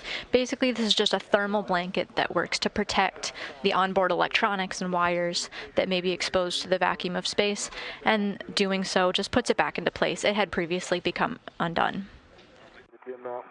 Numbers full forward, over center. Copy, full forward, over center. Cleverly done. If I had to guess, I'd say maybe there's like just a tiny bit of offset in the keying, and you just had to get kind of wedged in on this side first. Couldn't go from the other side first. Okay, working on hiding this under the MLI panel. Copy.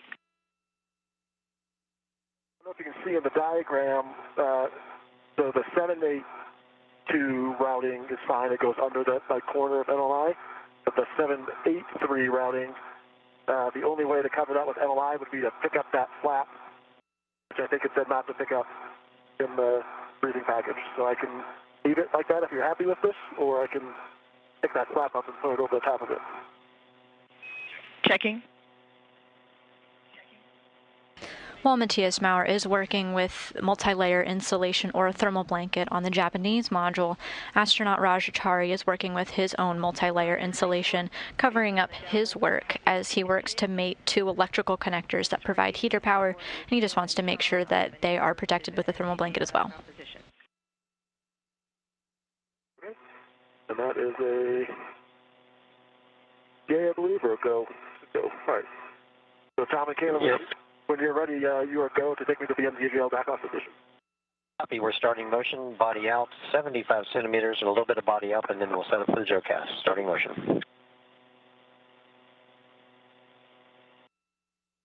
With those two electrical connectors fully installed, it's nice work done by NASA astronaut Rajachari. He's in motion once again soon at the direction of astronauts Tom Marshburn and Caleb Barron.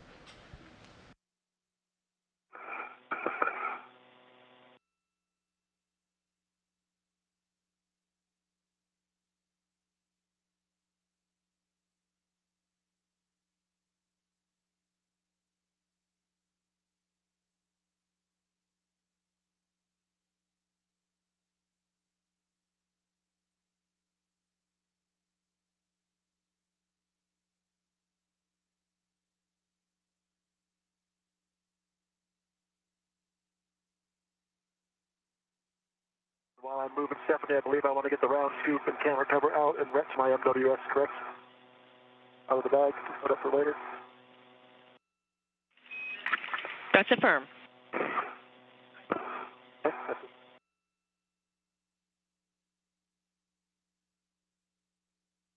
See, how's the gem treating you? I'm done with the gem. I'm on my way back. I didn't want to step into your GCA. But both wire ties are deployed, no issues at all. And yeah, rolling back to the lab, picking up the bag and going into the airlock. Copy. Talk as needed. We're not doing GCA right now. We're just moving the arm, but Okay. free look.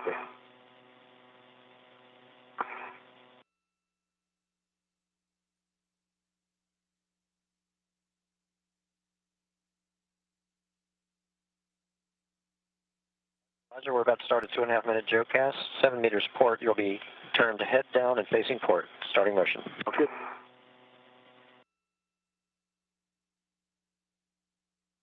With Marr's installation complete, he is moving back to the Destiny module where he had temporarily stowed some storage bags. He'll grab his stuff and then move back to the airlock where he'll swap out bags and then go to meet Rajachari at the work site for the camera installation. Hold while the ground performs a heater checkout. Happy? Copy off. Stop motion then. We're pausing. Meanwhile, Rajachari installed two electrical connectors, and the ground here is going to just verify that the connectors are working. Wilco.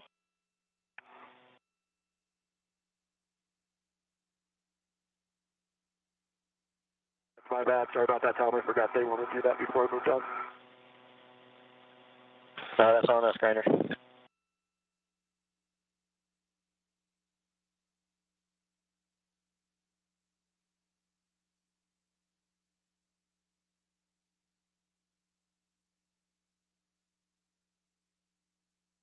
And I've got the open window cover on my MWS reps with the pin.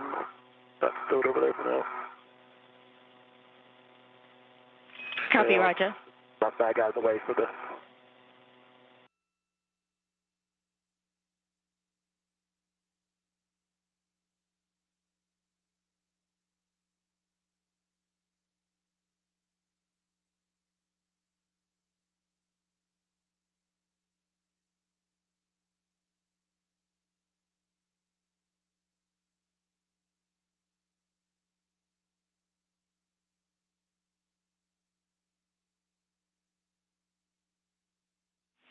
Matthias, we see you en route, translating to your green hook. When convenient, I'll take a glove and hap check from you. Let me drop a local, or one more. Give you glove and a hat check. My gloves? It's good. I would say no changes to the initial state. My hat is dry. Copy. Good gloves, dry hat.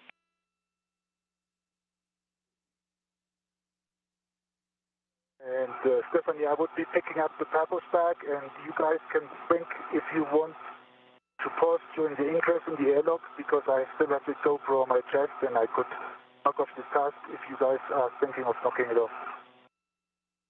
And we copy. We'll discuss it, and that's a good plan. You'll pick up the Papos ORU bag and translate to the airlock.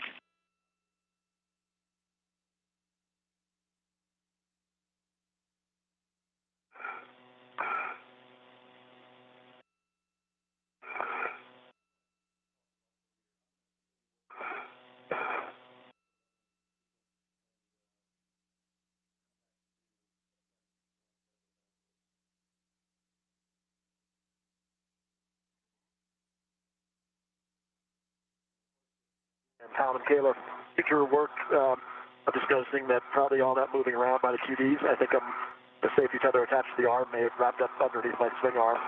So at some point, if you have camera views of that, it'll be available. But when I get out of the arm, I'll probably need a little bit of help, knowing which way to turn to get back out of it. We copy. We'll let you know.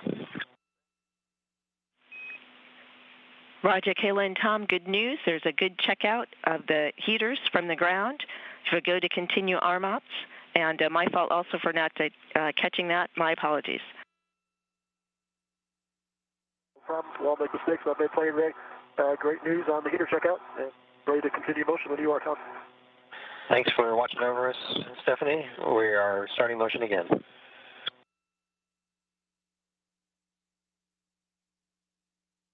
Rajachari previously completed his last task on the radiator beam valve module installation by mating 2 electrical connectors that will provide heater powder, and the ground just did a checkout of the heater and confirmed that it did work.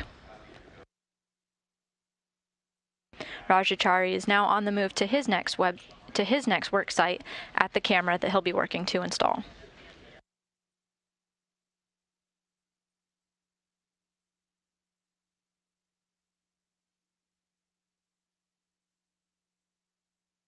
You're looking at a live view of Matthias Marr as he's on the Destiny module collecting his items that he brought out there with him. He's going to bring all of those items to the airlock and replace them for the camera bag. He'll be meeting up with Rajachari after he's got his bag from the airlock, and the two will meet up for the first time since the beginning of the EVA. And Stephanie, I can confirm that PTU lock lever that you want me to look for, it is oriented nadir zenith, so it runs along the stanchion. That's good news, and that's a good config.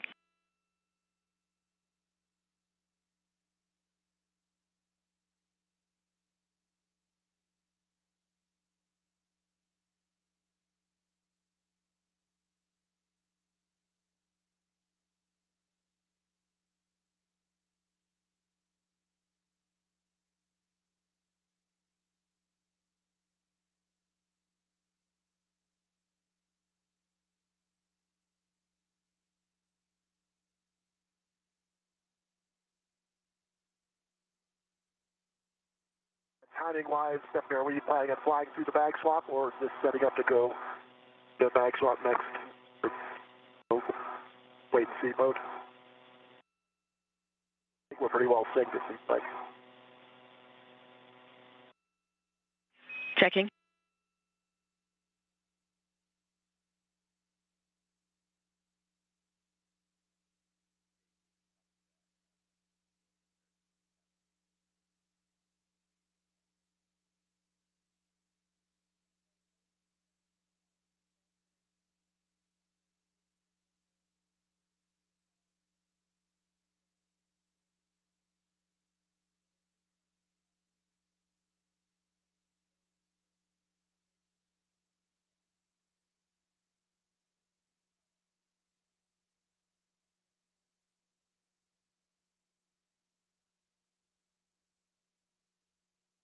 Houston and Roger, we are standing by for the bag swap Joecast. We can set that up now or stand by until Matthias is back with you. Happy. I will be running late for that. I need to clear a surface net, my BRT. Still discussing. Stand by. No problem.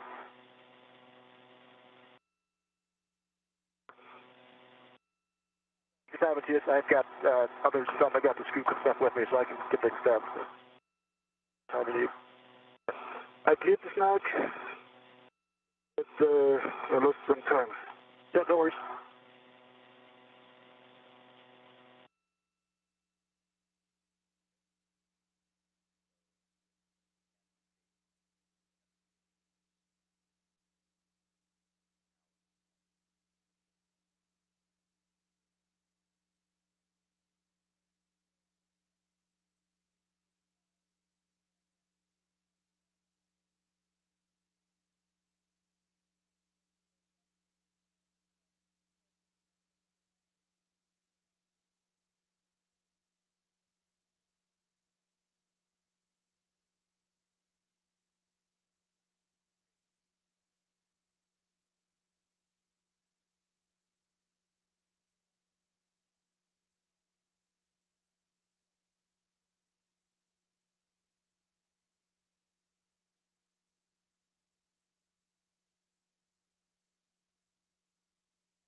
Matthias walking back to the airlock.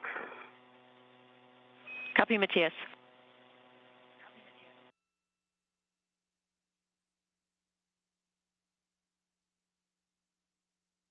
And Roger, Matthias, appreciate your patience. We're still discussing. Be back with you shortly.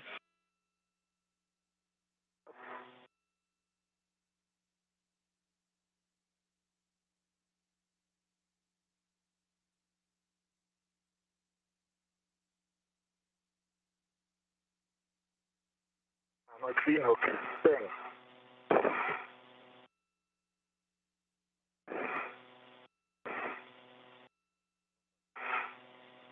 I need to go back and pick up my green hook. Good. Copy, you're on your way back to get the green hook? Yeah, it's only a meter.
Matthias, we see you at your green hook location. Please hold. Yeah. We're now approaching almost at the 4-hour mark of our spacewalk today. Ground controllers here in Mission Control are looking at the time and what tasks we may be able to accomplish in the rest of the EVA time. You may already. We believe your safety tether might be wrapped around one of your legs, your left leg.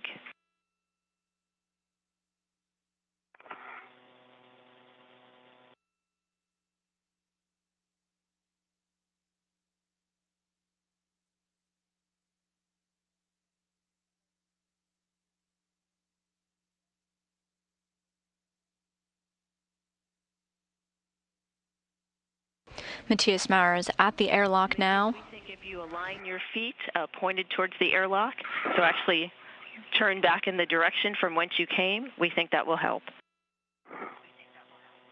Okay. It's getting a bit of a mess.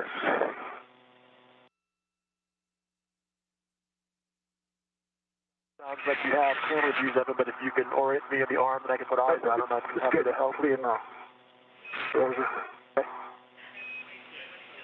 And Matthias, come back about 90 degrees with your legs in line with the module.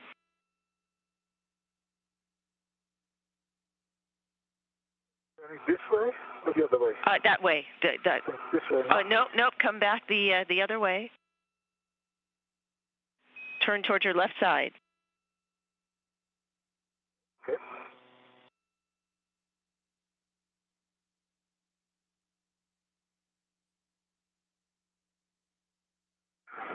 And hold here.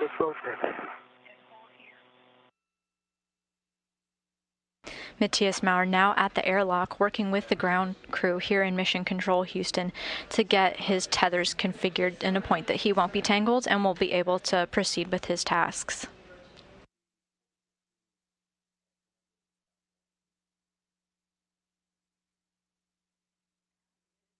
And Matthias, the safety tether is under your left leg.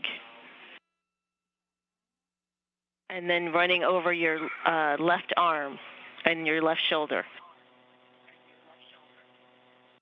Okay, so if I...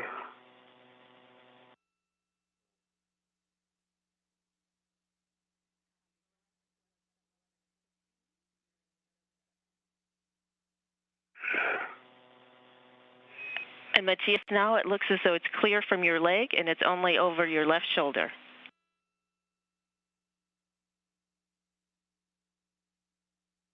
As Maurer maneuvers his body to free himself of his tether, you periodically get some views of Earth poking through. The space station is currently flying over the western tip of Algeria. And you can release the green hook. Okay, so...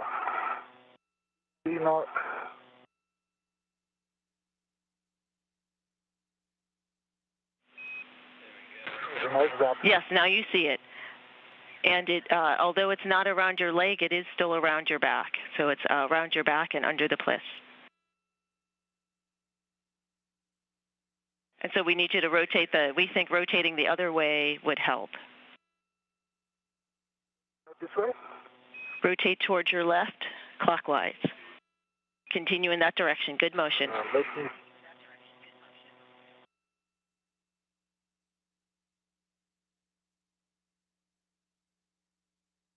Good motion, continue. This way, I brought myself. Okay.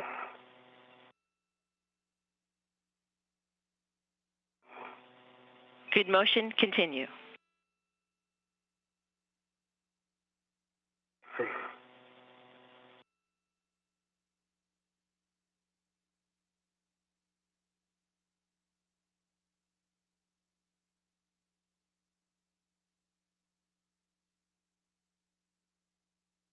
Okay. Good motion, continue. Pause here.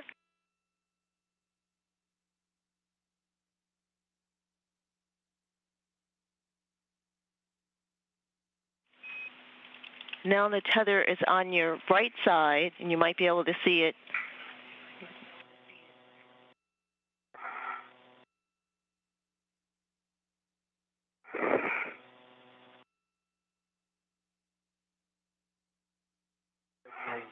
Now it's clear from your shoulders and helmet.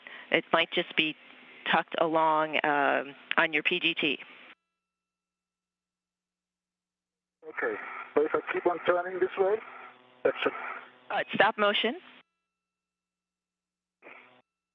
Now it's over your right arm. Now you've cleared it. Good. Wow, thank you, Stephanie. That was a space dance. Nice work. You may have seen the tether floating between Matthias's legs and behind his right knee. That was the tether giving him some problems, but he just freed himself of his tether and now is free to go on to his next task. Very good. I'll fix the green hook as soon as I get closer. Copy.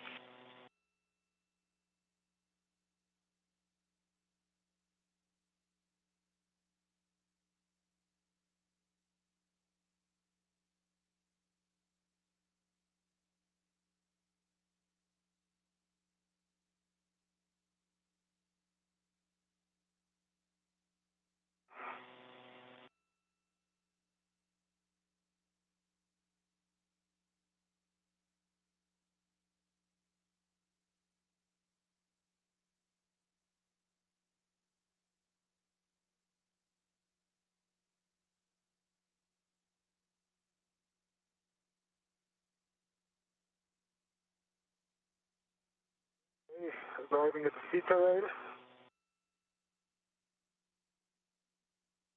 Copy.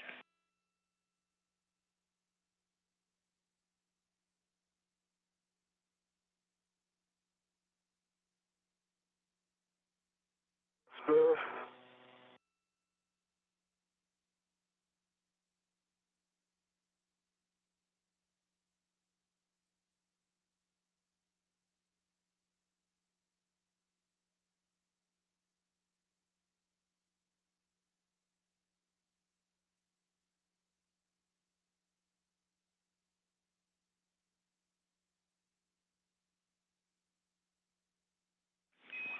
And Roger, while we continue to discuss, I can take a glove and hap check from you.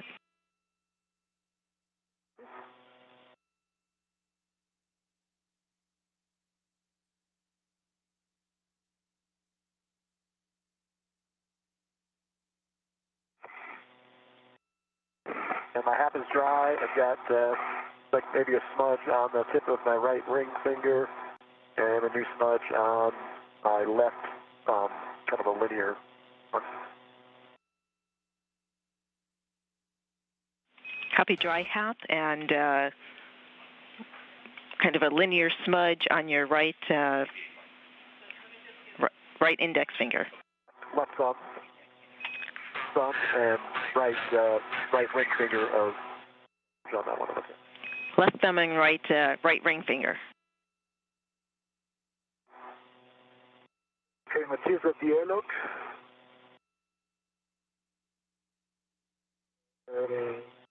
I see that my green reel didn't pull in all, so there's 1 meter slack.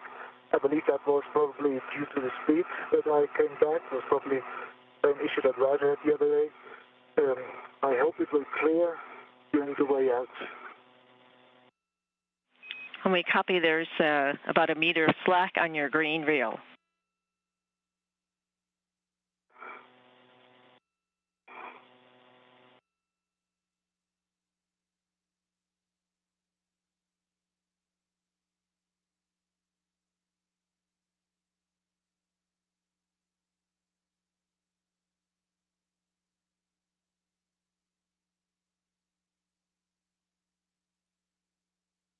You're getting a live view now of Mission Control Houston, Flight Director Paul Kanya in the suit, pacing on your screen there. Behind him, EVA Officer Sandy Fletcher.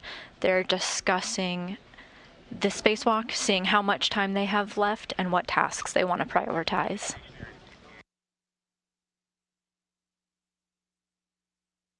The thermal cover.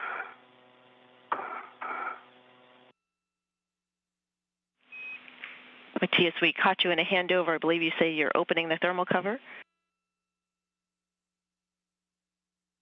Yes. Opening the thermal cover. Copy. Bringing my toppers back inside.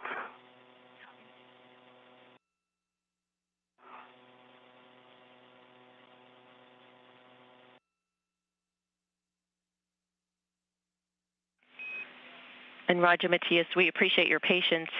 Just very vague words while we continue to sharpen our pencils. We're just looking at the time remaining and what tasks fit best in that time. We're not tracking any issues, but we're just getting the forward plan together for you.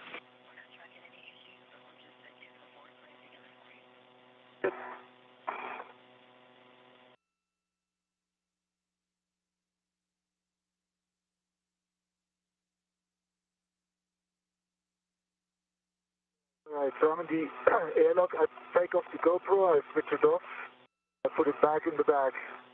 Or do you want to have the inspection done, which I think you don't want? It's right waiting on me now. You're now looking through the eyes of European Space Agency astronaut Matthias Maurer in the Quest airlock, looking at his supplies and seeing what equipment that he can bring out with him as Rajatari is connected to the station's robotic arm.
Roger, Matthias, Kayla, and Tom, we have sharpened our pencils. It is currently 4 hours, 10 minutes PET. Living consumable is 6 hours, 44 minutes on EV2 MEDOX. With that information, we would like to continue the EVA with a CP8 focus. We would head both Raja and Matthias to the CP8 worksite. Matthias would hang there while Raja does some of the initial work. For Raja and for Matthias, only the CP8 activities would remain for the EVA, and then we would work to clean up and ingress.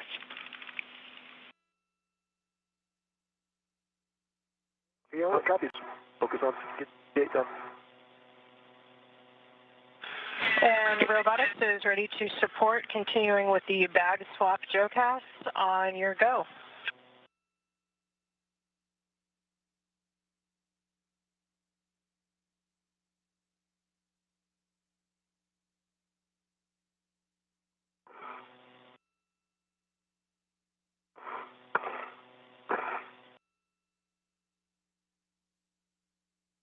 After a momentary pause so the ground crew can evaluate the remaining tasks of the day, they decided that the crew is going to continue on to the camera port 8 work site, you may hear referred to as CP8. They're going to perform a bag swap, so Matthias Maurer is in the airlock now to grab the bag and bring it to Rajachari. The bag contains the camera. A camera is already at the camera port 8 work site, and Rajachari will work to remove it and swap it with this new camera. I am ready. Ground is ready.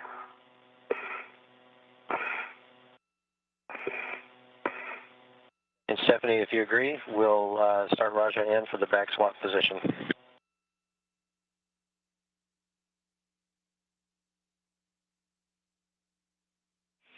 And Tom, Kayla, we do concur. I'm getting additional words. We would like you to proceed to the bag swap position. You're going to end up flying those through that position to another position, and we'll have those words for you.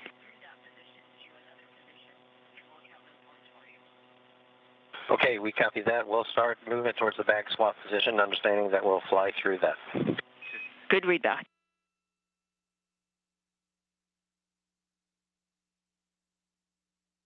Roger, we're starting motion. Your head's going to be moving to the truss. It'll end up about a half meter from structure.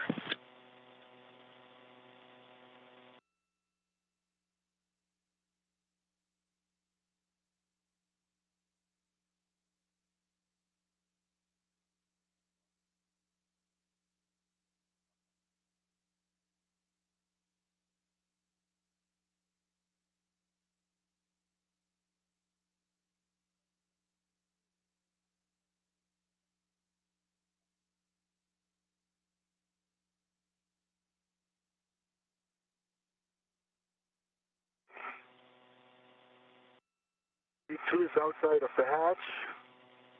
The camera bag is attached to the BRT, also with the BRT red, and I'm proceeding with closing the thermal cover. Okay, Matthias. Matthias Maurer has just egressed from the Quest airlock for the second time today, first time beginning his spacewalk, the second time to stow a bag that he was using previously on the Columbus and Bartolomeo platform. Now retrieving a camera, an HD camera that he'll be bringing now to NASA astronaut Rajachari. Local again. He's working right now to close the hatch thermal cover.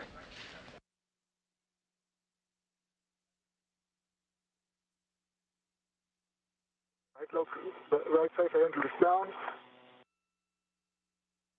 Safer handle is down. Copy, safer handles down.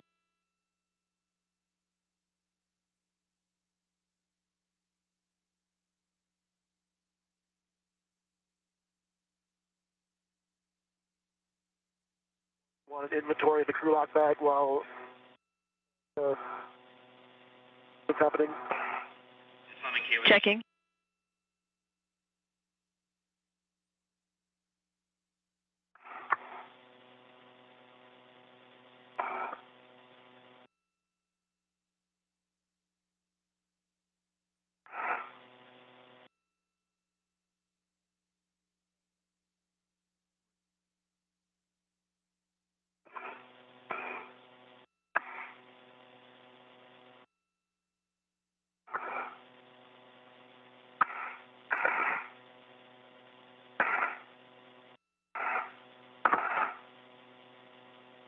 Rajachari's next tasks include disconnecting an old camera and temporarily stowing it away, and then he'll be replacing the old external high-definition camera with one with a wireless access port that can provide improved two-way high data rate communication between external payloads and our Earth.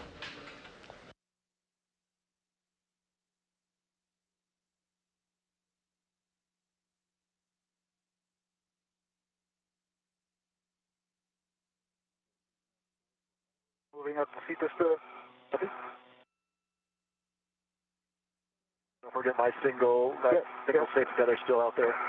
It is, and I'm clear of it. But when we come back, it's definitely partially very close. So always be mindful when you come back, okay? The white bag that you see floating on the top of the screen next to our spacewalker is what is the bag that's containing the high-definition camera that Maurer is working to deliver. We'd like your clearance to the CP8 camera. Body in 1 meter. I've got the clearance to the camera. Start GCA. Copy. Starting motion.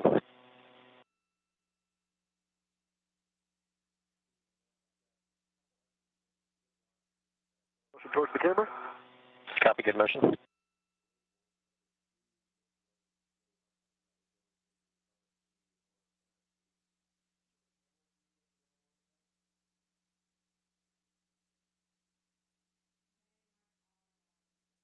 Half meter to go. Copy. I won't get a whole half meter. Our mini workstation gets pretty close here. And you still got good clearance? 20 to go. Copy. Not yet. That'll be good.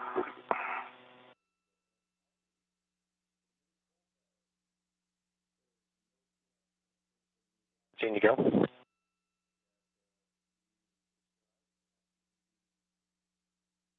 To go. Okay, looks good.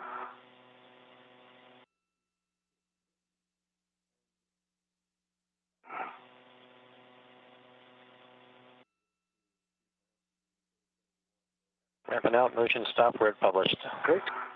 And just so I understand, is there another position that would get me to the NVGLs? Or is that it? I wouldn't be able to reach them from here. I can get the scoop on from here, and I can get the locking clamp, but I don't think I can get the NVGLs for this position. I'd have to go body down. And Roger, that's later in our procedure. Is standing by if Houston has any words. And Tom, those are good words. We concur that there is a later position for the NZGL access.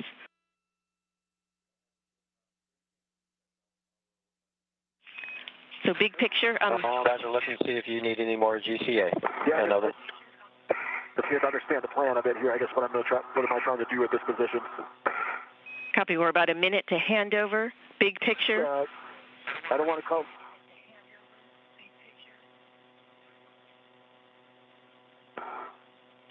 For this position, this is where you install the window cover and install the window cover. But I'll have some words for you prior to that. But big picture, you guys will keep your respective bags. So we bypass the bag swap R&R. We'll work on the camera R&R. We would like, once Matthias gets into position to CP8, we'd like him to hold and rest a bit for MEDOX. You want me to hold immediately? You said once you get into position. Once I get to you. Okay, good work.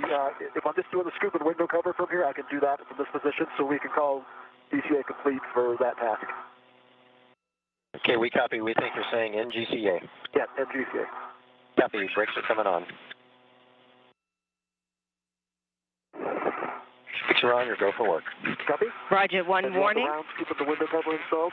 After one warning on the HD camera, do not touch the vent ports that are near J2, and that's affirmed. Window cover and scoop install. In anticipation of this planned handover, our ground IV Stephanie Wilson just gave the next steps to our astronauts, Raja Chari and Matthias Maurer. Chari just arrived at the work site, and his next tasks are to install a window cover on the HD camera, and then he'll go on to release some cables, again demating the old camera so that there's room on the stanchion for the new cameras.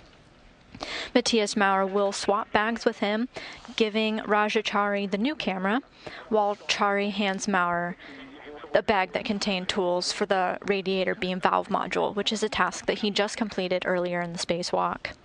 Originally, Matthias Maurer was planned to take Chari's bag back to the airlock and just to deliver the tools that he doesn't need anymore. However, the revised plan is for Maurer to stay put where he is and assist Chari with the camera installation.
TS drop green hook at 3651.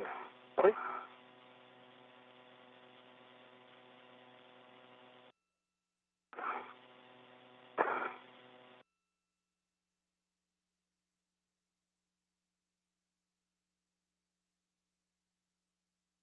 And the window cover and scoop are attached on the current camera.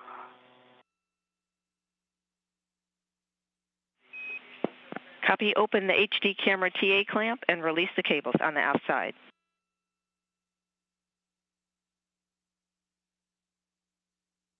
The TA clamp's open and the cables are released.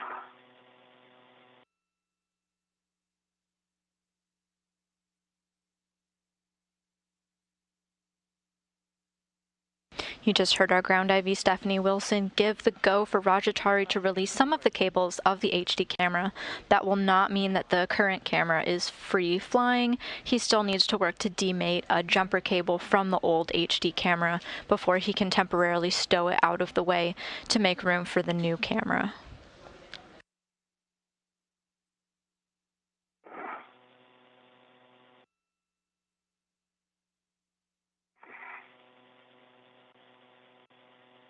Right, Raja, I see ya.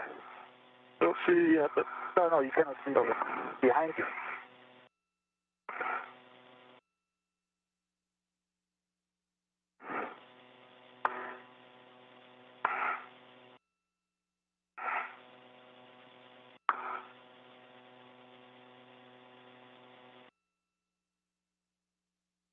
You see Matthias Maurer on screen now, inching his way using the space station's exterior handrails. He's almost meeting up with astronaut Rajachari with the new camera for a bag swap.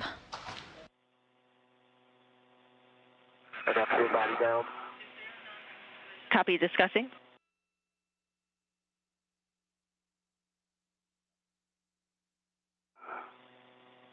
Oh, yeah. Oh, I see you. How's it going? Good. You're upside down.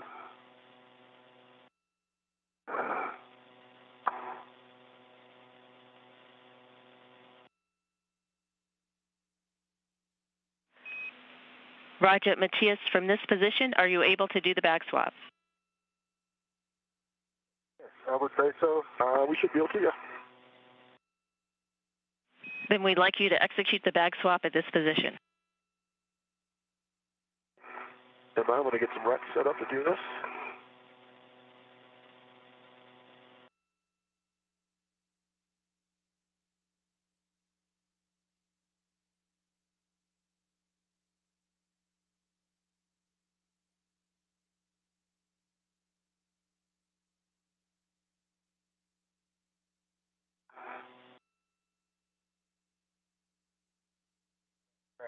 Want to have in your bag.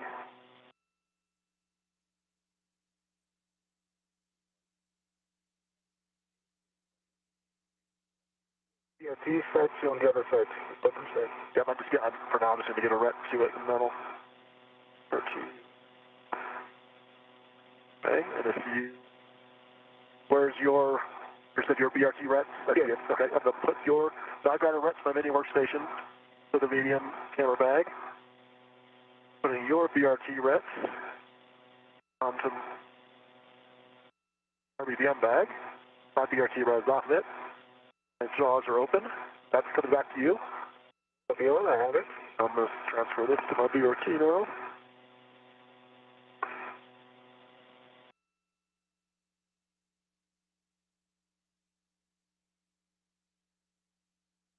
Matthias Maurer successfully made his way to the camera port 8 work site where Rajachari is connected to the robotic arm. Matthias Maurer handed him the bag containing the new HD camera while Rajachari got rid of his RBVM bag that he gave to Matthias Maurer. So now that they've successfully completed the bag swap, Rajachari is working to attach his body restraint tether to the new camera, so he's got it handy with him.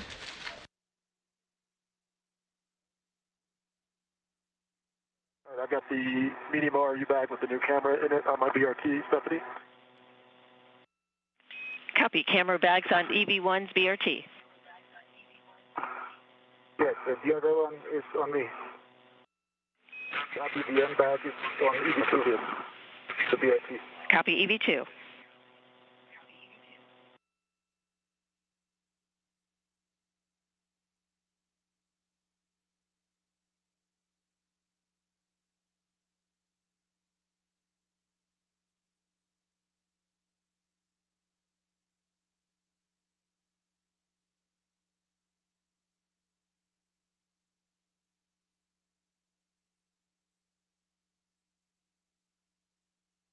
I think the next thing is I'm going to have to contact GCA to get to the NZGLs. I think that as well, but I'm checking.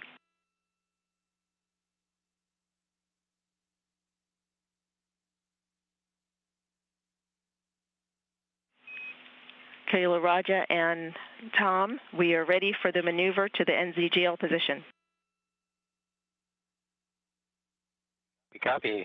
Your ground is good with the maneuver to the NZGL position. Roger, we are ready for your GCA. We understand body down. We ask for either protective clearance for your body and the camera, and we just need a distance. Okay, copy. I've got the clearance to the camera. I can't see below my blue plate, but I think that's out in this open space anyways. And try 30 centimeters body down. 30 centimeters body down.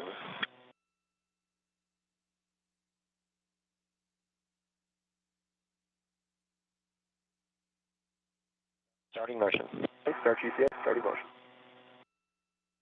Okay, I see good motion, body down. Good motion. 15 to go. Copy. Continue. To go.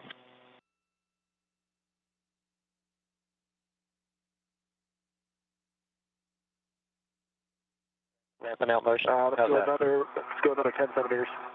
Another 10 centimeters. Body down. Take on. Starting motion. Start ramping out. Ramping out. Get my hands on them. Great, let's call GCA complete. Be complete. Stand by for brakes. Brakes are on. You go to work. Copy. Roger, demate the light jumper cable from the HD camera. That's the taller connector. Demate Papa 2 from J2. Okay. Working on the light jumper.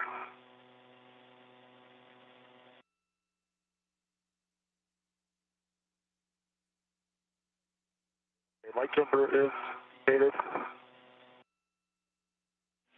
Copy. We'll take inspections.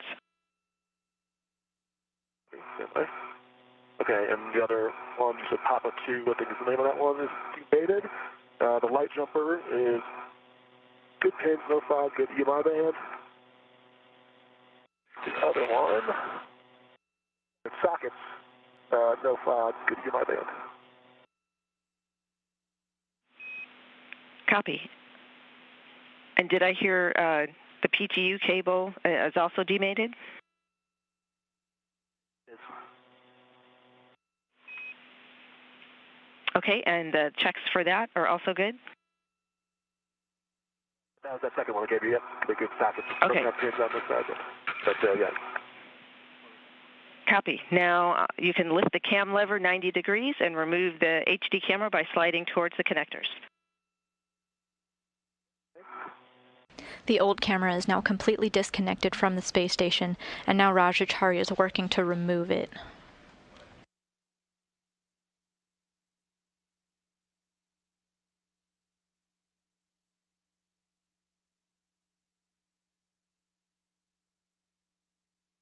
Cam levers unlocked. Good, nice job. Old camera is off. Copy. You can temp stow that on the outside of the ORU bag and retrieve the WAP HD camera from the bag to install onto the SD camera. And there it is, the old camera facing the Earth from the International Space Station, now disconnected and in the arms of astronaut Rajachari as he places it back into a bag to temporarily stow it out of the way so that he can focus on installing the new camera.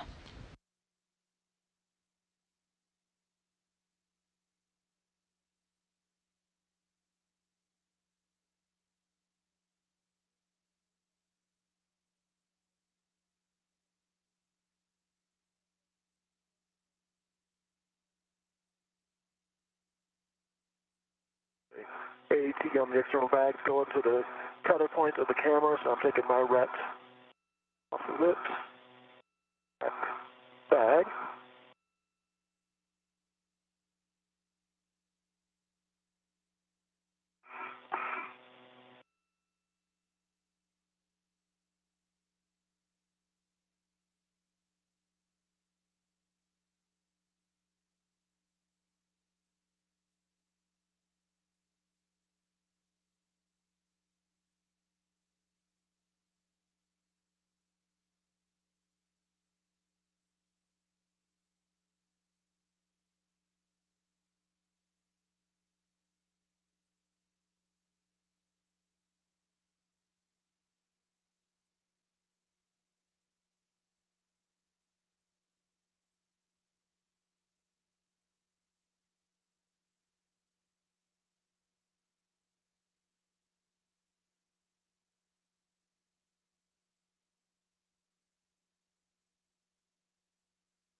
You see the brown window cover coming into view on the camera. Rajachari just installed that prior to unhooking all of the cables that connected the camera to the space station, and he's now working to put it safely away in a bag.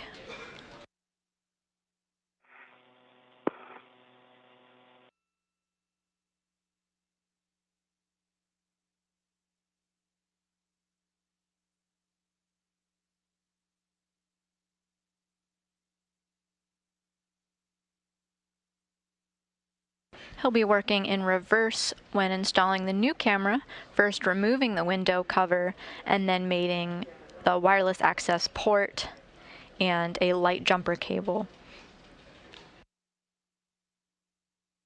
You're trying to find the line that marks the cam lever is in the lock position, but kind of bounces around in 0G. But I don't think it's actually all the way on. Find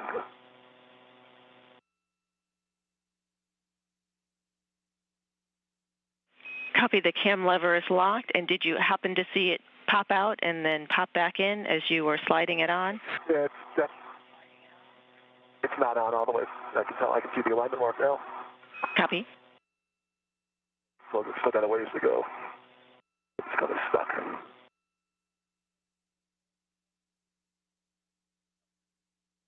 Flush on the top. Again, It is not flush on the top, Yep. so I could see it's not fully in. working on trying to. Does it seem like it's aligned, like it's up down? It's kind of stuck where it's at. Don't want to move up anymore. It's tiny little bit canted. Just wiggle it and then push from the top.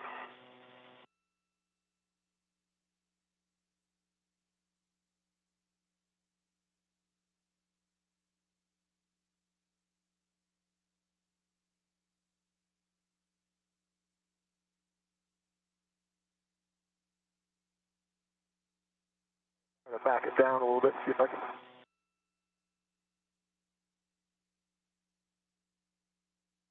I think on my side there is on the MLI, on the box that you slide it over, there's a small forward that keeps it from sliding further in.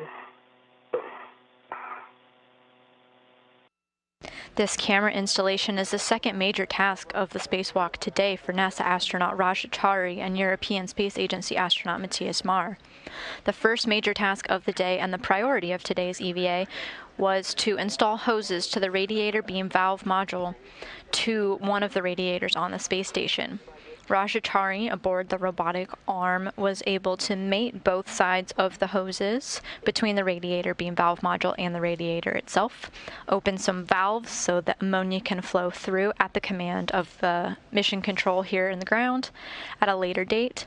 And he also installed heater cables that the ground verified were installed correctly and were working properly.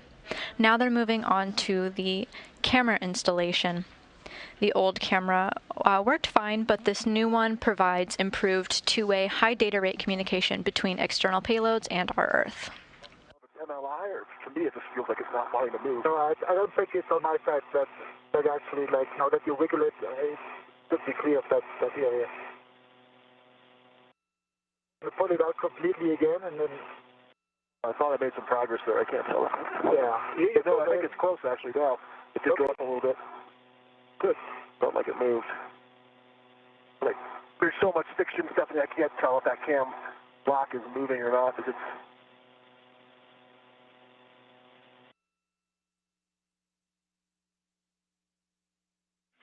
And Roger, we copy. We're looking at the crib sheet. Understand you, the alignment mark is hard to gauge and difficult to align. Are you able to push the cam lever to verify it's locked?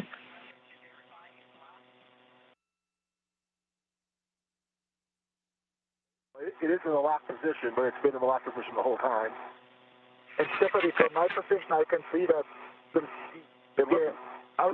most outer bolt kind of ripped with the cooling side. That is kind of still like proceeding on top of the other box. So I would say like kind of 3-4 centimeters. That's the expected. I'm trying to convince myself this alignment mark is flush on the right. Looks like it is in my mirror. So it definitely moved from where it was at before, but based on how much force I was having to exert, I definitely couldn't observe the cam buckle pop up and down. Copy. And Matthias, are you saying that the camera is not parallel from your vantage point? From my view, the camera is now installed. The end of it, so the most heated point is not flush with the box that it is installed to. There's still 3 centimeters of height difference. Right, so yeah, they shouldn't be fully aligned. There's a black alignment mark on my side. Copy. So one idea, as I could GCA the other side, to the TA clamp side, then I'd be able to definitely see those alignment marks straight on. Feel pull back here too. I mean, it's not moving either direction. Just trying to pull down on it. And we understand. Roger, move the cam lever to the unlock position and try to partially remove the camera approximately 1/4 inch. Push the cam lever into the lock position and then attempt to move it towards install. So unlock, move it 1/4 inch and then back down, right? Correct. There's 1/4 inch. Okay, I think it just popped.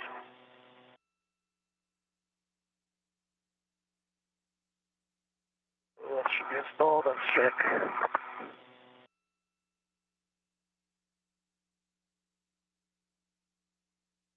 Okay, yep, black. So I'm looking through a mirror. You obviously can't see this. There's a set of screws around the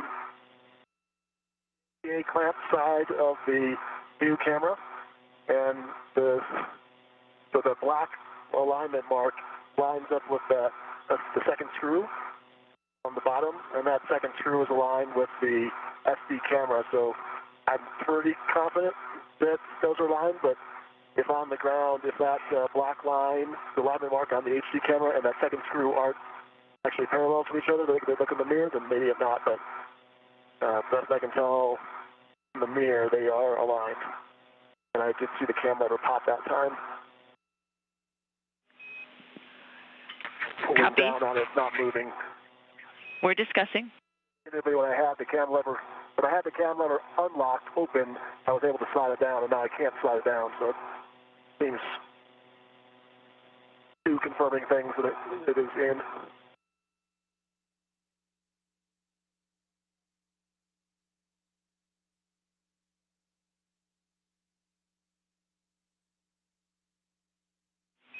Roger, thanks for the words and the description. Can you confirm that that cam lever receded back to the lock position? It did. Okay, thanks for the troubleshooting. We're calling this a good install. Nicely done.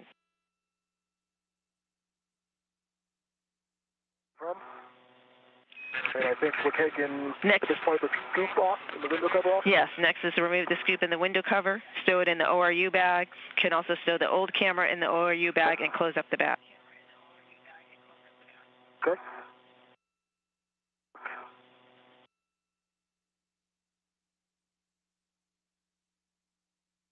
And our ground team here just confirmed with NASA astronaut Raja Chari that he had a good installation of the camera.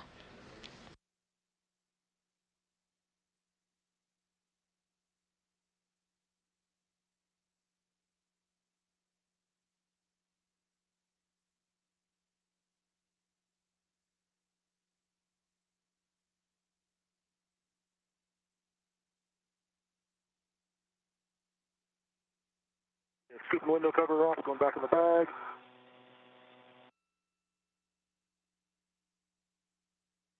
Copy. Turn on the old camera.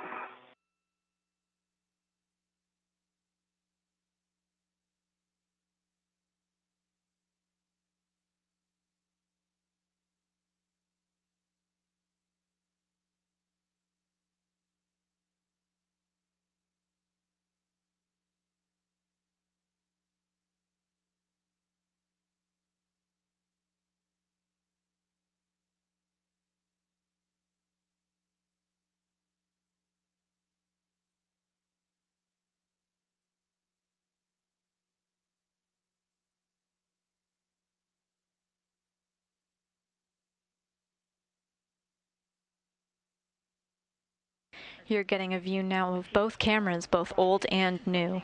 The bag, and since we've been in darkness for a bit, can you let us know how your hands are feeling?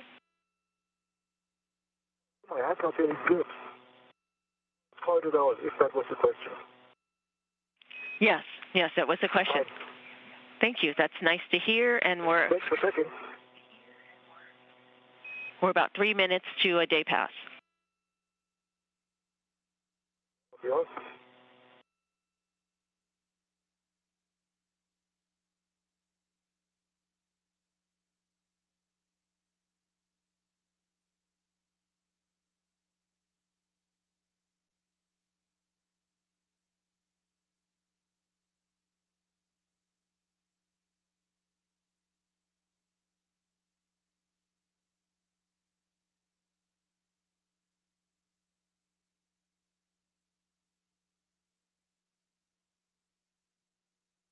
Chari is now putting the old disconnected camera back into the bag. This is going to go back into the airlock with them at the end of the EVA.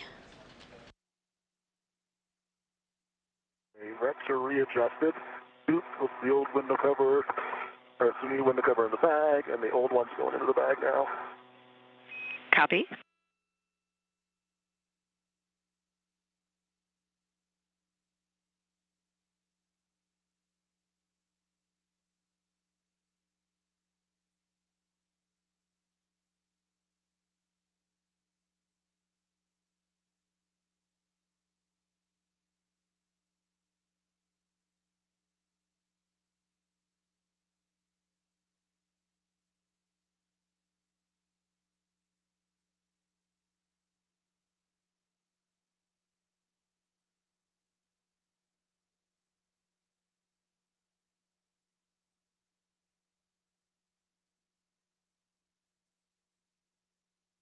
Okay.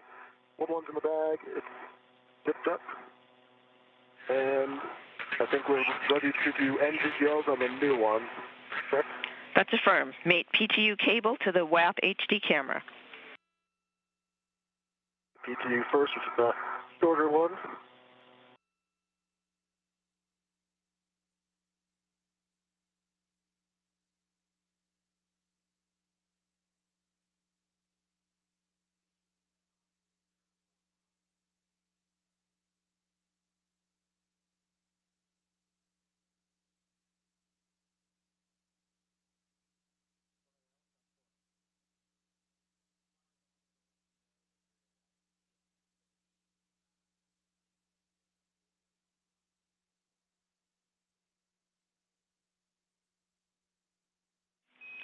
We'll take good inspections, and you can mate P4 to J1.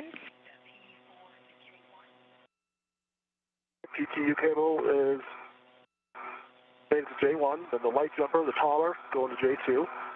Still good pins, no fog, good EMI. Copy.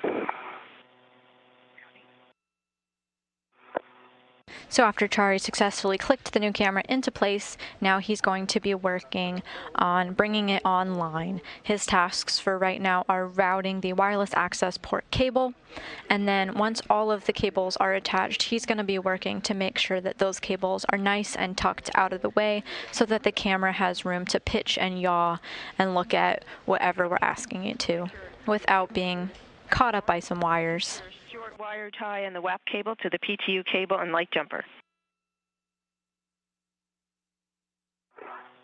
Putting those to the TA clamp first, and then the wire tie. Here it has the wire tie and then the routing to the TA clamp, but whatever works, whatever you think will work best. I think if we try to get the TA clamp just so it's less stuff floating around here. Copy.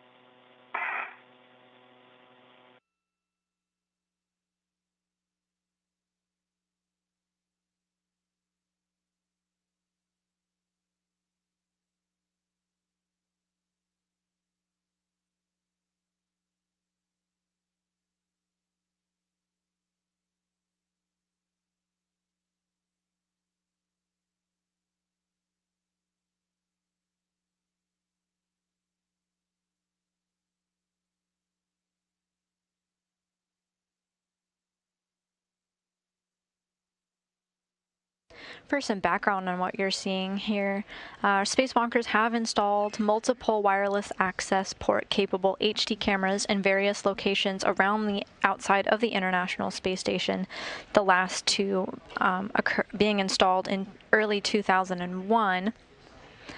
But this is going to be the first time that a camera has been completely taken off and replaced with a new unit rather than just installing the new unit at an area where they're able to connect it.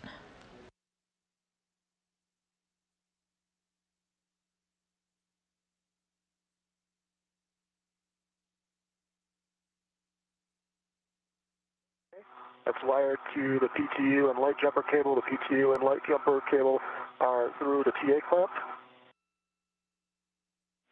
Copy. We're ready to go to the PTU cable restraint back off position. That's correct. You can work with Kayla and Tom. Okay, and that is a go, I think. Is that the correct amount of GCA? Or you need to back me out of where I'm at? We copy. Roger. Our brakes are coming off. Okay.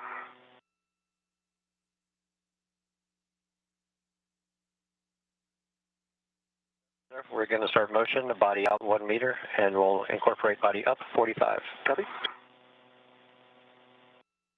Starting motion, body up.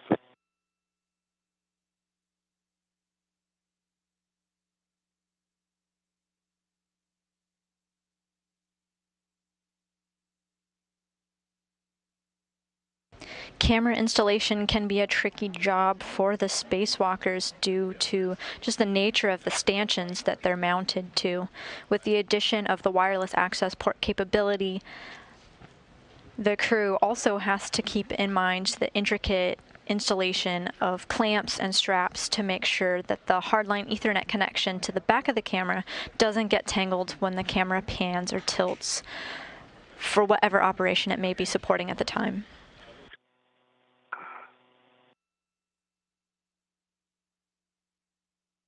See the body up motion. Body up.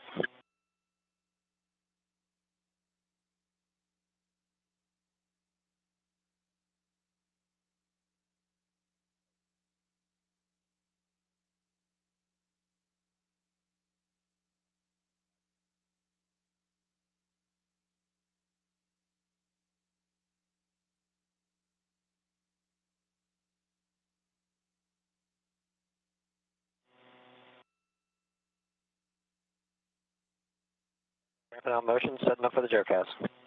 Okay.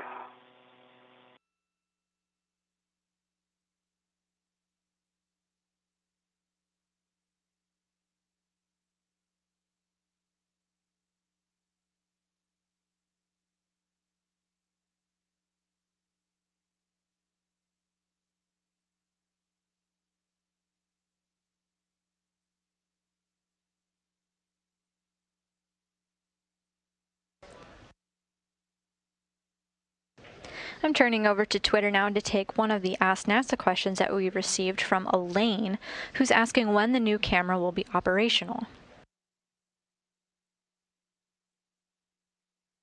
To answer her question, the new camera will be operational as soon as we route the Ethernet cable on the back end of the HD camera and made it to the Ethernet cable that Matthias Maurer had routed as his first task of the spacewalk.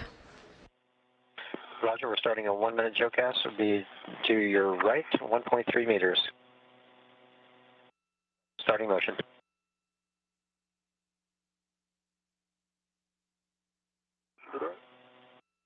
Okay, good motion.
Roger, the second of the two Joecasts will be 2 minutes.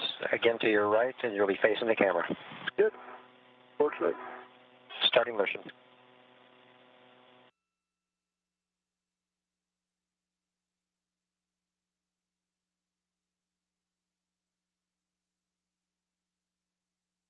Motion to move. Copy, good motion.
So we're setting up for the next manual maneuver. Copy.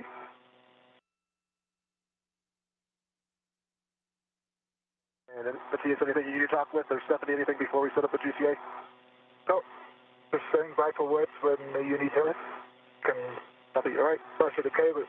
When you're ready, Tom, I'm ready for the GCA to the published PC cable or string access position. Houston concurs. And Roger, we copy, stand by. Yep, no worries.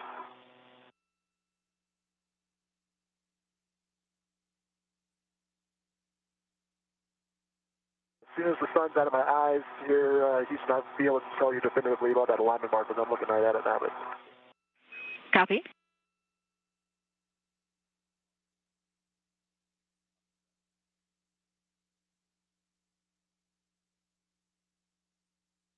you can probably see it actually on the camera view. It is the top of the black line is most definitely flush with the bottom of the SD camera. Roger, we're ready for your GCA to publish. Half a meter body in. Okay.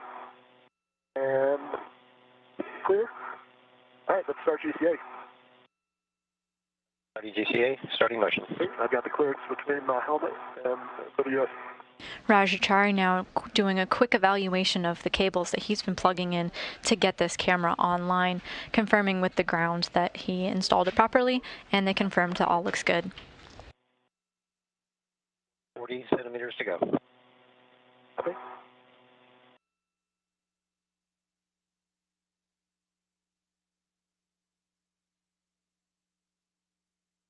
$20 to go.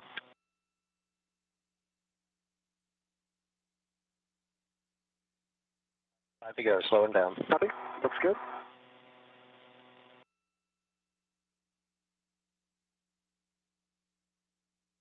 To stop, let us know if you need additional GCA. I think this is going to work just fine. Let's call GCA complete. Okay, GCA complete or go to work. Copy. Roger, route the WAP cable through the PTU cable restraint. Copy.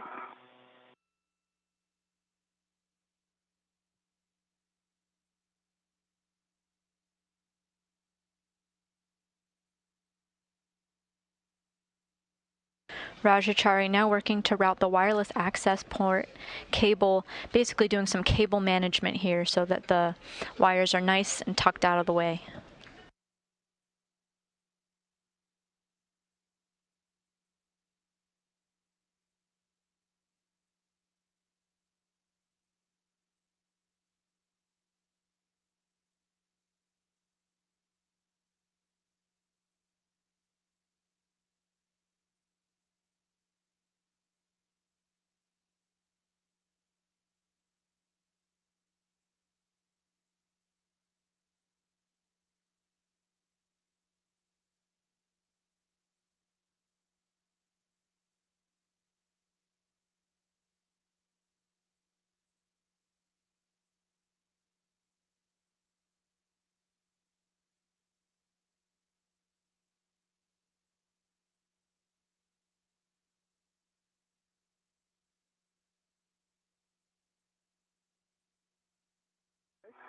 Route through the PTU cable restraint.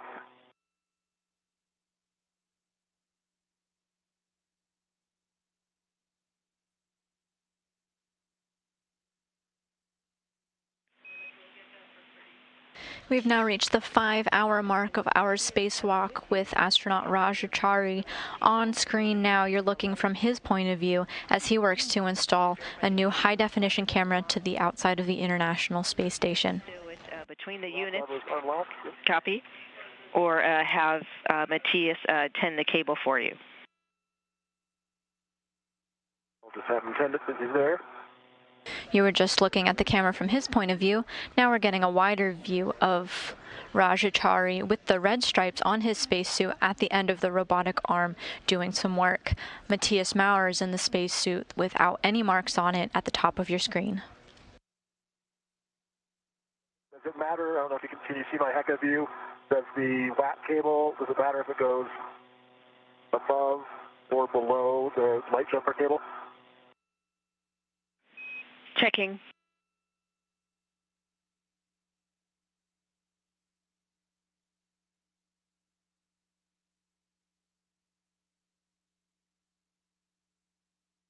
I don't think it would make a difference. Only like 1/4 inch difference in routing. In the meantime, I'll have you grab onto this end if you can get it. Right, throw it over, and then I can grab it. Yep, hold on. Can't see you, so tell me when you got it. Almost have it. Okay.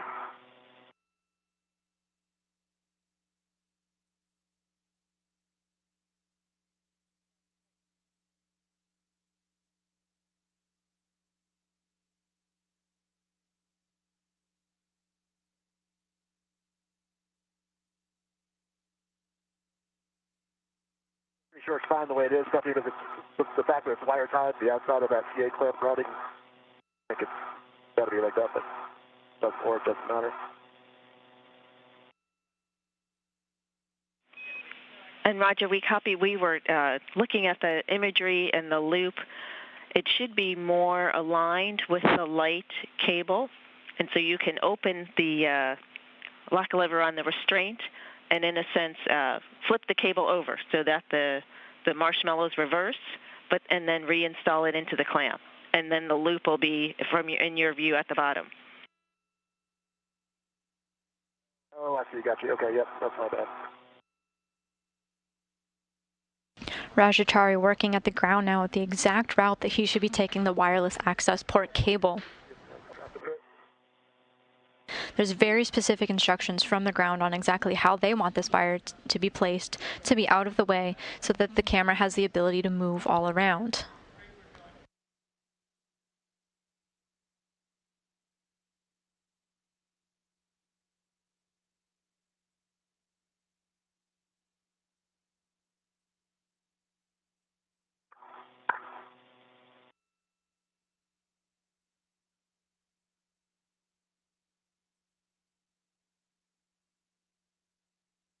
Have it? Yeah, don't take it yet, though. Okay. Just out of the way.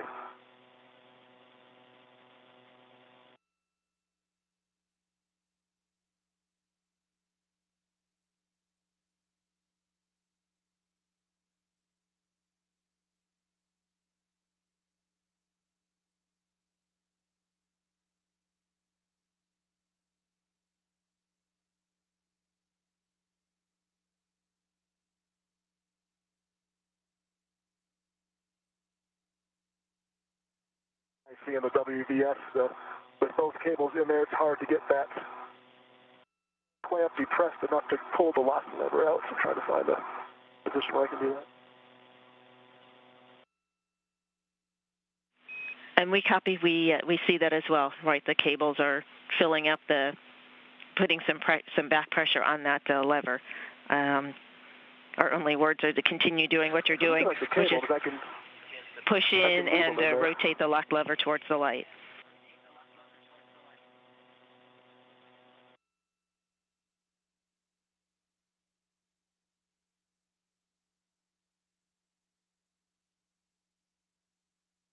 There we go.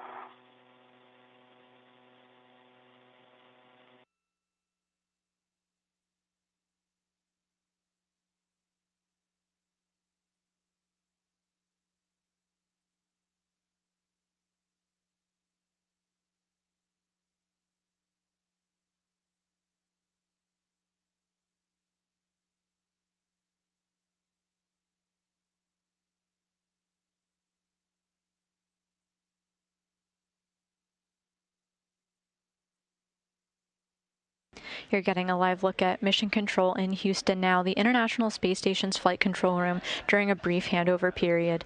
To recap what Rajachari has done on the second task that he's working on, he's replacing an HD camera on the outside of the International Space Station. He was able to unhook the old camera and remove it from its stanchion without any problems. The old camera is now stowed on his person. He has successfully put the new camera on to the stanchion and is working to get it routed properly with the right cables and in the right positions. After handover, we like the plan. Copy, Roger. We're going to be moving you body out 55 centimeters. Stand by for motion. Starting motion now, body on. Yeah. While I'm doing this, I just want to get your confirmation that this looks like a good install for this camera since I'm not going to see this line marks. Houston. Once we come back, the ground crew is going to take a look at Rajachari's work, make sure that all the cables are exactly where they would like it to be. A good install. And we've confirmed good installation. His next task is going to be looking for the Ethernet cable that Matthias Maurer had routed as one of his first tasks of the spacewalk. Besides the alignment marks, like I said, it's the very top part of the black line is touching the back SD camera line. It's not, I'm not sure if it's touching center on the black, but it's touching black, but not completely to the bottom of the black, if that makes sense. And we understand, and with all the checks you performed, we're happy. Sounds good. Roger, we're setting up for one of 3 JOCASs. All right, sounds good. Ready.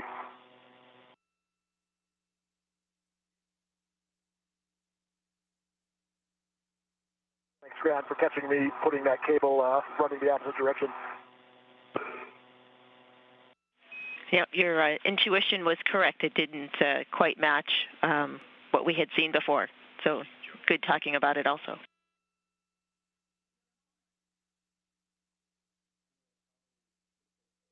Stephanie, is there anything that I could do on my end here with the cable card, in making the cables already? Or do you want me to stand by until we're fully done with Russia's fetch? Checking, Matthias.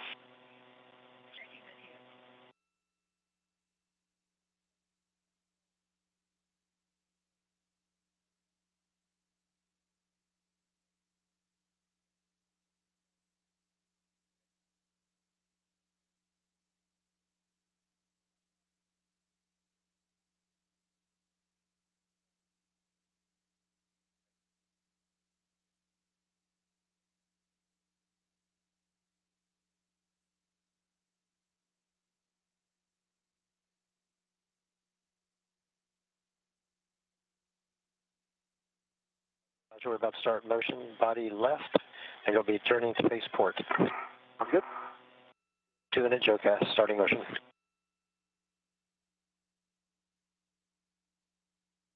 And Rajachari is about to be in motion on the robotic arm, slightly moving to a different position so that he can work at the back of the camera.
Rajachari now approaching the back of the camera on the end of the robotic arm. This task will bring the camera online. The new camera is operational as soon as the Ethernet cable on the back is mated with that of the Ethernet cable that Matthias Maurer had routed earlier. We're starting motion for the second of 3 geocaches, 1.5 minutes. Station forward, and you'll be facing the camera. Sounds good. Chari's been largely responsible for the installation of this camera, Matthias Maurer having gone into the airlock to get the new camera for Chari. At this step, we should expect to see Matthias Maurer help out once again, connecting the Ethernet cable that he had routed. And right on cue, you see Matthias Maurer at the top of your screen, ready in position to assist Rajachari.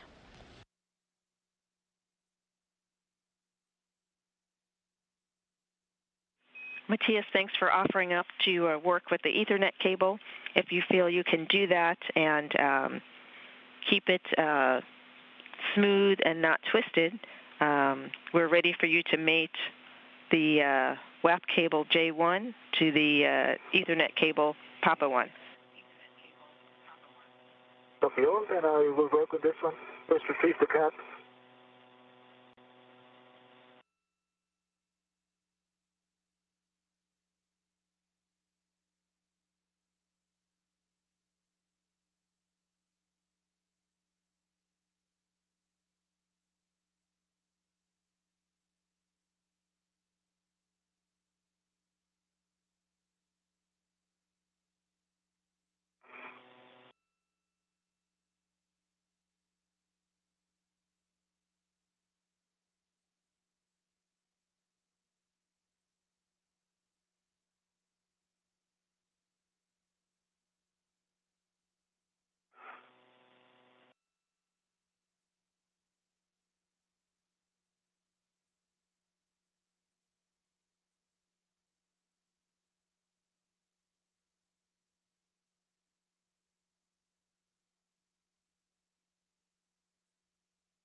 Roger, we're about to start the 2.5 minute geocache.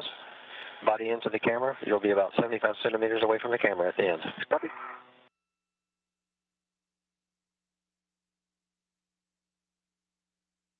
I see good pins, no faults, good EMI band. Copy. You can mate J1 to Papa 1. Okay.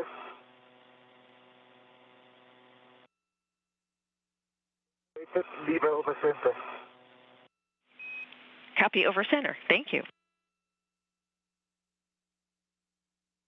Behind you, Matthias. Okay. Closer. You're getting a view now as our spacewalking astronauts install the wireless access port cable hardware to the Ethernet cable that Matthias Maurer had routed previously. That is from my hand off to you. But you can stay there for now so you can hand me the cable once I get there. Okay.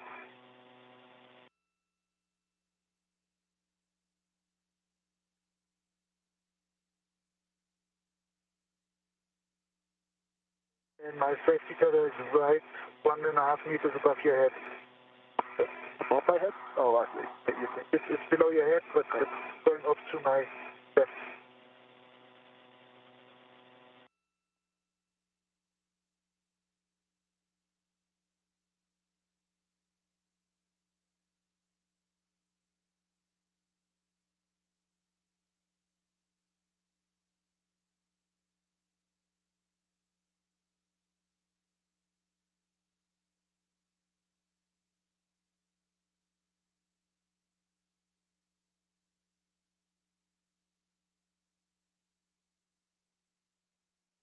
Through the helmet camera, we're able to get brief glimpses of our Earth as the space station crosses over the country of Bolivia.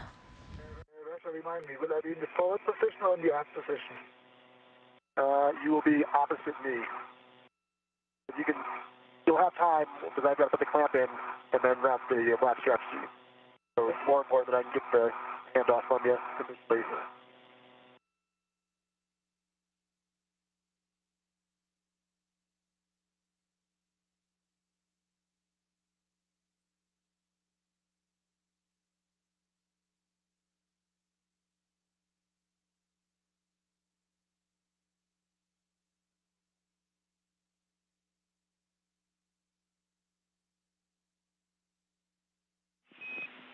Matthias, when convenient, we'd like a glove and hap check.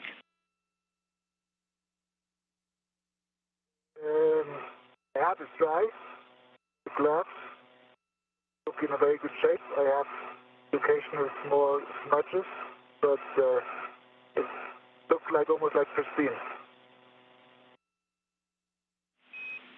Copy all for hap and gloves for EV2.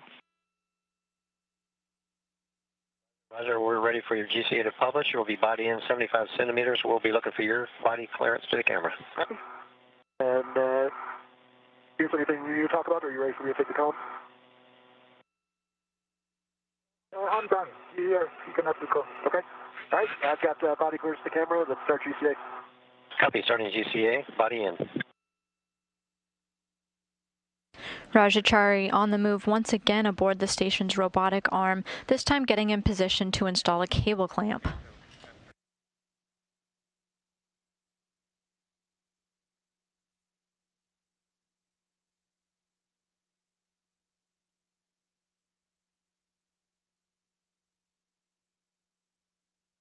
Half meter to go. Ready? Continue. Continuing.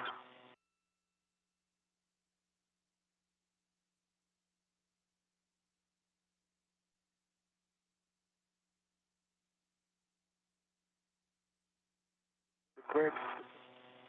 30 centimeters to go. Copy, looking clear.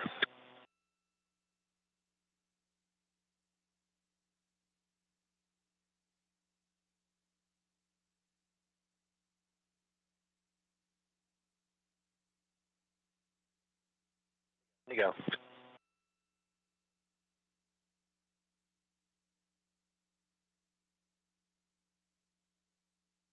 Five to go.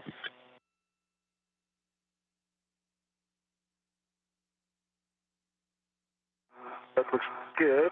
I may have to go body down. Motion stop and copy. You want body down at this time. I'm just evaluating here. And Okay. Stephanie, remind me of the cable clamp. I know the dog leg is going towards Matthias, which it is.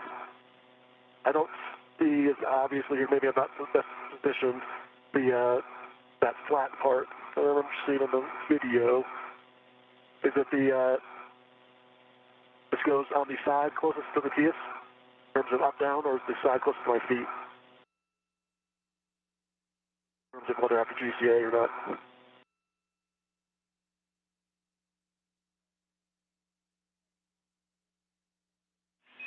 Checking.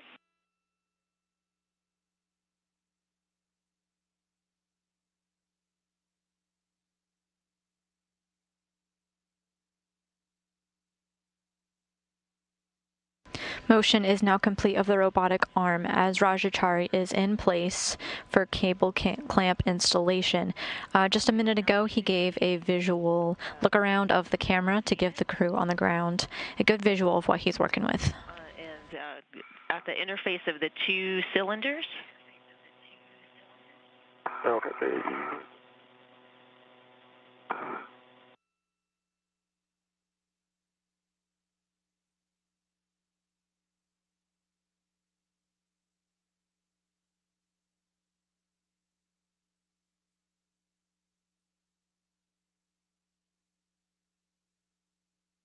I'm just being in the wrong spot. The notch.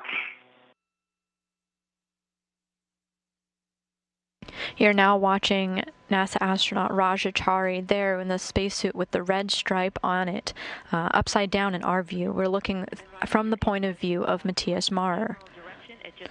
Maurer's coming in with the assist and is ready to help out Rajachari anytime he needs it. Dark-colored cylinder. Okay, I got it. Okay, I found it. The sun was shading it. It looked flush, but it's actually, that's the notch. I just found it. I'm pretty sure I found it at least. Okay. Okay, the locking tab is in. Let me give you a quick helmet view of it. Make sure we agree that's the right spot, but that's the notch I was expecting to see. Okay, we concur that's the right spot. I believe you said the locking tab is in, and can you verify the alignment guide is flush with the PTU and give it a pull test? Happy? Flush? And good pull test. Copy. You can retrieve the adjustable from the clamp and stow that on the bag exterior.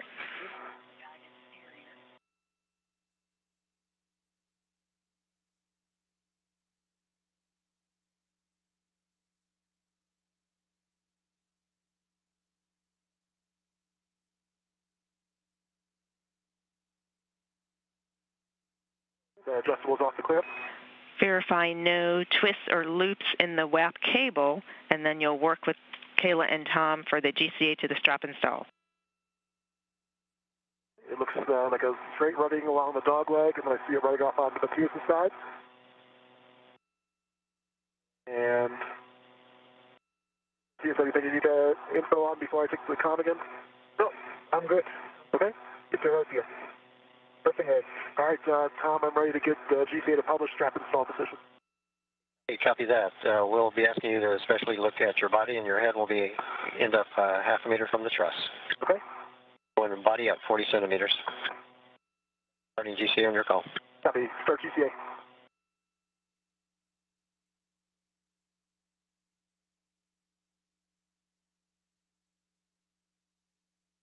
Starting motion. Yes, motion body up. Ready to go. Okay, let's ramp it out here. Ramping out. Yeah,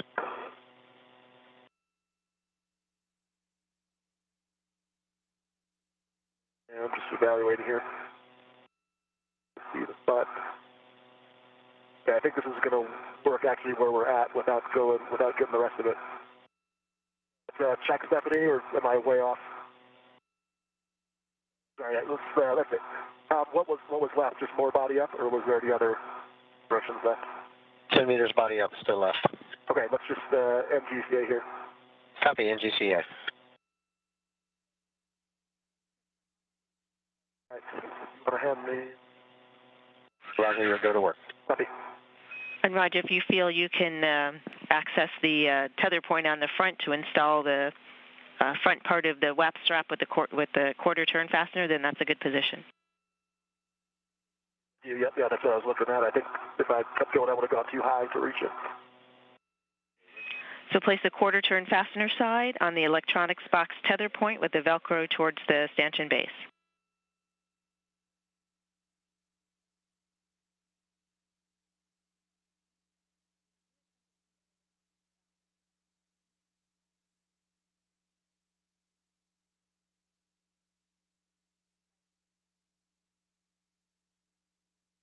Mating Velcro should be facing outward.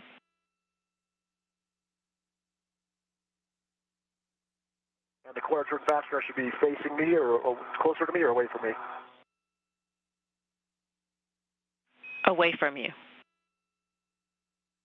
Okay, that makes sense. And you'll place your good call. Make sure there's no twists in this first. I go over with you for a second. I'll twist it over here.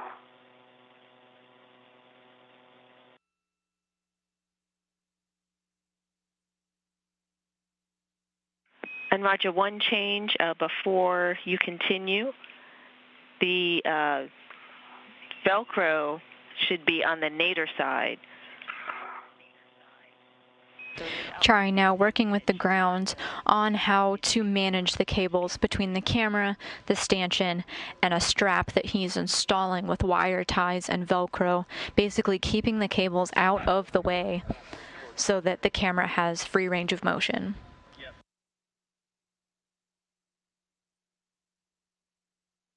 Where's our cable twisted?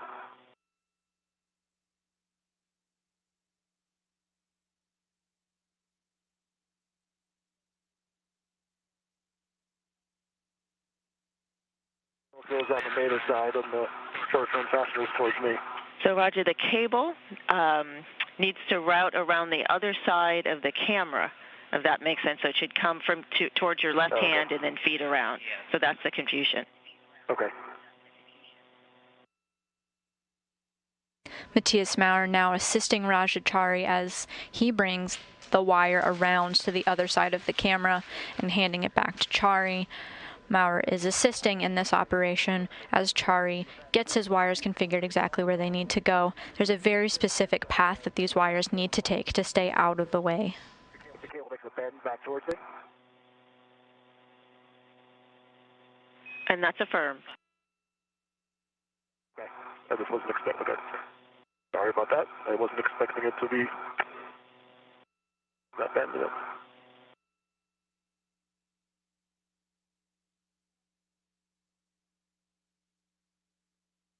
I know there's no upside down in space, but it's kind of upside down.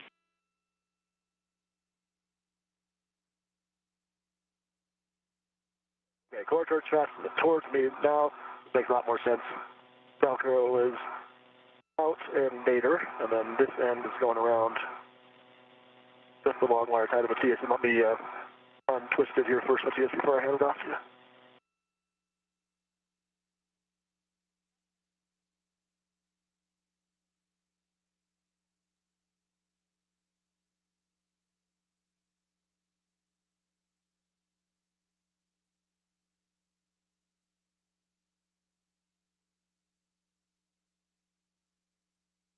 Can you see if there's twists in it on your side at all?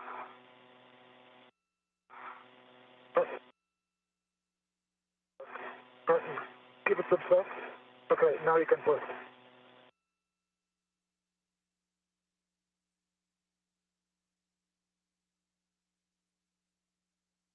That thin rust color thing you see flying into view is a wire tie. Wire ties are one of the many tools in a spacewalker's arsenal, and they're used to keep cables tidy and out of the way.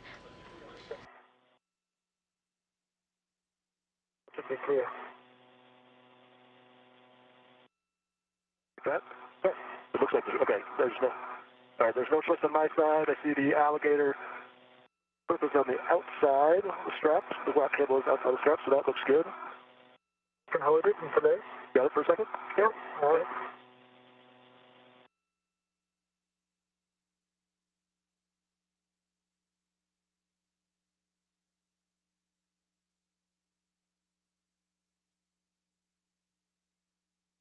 Chari is working with a checklist now. A couple of ways to verify that what he's doing is correct. He'll be placing a fastener and making sure that the Velcro is facing the stanchion.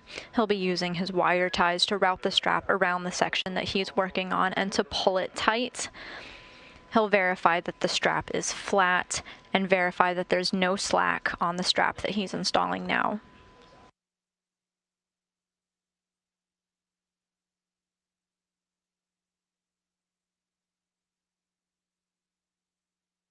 We're now 5 hours and 30 minutes of spacewalking time.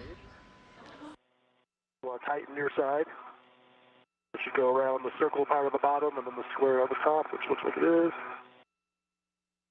Right. Good words. I'm going to put the wire tie through it. It sounds like you checked that the strap is flat, and I heard a call about the French hook on the exterior. French hook is on the exterior, and the black cable is outside the black strap. Run the wire tie through it now.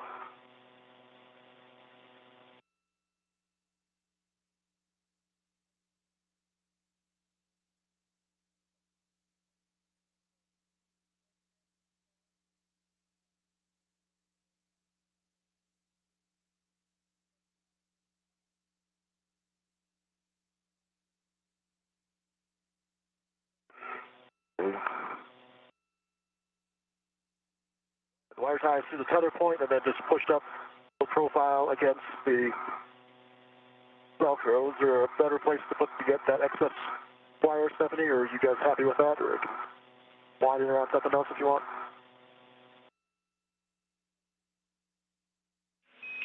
And Roger, that's good. We like the config of the strap and the wire tie. Happy? All right, so then with the rest of this cable, you need to put those through the A clamps, or just run down. Take the slack out that you want now, Matthias. Yeah, we'll do it.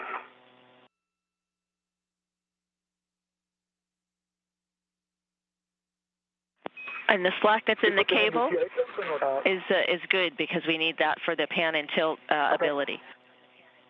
Okay. So we don't want to run to the TA concept, so to speak. Okay. And the ground just confirmed with our spacewalkers that that's a good installation of the wireless access port capable HD camera on the outside of the International Space Station. And Roger, we need you to verify the SD camera lens hood is square to the camera. All right, say that again. The SD what camera? The camera lens hood is square to the camera, so that's all in line and flush.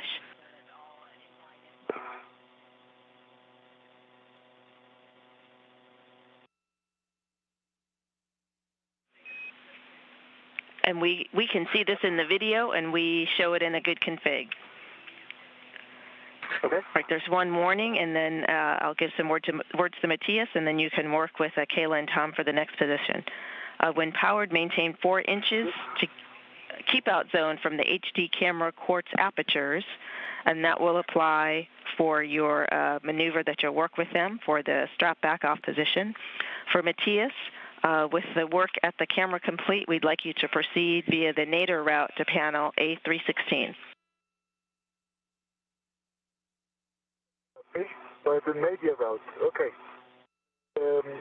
I need to wait a little bit till Roger moves out, so I can actually pass, back with him. Yeah. And I'm sorry, Matthias, I didn't quite... Roger, if you're ready, we'll give you your...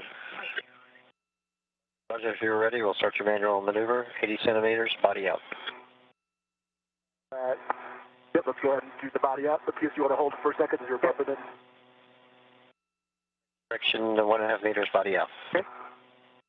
Ready? And Matthias, I did not copy your last. I said, I will wait before I move out so Roger's out of the way, until Roger's out of the way, otherwise he has a small conflict in my translation part. And Rajachari is in motion on the robotic arm once again, having completed the installation of the camera. However, he's not quite done at that work site.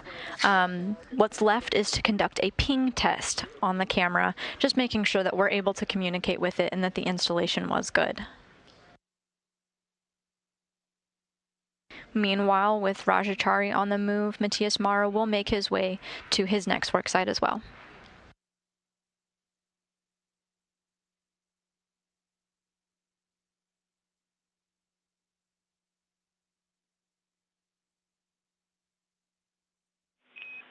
Matthias, as you're translating via the nadir route en route to a panel Alpha 316, there's one caution: avoid inadvertent contact with grapple fixture shafts to prevent bending target and liberating dry lube.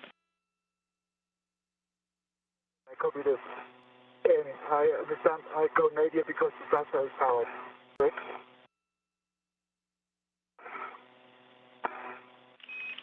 And for Matthias, friendly reminder, slow and steady wins the race. Yeah.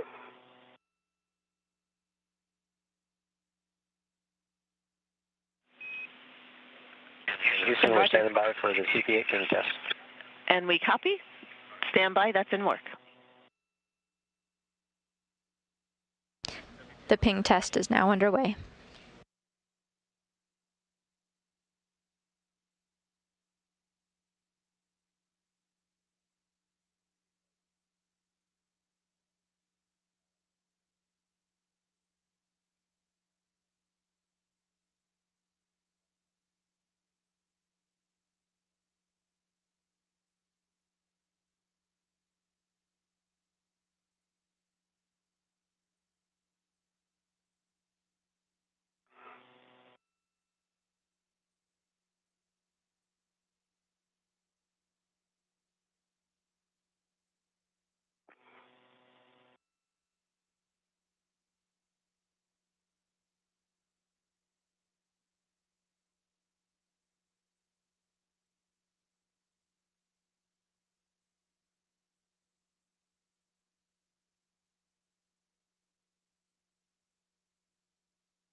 You're getting a view now of Matthias Maurer moving on to his next work site.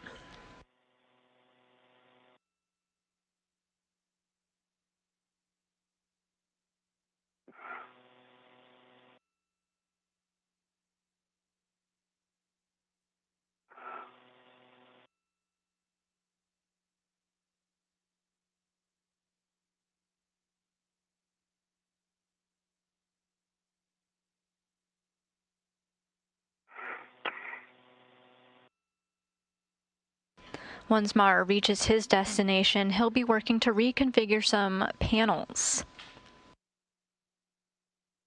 What this does is set us up to replace a mini pump module next to the existing pump module in the unlikely event of failure of our existing pump module.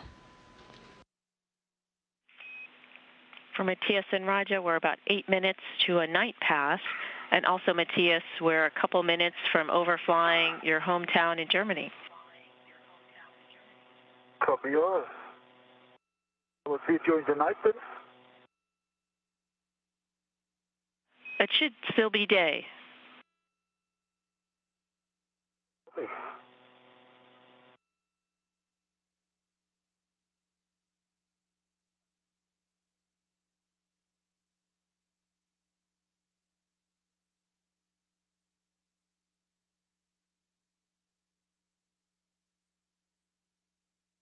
And we just got confirmation that the ping test is good. That was a successful installation of the new camera and replacement of the old one.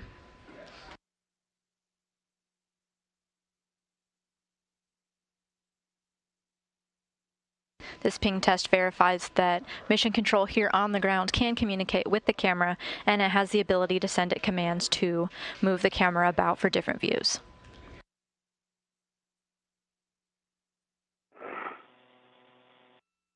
So, Stephanie, do you have the handle for me?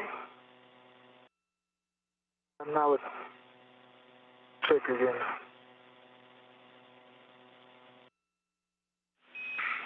Close to the... Handle is 3612. Close to the ATA. But probably to the other side of the ATA. Oh yeah, okay. I see where I am. You see, yes, then you've gone nadir using the outboard ATA handrails, and then when you see a starboard tool stanchion, you'll go zenith to handrail 3549. Okay.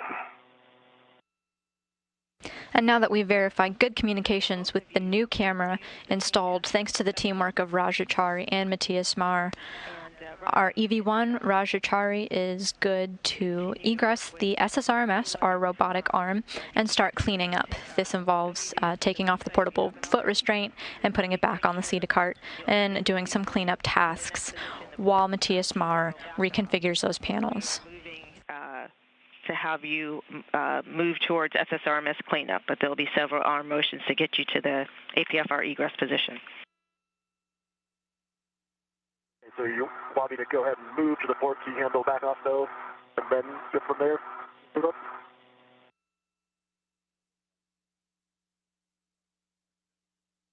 And Roger, we're going to back you off and then do 2 JOCASs. And that's affirmed. Houston concurs. Copy. Okay. You are go to the port key handles back off position and copy successful ping test. Kayla specifically requested 1 ping only, so glad it worked out. We copy standby for motion. And Stephanie, I'm looking at J919 that I will connect.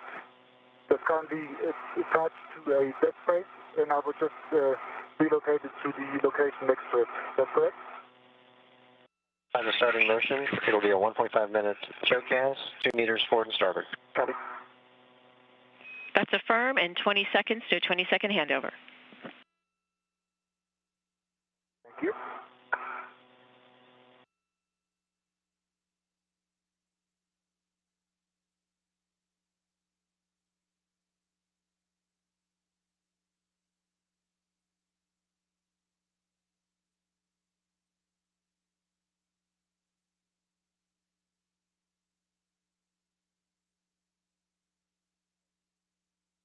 And with a momentary loss of signal to the crew, we'll use this opportunity approaching the 5-hour and nearly 45-minute mark of the spacewalk as our spacewalkers are wrapping up their final tasks and heading for a cleanup.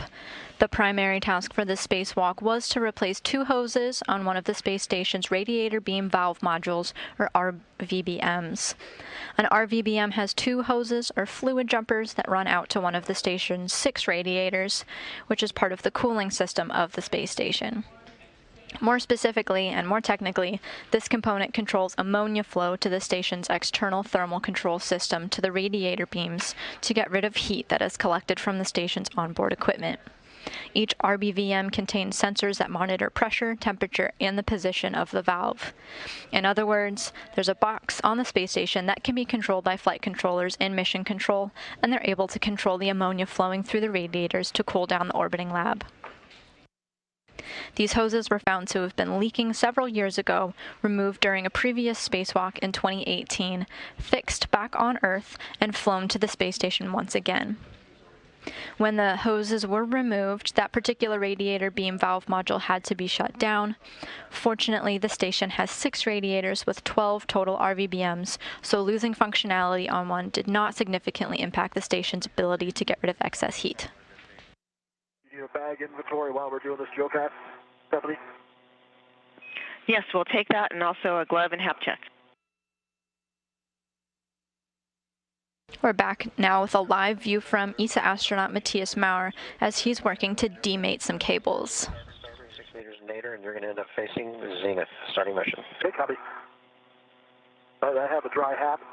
No change on the right glove. The left glove, I got a smudge on my left arm near the thumb, but otherwise the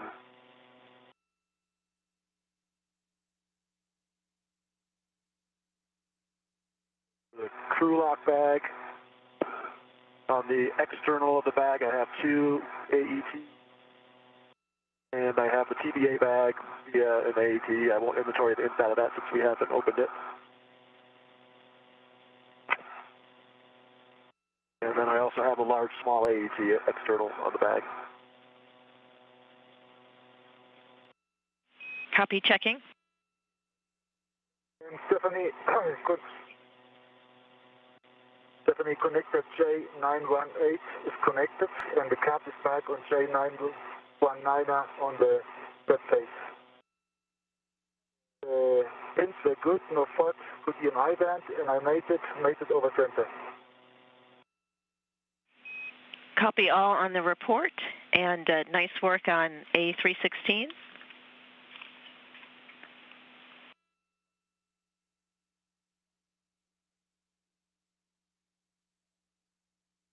Ready for the inside of the bag, Stephanie? Stand by, Roger.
Matthias, at this point, with your work on panel A316 complete, we'd like you to translate back to your green hook, pick that up, head to the port Zeta cart, pick up the P4 crew lock bag that's on the CETA cart, bundle that with the RBVM crew lock bag, and head to the airlock to stow the bags.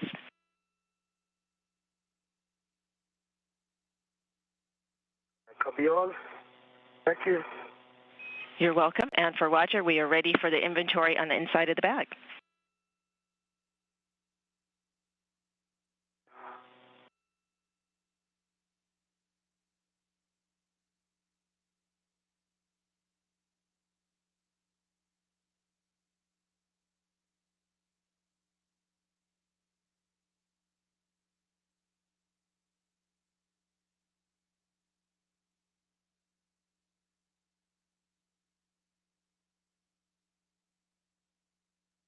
Inside the bag, I've got the adjustable attached to a scoop and a window cover attached to the HD camera.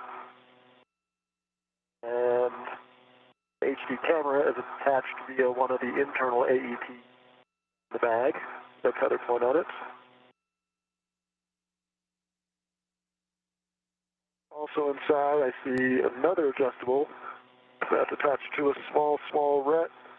And on one end of the adjustable is a scoop, brown scoop, on the other end, another HD camera cover.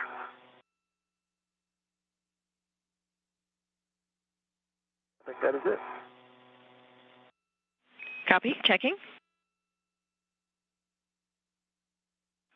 And that is a good inventory on the inside of the bag.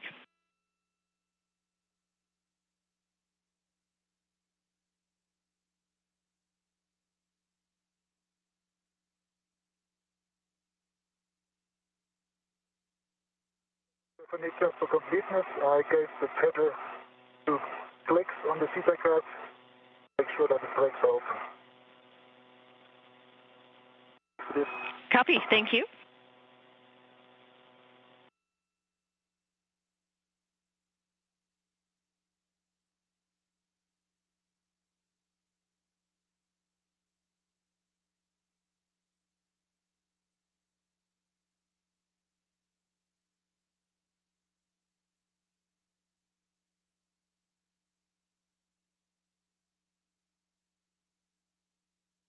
You're getting a live view now of Rajachari on the robotic arm. You can see him center screen with a red stripe on his legs of his spacesuit. He's holding a free-flying bag that is attached to him. It contains an old camera that he unmounted from the International Space Station and replaced with a newer version. He's been aboard the robotic arm for the majority of the spacewalk, and now that his tasks are concluded out at the Camera Port 8 work site, he's going to be working to egress or get off of the arm and stow away his portable foot restraint that are on his feet now.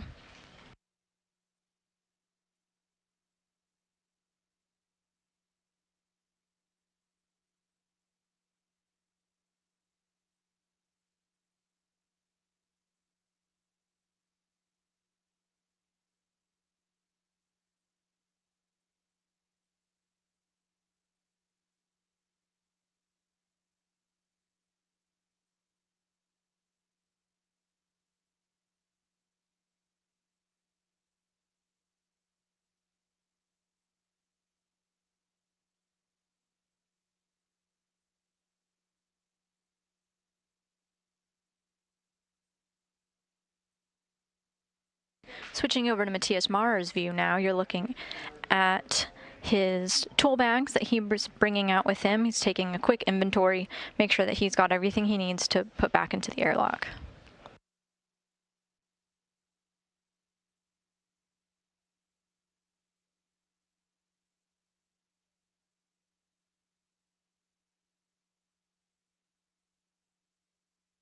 Taylor, just so I understand the timeline / plan, am I just going to this position, set up the robo moves, or is the intent to go here and see if we have time to do the port T handle? And Raja, we are setting up to take you to the egress backoff position and to the FHRC for egress. Okay, so we're not doing the T handles, and we're almost ready for that last showcast. All right, thank you. And Houston concurs.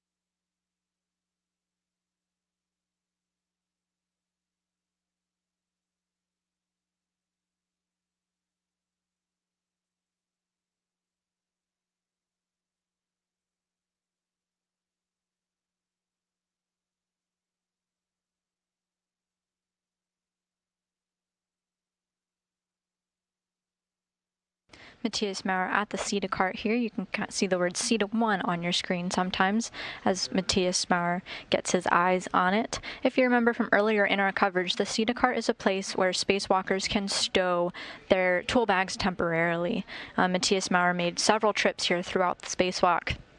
First getting a reel of cables so that he could route the Ethernet cable to eventually lead to the camera port 8 work site, where the camera was installed to the Ethernet cable. He also got the tools needed to work on the Bartolomeo science platform here. Okay, the reel bag? Yeah, the reel bag. Okay. So we are starting motion. It'll be a 3.5 minute jokecast. You'll be going forward in zenith, 5.5 meters each. And you'll turn around the face of the truss. All right, sounds good. Ready? Starting motion.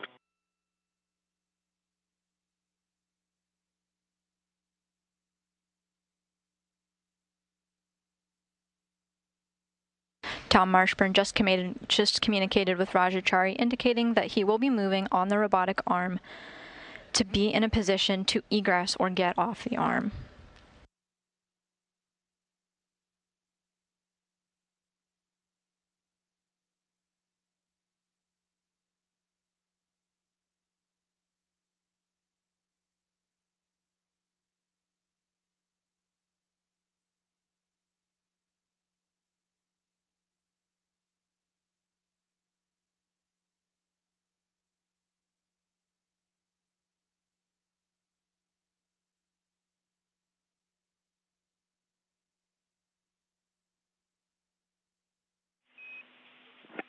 And Matthias, we realized there was some comm going on with arm ops. Just wanted to double check that you were able to retrieve your green hook.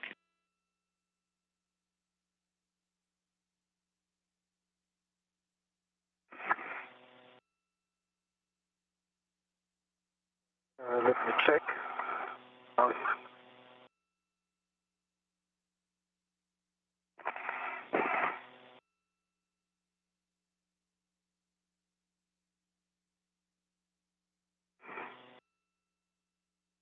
I have my pepper pack nicely bundled, and at the CETA cart picked up the P4 bag, bundled this also, and I'm on my way back.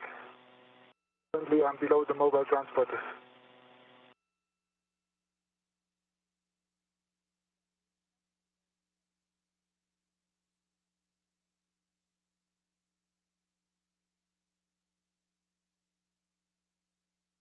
The tether that you see routed in front of me is routed.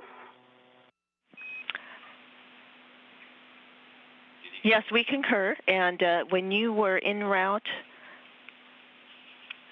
after leaving panel A316, did you translate past P1 to pick up your green hook?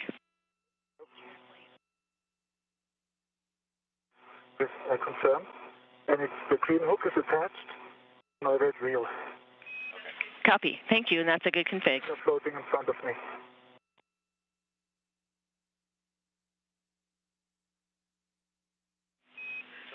Okay, we're happy, and thank you for the report, and we'll speak with you again at the airlock. Okay.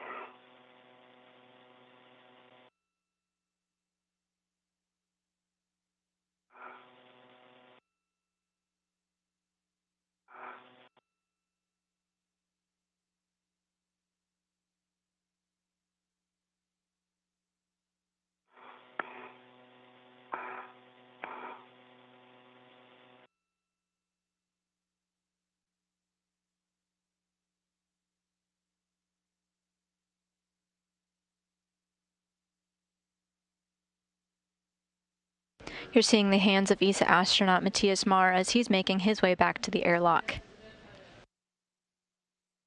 He verified with the ground here that he's got all the equipment that he needs and that his tethers are in the proper configuration to make his way back.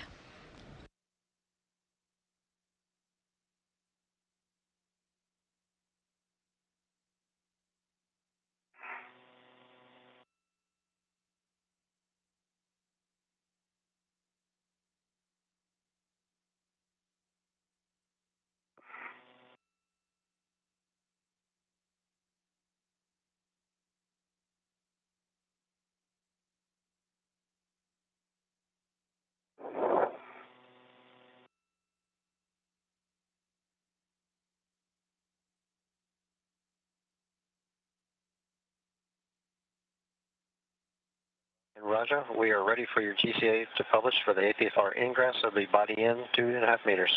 Okay, I've got my crew lock bag clear. Matthias, you need the count? Are you good? No, and I'm on my way back.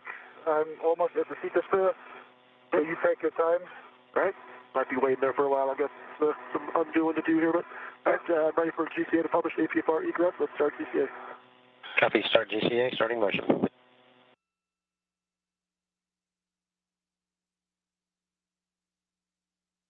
Starting motion. Motion toward.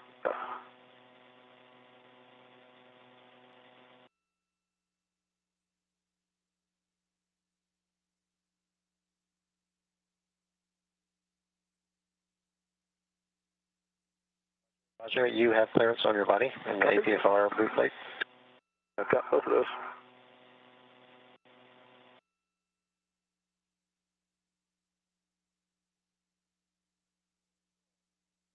Half meter to go. Copy. Continue. Swing. Ready to go. Okay, still good. 10 to go.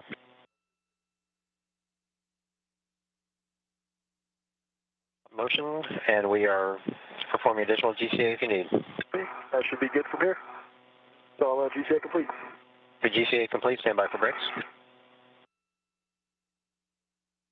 Brakes are on, you're go for egress. Copy. All right, I'm getting the MORU bag stowed onto the FHRC first and get out of the ATM.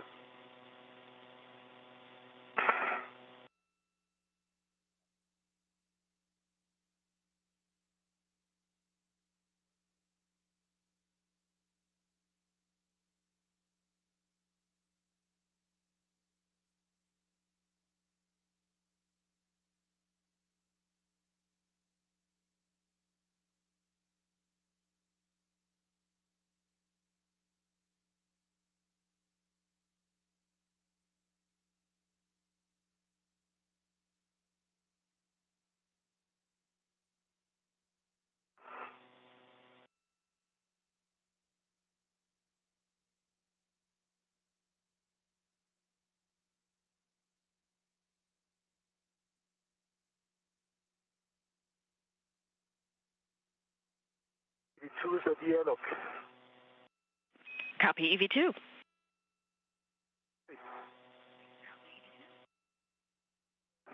Can I open the hatch and insert the gear, or shall I wait for thermal constraints until Roger is back?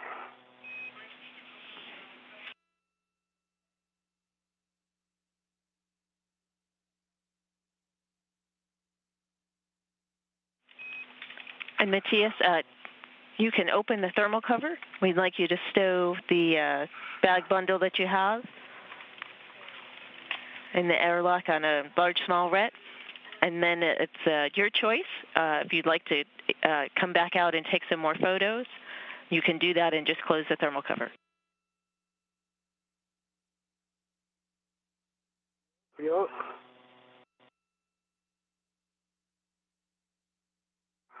All right, I've egressed the APFR. Just got confirmation that Rajachari has egressed the robotic arm and is now working to remove the portable foot restraint and put it back onto the CETA cart where he got it. You're looking now at ESA astronaut Matthias Marr, who's reached the Quest airlock. He's being tasked with putting some bags away and stowing them out of the way. He'll soon be joined by Rajachari at the airlock once the SSRMS or robotic arm has been configured and put away. And as you work to remove the APFR, you can check the ingress aid is retracted. And work right now. Copy that.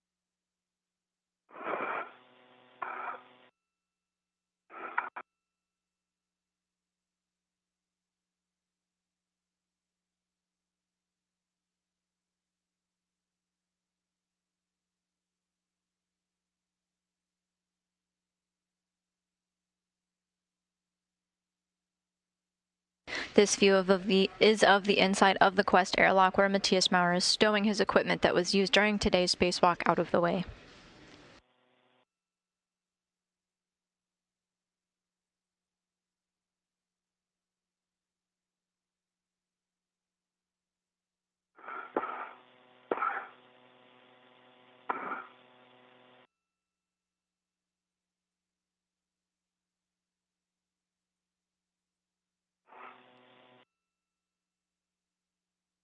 Once Chari installs the APFR, or we're talking about the portable foot restraint here, he's going to be working to swap his tethers over so that he can make his way over to the airlock as well. Like bundle that I brought into the airlock is stowed, and I'm lingering below the airlock. Happy. And Houston copies as well. As you hang out below the airlock, you can close the thermal cover. What?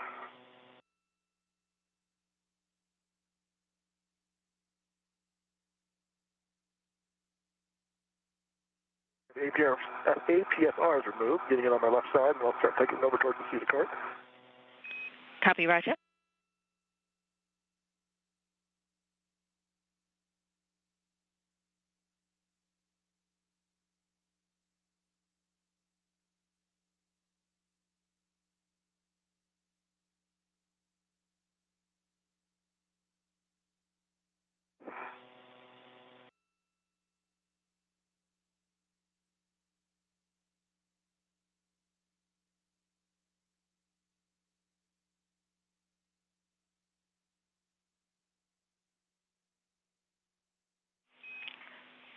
And Matthias, we have a proposal. How do you feel about doing a bit of airlock pit pin imagery? Oh, that's a good idea. Good idea. I do that. And we copy.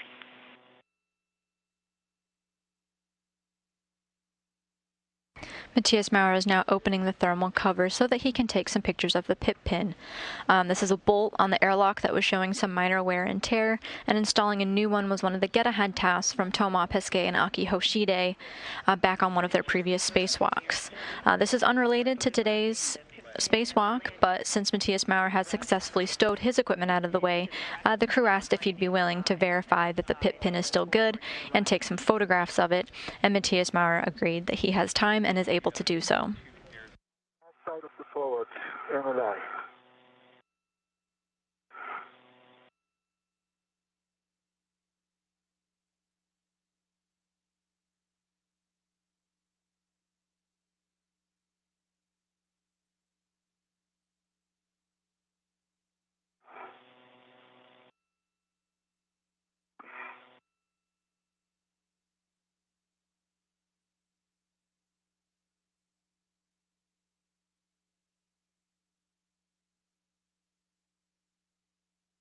You can see the camera that he'll be using to complete this task in his hands now.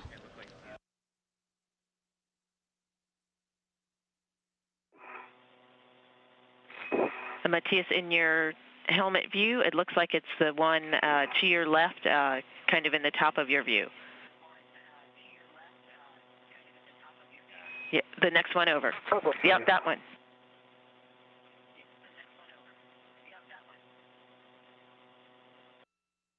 Okay, I'm at, putting this in the zenith starboard swing arm, which is where it came from.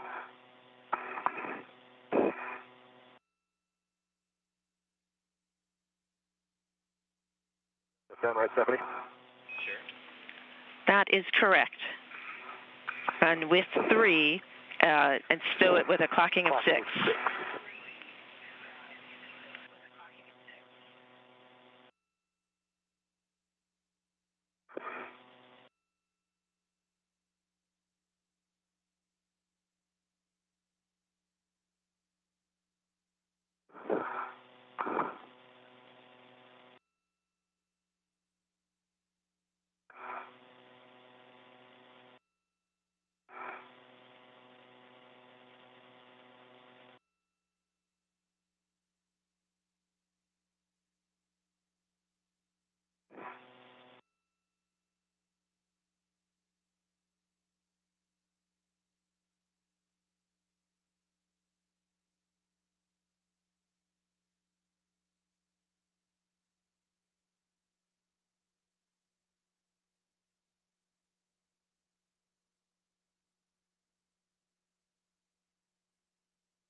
Stephanie, do you also want to have a helmet cam overview?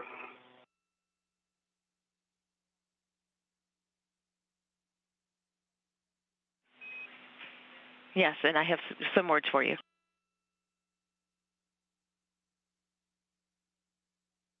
Ready to copy.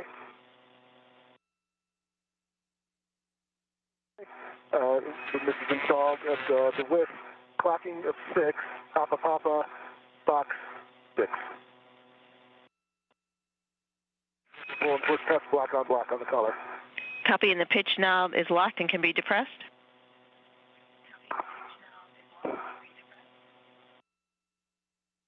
Yes, locked, it can be depressed. Excellent. You can perform your safety tether swap onto the striped hook and off of the arm. Copy. It works. And Matthias, for you, for the imagery, we're in particular looking for an equipment hook. Do you see that? Can you get eyes on that equipment hook? Yes. Could even manipulate it if you want me to do it. And we have good video of that. Just pause here for a moment. Rajachari is now safely off of the robotic arm and is now a free-flying astronaut. He is moving his tethers from the robotic arm to the International Space Station so he can make his way back to the Quest airlock and join Matthias Maurer. Maurer is doing some imagery checks for the folks here on the ground. And if you are able to get any close-up photos of that equipment hook, that would be appreciated as well.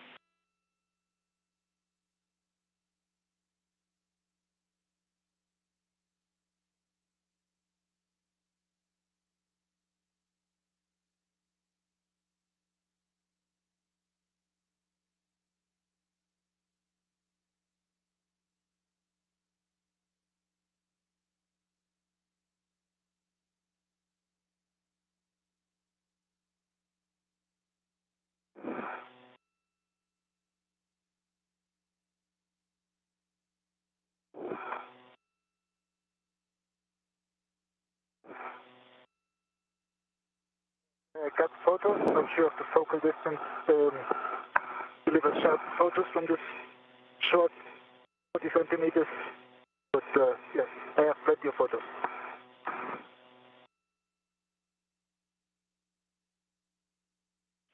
And Matthias, thank you very much. That completes the airlock tip pin imagery. You can hang out and continue to take photos as you like.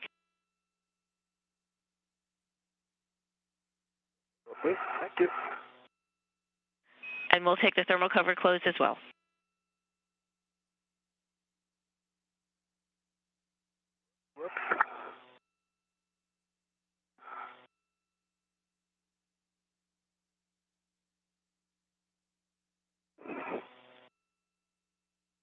And just for completeness, I'm already attached to the internal steering. My plate is closed black on black, so that's at least that will be our load process. And we copy. Thank you.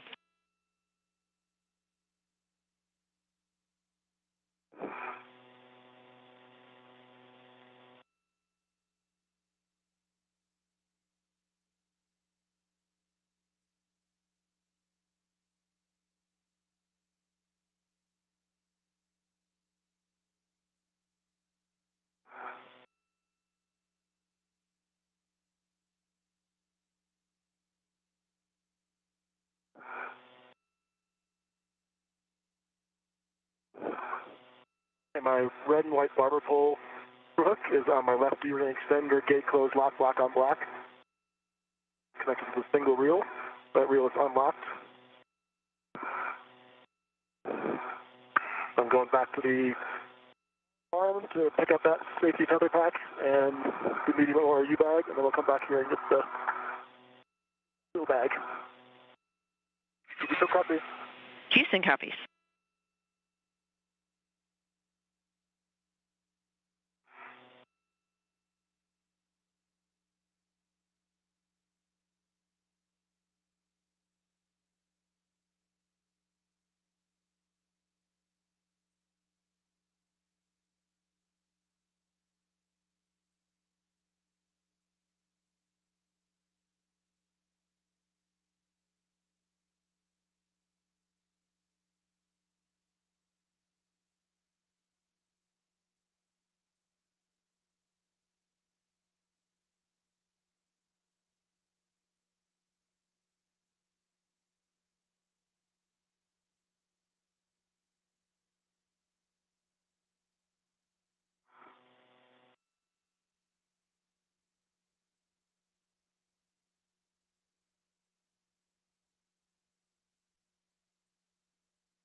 The International Space Station is currently in an orbital nighttime as it flies over the northern territory of Australia.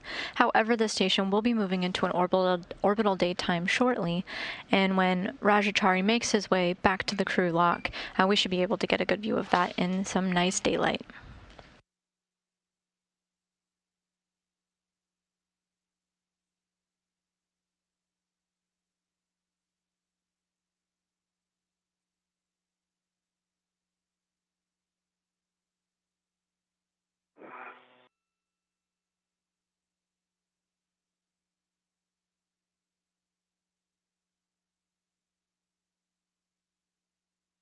This view gives us a good look at the tethers that Rajachari is working to disconnect. His feet used to be attached to the robotic arm, and all tethers were on the arm, so that our robotic arm operators, Tom Marshburn and Kayla Barron, could fly him to the various work sites. Now that his feet are free and he's already installed the portable foot restraint back onto the seated cart, you can see that he's got one last hook that he's grabbing for now to be fully back onto the station and off of the arm.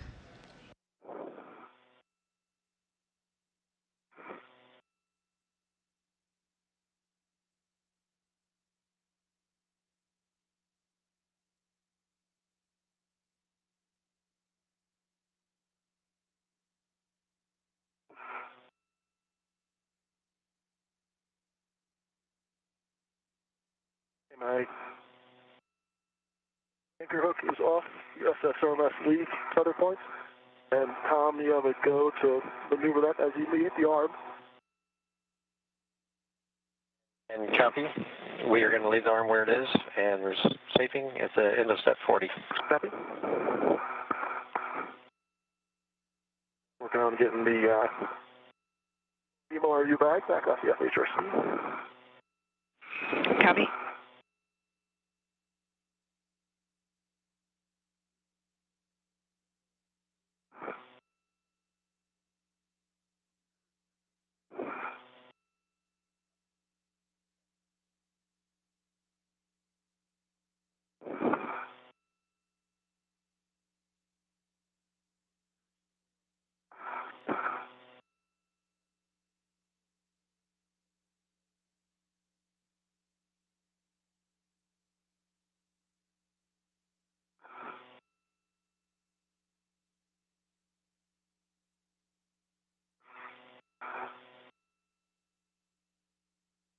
Our Capcom, Alex Kanalekos, just congratulated our spacewalkers, Tom Marshburn and Kayla Barron, the robotic arm operators, Tom Marshburn and Kayla Barron, on good flying and good maneuvering of the robotic arm.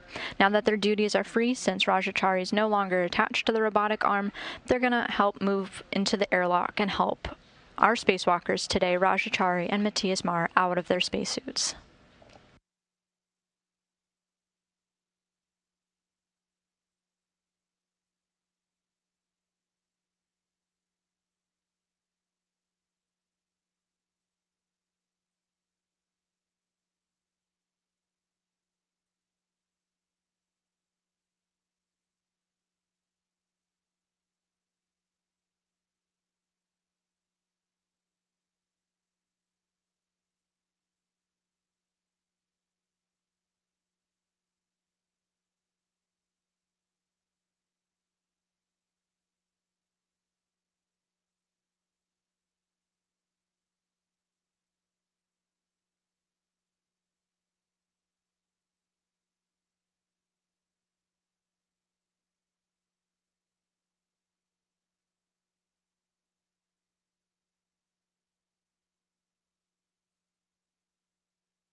We're back with a view of the Quest airlock, where Matthias Maurer is waiting for his spacewalking buddy, Rajachari, as he makes his way.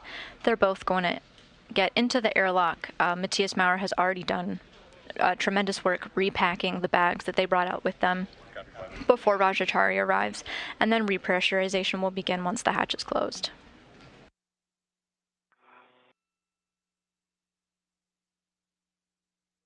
instrument. Let me pause here for a second to get my visor down.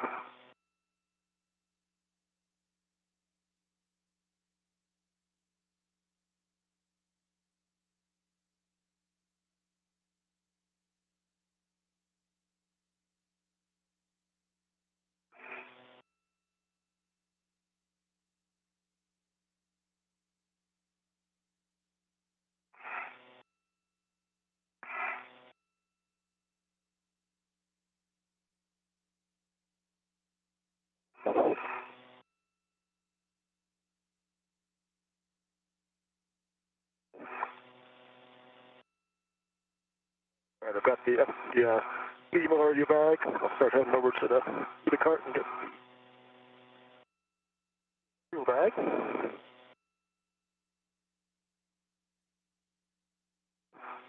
Copy that.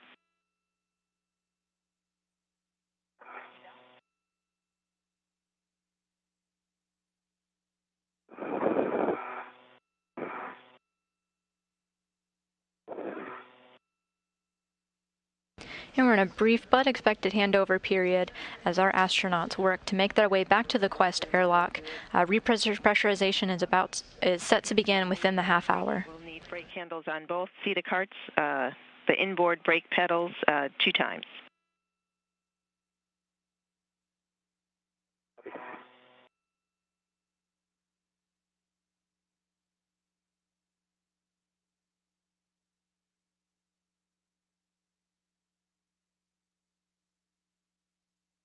All right, at the port, CETA cart to pick up the real bag.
Rajachari is now safely tethered to the International Space Station, away from the station's robotic arm. He's grabbing the last of his belongings, including a bundle with an HD camera bag and an empty reel bag that Matthias Maurer had used earlier in the spacewalk to route some Ethernet cable. He'll stow that on his person and then make his way back to the airlock for repressurization.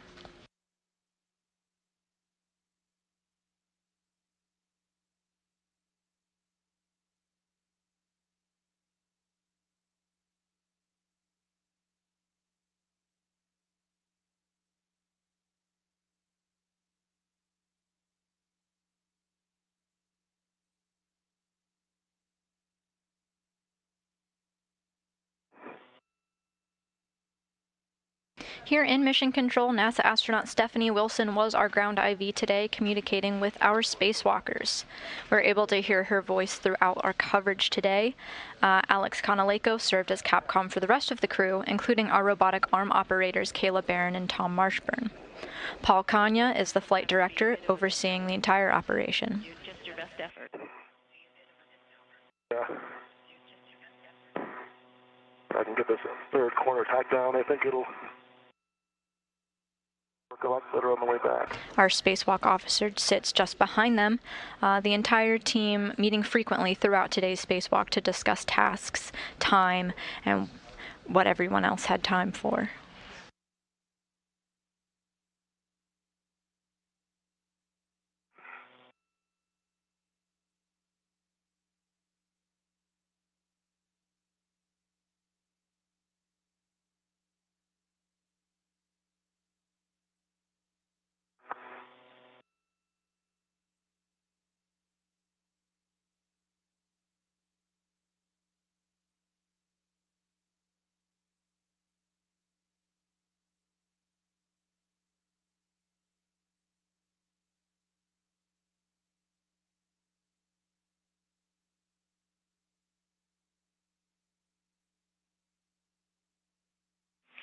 10 seconds to a 20-second handover.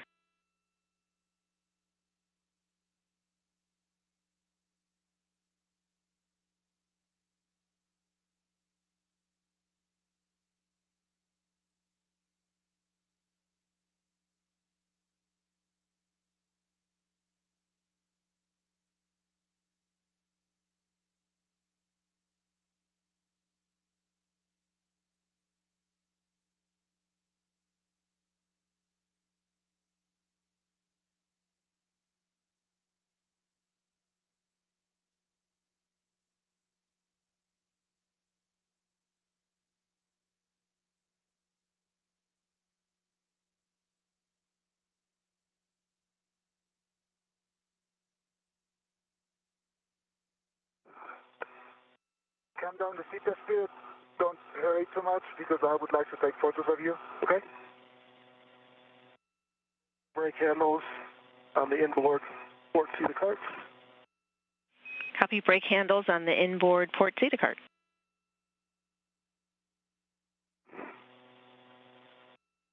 And trying to trace some safety tether back here since we kind of under a bunch of stuff under the MT.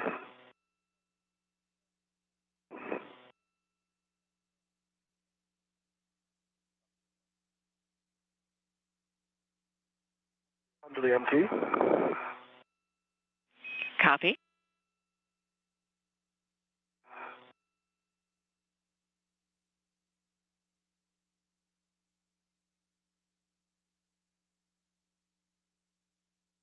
Our spacewalkers Rajachari and Matthias Marr were a part of NASA's SpaceX Crew 3 mission to the International Space Station. They arrived there on a spacecraft, which was a Crew Dragon, which they named Endurance. In case you missed it during the course of our coverage, Commander Kjell Lindgren of the Crew 4 mission, yet to fly but will be arriving to the space station soon, announced that the capsule name of their mission will be Freedom.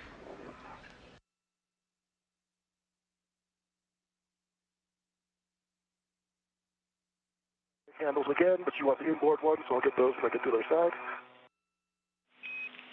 Copy.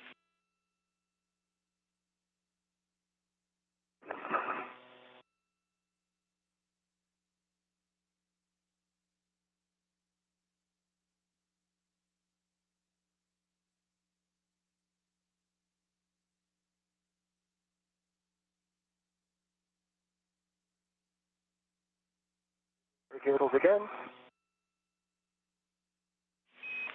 Copy. Inboard brake handles.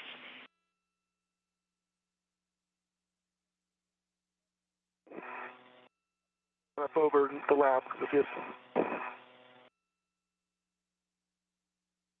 And we just reached the 6.5-hour mark of our spacewalk today, which was the total expected time for our spacewalk. And indeed, our spacewalkers are done with all of their tasks and are now working to ingress the airlock.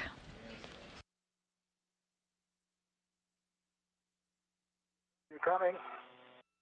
I'm going to see this work.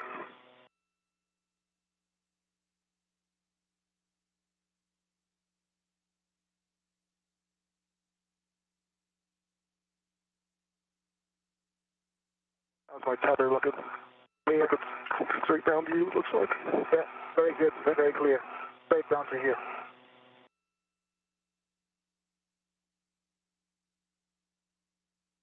I think I heard you say you already have a base tether to the airlock gearing extender.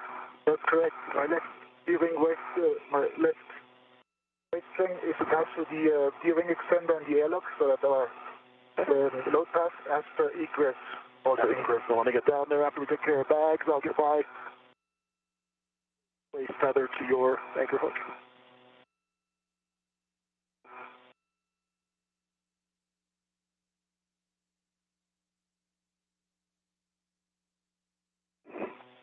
Am I clear to come down?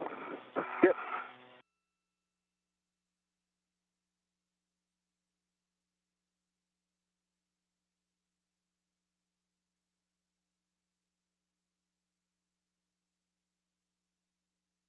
And Rajachari there in the spacesuit with the red stripes on his leg and the rest of his spacesuit has made his way to the airlock where European Space Agency astronaut Matthias Maurer is waiting. They're going to be working to configure their tethers so that they're no longer on the outside of the space station, but are inside of the crew lock portion of the airlock. Matthias, you can open the thermal cover. How do we want to do this so we don't tangle our tethers here in the end game? To come around. Well, I mean, you pick them up anyway. Okay.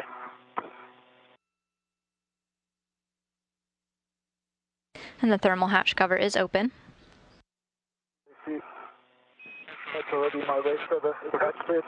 Can I hand you my left waist tether to go to your anchor hook? Do you want me to...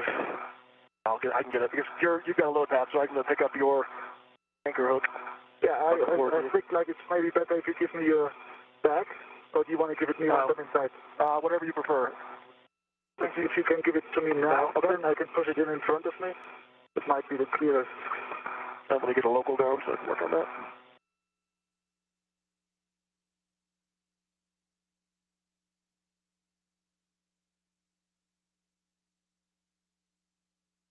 Okay, so it's, I can start it halfway up there. Over here.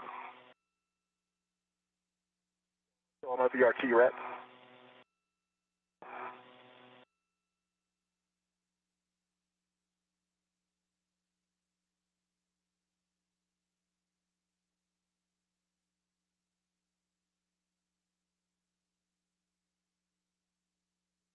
It's attached to me. Got it? Yeah. Let go of that one. The VRT ret, I got it. Okay. Do you want to put, instead of being attached to you, do you want that back to the airlock D-ring, or are you okay with it being on you? I'll push it in front of me. Okay. Take a last look before I can. Take a crowd. I got to set up my VRT set up here anyways. Matthias, we copy you have the bag bundle on a ret to you, and as you ingress, you can also power off your HECA. It goes off.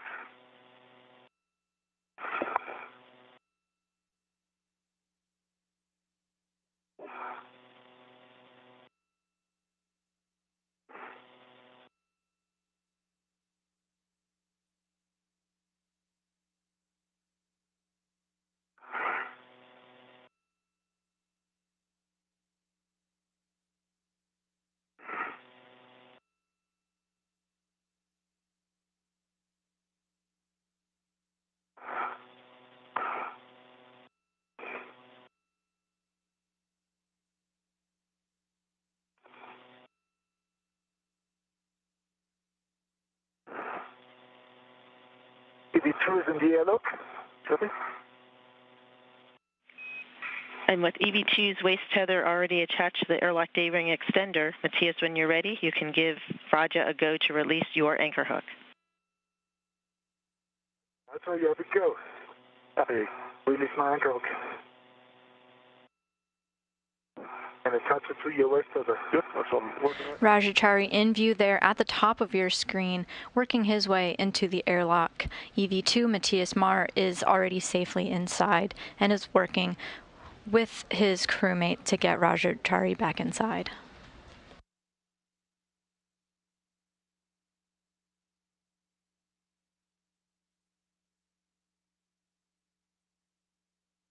Okay.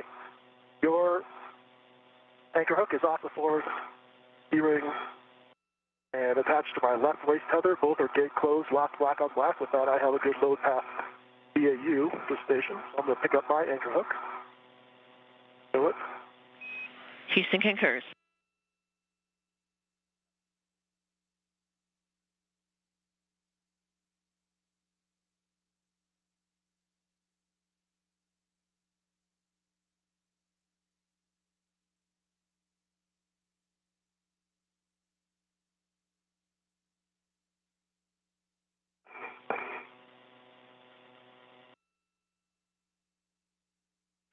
Ten seconds to a 20-second handover.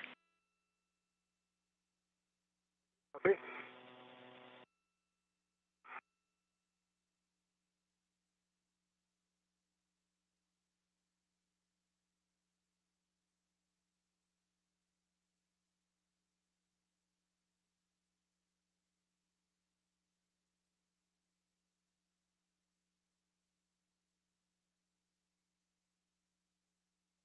The aft. While we switch over our communications between satellites, astronaut Rajachari is making his way into the airlock, working closely with Matthias Maurer on their tether configuration, making sure that nothing gets tangled or snagged, and that they're able to both fit into the airlock correctly. Okay.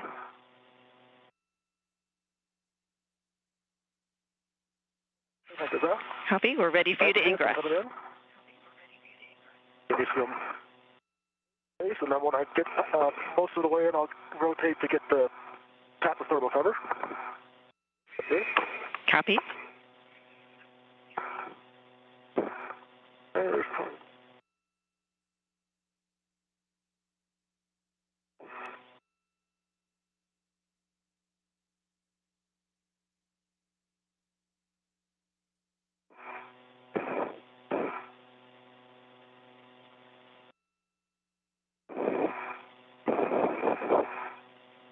Once Chari is safely inside, the team will work to close the hatch thermal cover that you saw swing open to allow them inside. He'll then be working with our suit IVs, Tom Marshburn and Kayla Barron, no longer at the controls of the robotic arm, but inside the airlock, or inside the equipment lock section of the Quest airlock to get our spacewalkers back into repressurization and out of their spacesuits.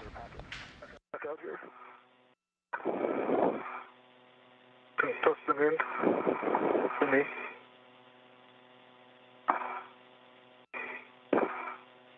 And here they are now, Tom Marshburn with the camera and Kayla Barron looking into the airlock, where she's getting the opposite view that you were just seeing of our crew ingressing the airlock.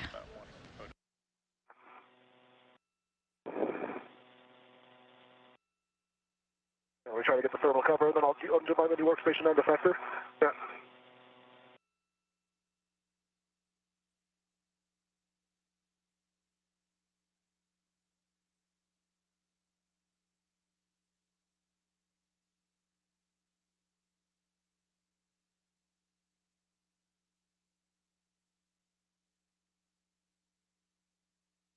The thermal cover strap is attached to the D-ring, pulling it to 6 sharply works. Copy.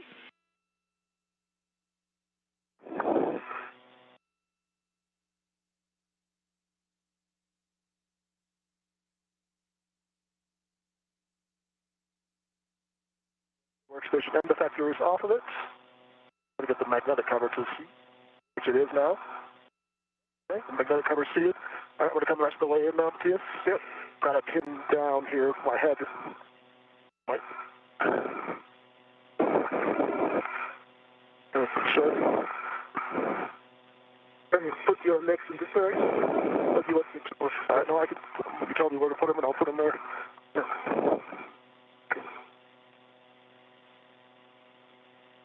I caught on something with my leg. No, it's like I'm trying to put you in with my legs. I can't come down though. Something's stuck behind my left leg. Okay. Then come in as you like, and then.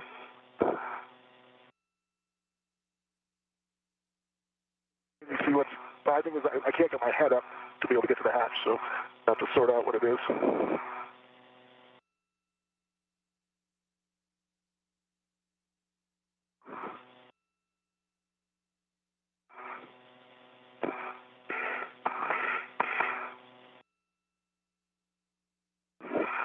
Your foot is inside the bungee. Raise your right foot. And I put it off. Lift that foot. Lift it as much as you can. Which way? Up towards your back. Okay, you're clear. No, you're not clear. That's the heel. Okay. Much better. Thank you. All right. Let me make sure I can find my SCU here. And make sure I can rotate to get to the hatch. Inside with the thermal cover closed. And I can see the hatch keep butter. I'm ready for more steps, Stephanie. And Chari just confirmed that the hatch is closed. Remove the SCU from the stowage pouch. Then remove your DCM covers. Velcro the cover to the DCM and connect your SCU to DCM. It works. Works for one as well. The view you're seeing now is of the equipment lock of the Quest airlock. Our spacewalkers are actually on the other side of the door that our astronaut Caleb Barron, right in the middle there, is looking through. They just configured themselves in the crew lock portion, again on the other side of that door, and have closed the hatch, and now they're working on some last-minute steps. Then they'll be working with their suit IVs, who you see here on repressurization.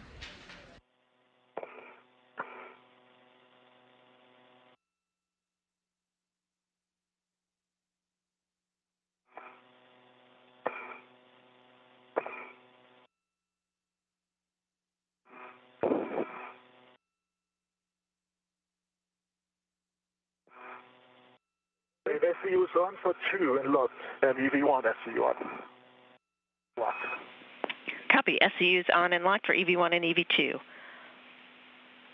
Take your water switches to off, OFF, in the forward position. Expect water is off message. Water's off for EV1, with the water off for 2. Copy. We'll pause here. Do not close the hatch until water EMU off has been so for 2 minutes, and we have the timer. Copy. And the timer is going. NASA astronaut Rajachari closed the hatch thermal cover, then they just turned their water off as part of their life support system. That needs to be off for 2 minutes before they can fully close and lock the hatch. You tell me, am I clicking that button again with my foot? With your foot, you're against my camera. Now it's like I can close my camera. But the camera, now we need workstation, and I'll bring it forward. And it gives you more space. Okay. Yeah, I just need a little bit more while I close the hatch, and then I can move back this way again. Yeah. What's that? That should be good, I think. Can't quite see it yet, but I think it's enough to rotate underneath me.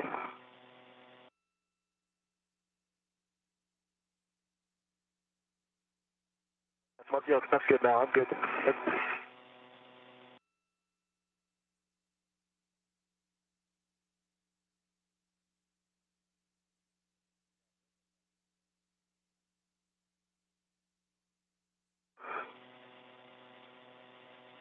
You're looking through the eyes of Matthias Maurer now as he's inside the crew lock. The number 20 in the corner indicates that we'll be looking through his helmet camera.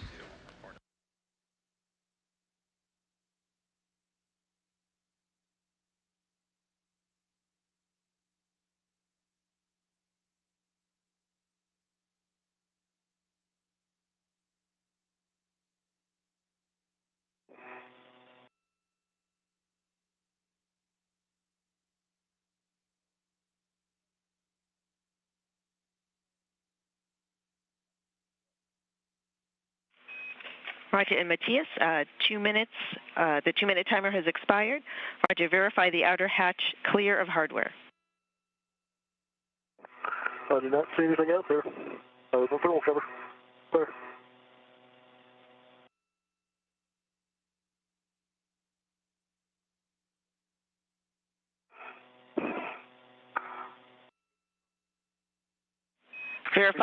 Verify hatch position per hatch decal.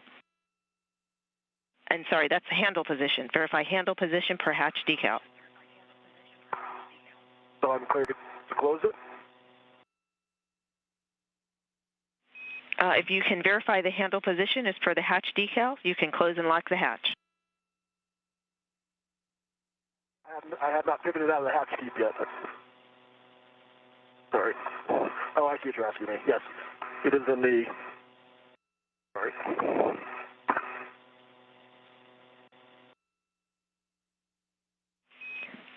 Yes, if the handle is matching per the decal, which I believe you just said it is, you can close and lock the hatch. I'll try to...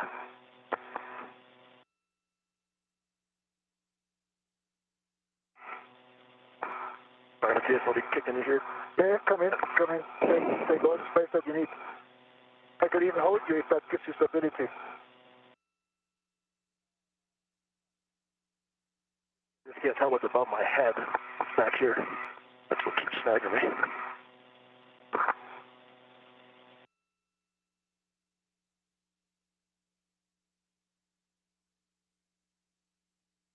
The pressure in the crew lock now is very close to zero, matching that of the vacuum of space.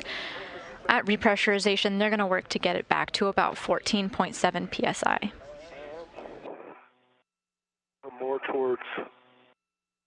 Pull me more towards your side.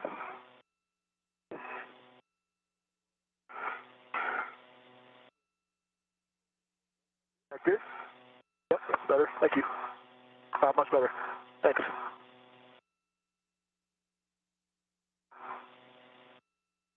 Okay. Hatch is down. And you said I can rotate it to latch, Stephanie? That's affirmed. Didn't work. Trying to get my feet up. You can let go of my feet if you're holding them. Or something. Do you want to go or no? No, you can let go now. Okay, thanks.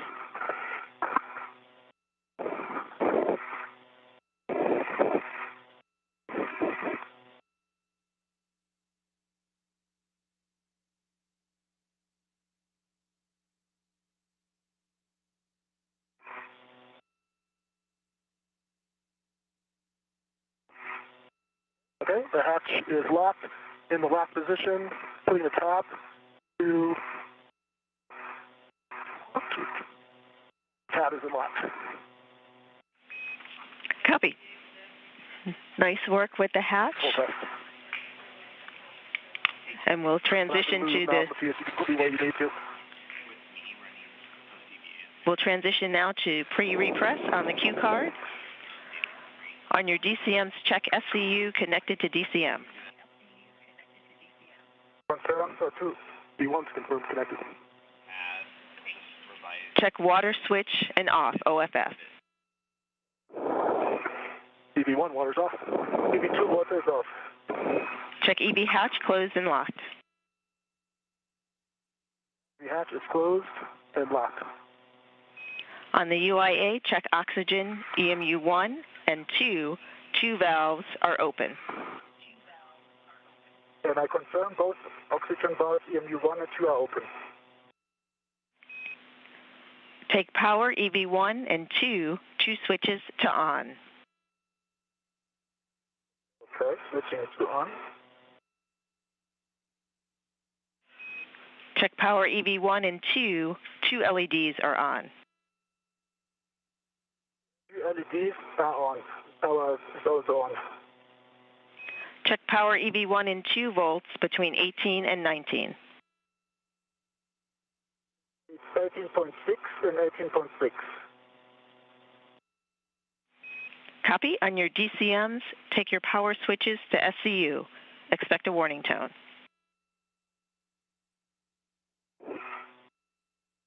Power to SCU and has the water switch on.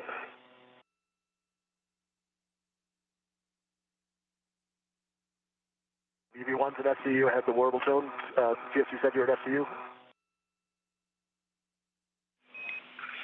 Copy EV1. Again, I have to say. And 2. Houston copies both EV1 and EV2. Power switches are in SCU. Gentlemen, you literally have been flown and translated all over station today and worked with many systems. It's definitely teamwork has been the theme for the day, and we admire your tenacity.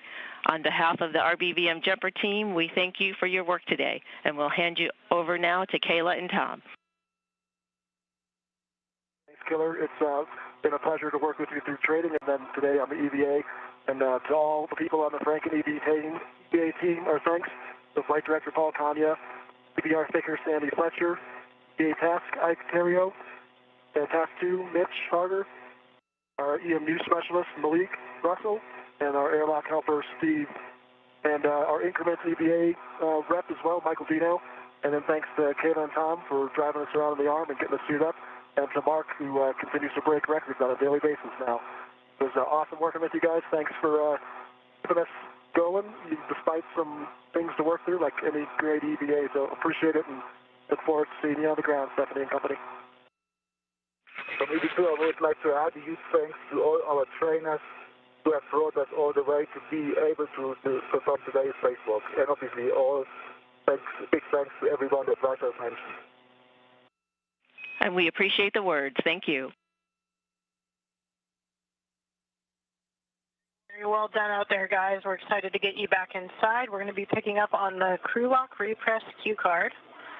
On your DCM, take the O2 actuator to press. And work.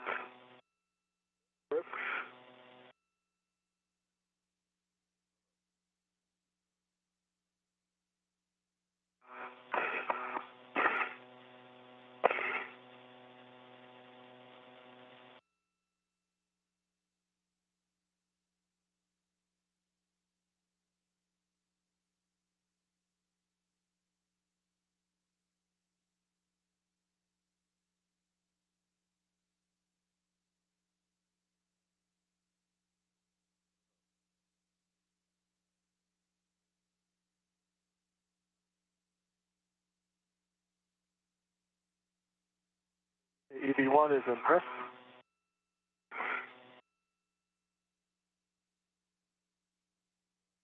EV2 is in press. Copy. EV1 and 2 are both in press. Roger, check that the EV hatch MPEV is closed. It's closed. Copy that. We're going to start repressing the crew lock. I'll be throttling the IV hatch equalization valve. Let me know if you would like a change to the rate. Yes. Thank you, Kayla. In the beginning, like pretty slowly, please. All right, about a slow rate. You let me know if it's good or you'd like an increase. Thank you.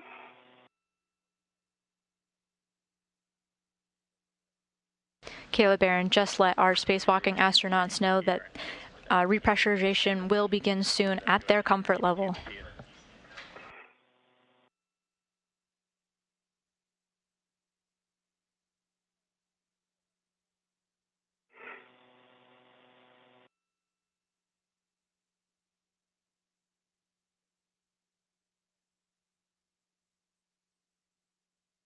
And indeed, repressurization has started and the pressure of the crew lock is steadily increasing.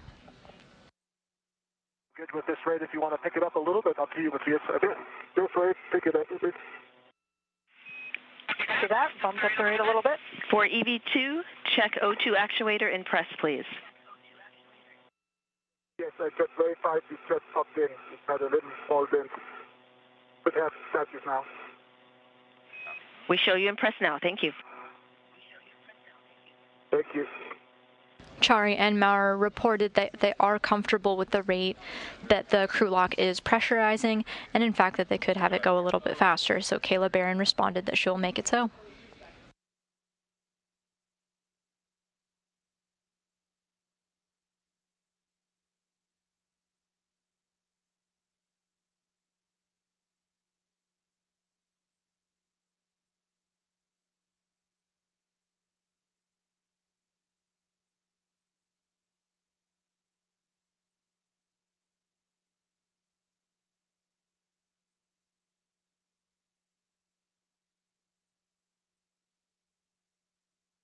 And you can pick up the rate a bit for me, right for you also? Yep, I'm good. All right, I increased the rate a little bit. And today's spacewalk has concluded at 2:26 p.m. Central Time, 3:26 p.m. Eastern Time, totaling 6 hours and 54 minutes. As a fun fact, this is the exact time of the spacewalk that occurred just 8 days ago to the minute.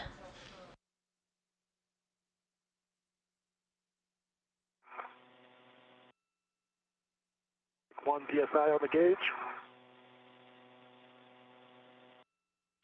Yep, at 4 PSI, you'll expect an alert tone. When we get to 5 PSI, I'll be stopping the depress for a 2-minute leak check. Okay.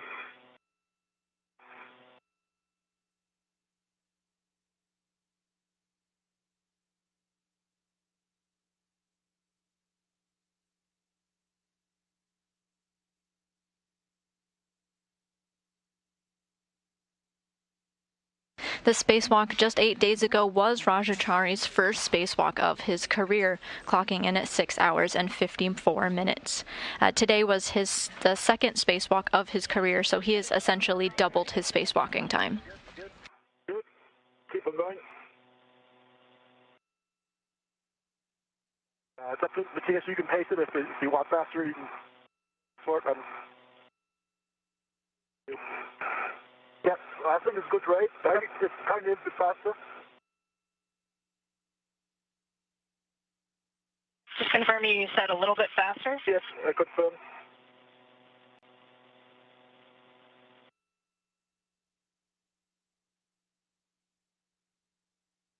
The crew lock just approached 2 psi. When the pressure approach is 5 psi, the crew can expect a momentary hold.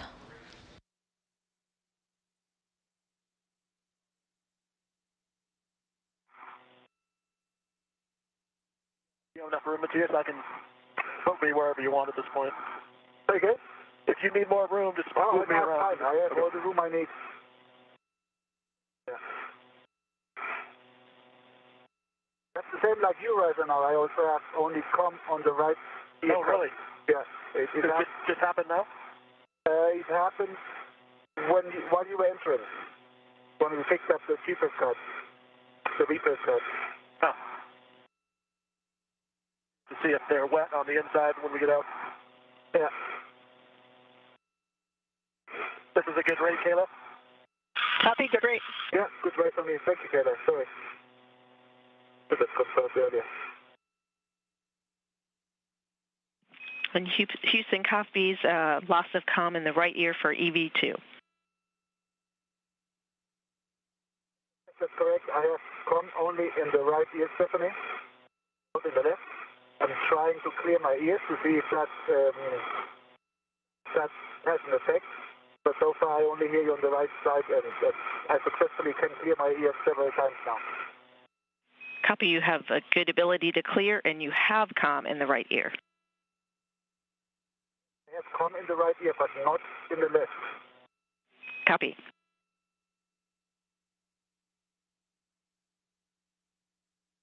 All right, we're at 5 pounds. We're going to wait 2 minutes for the crew lock pressure to stabilize, and then we're going to do a 1-minute leak check. Sounds good. Copy.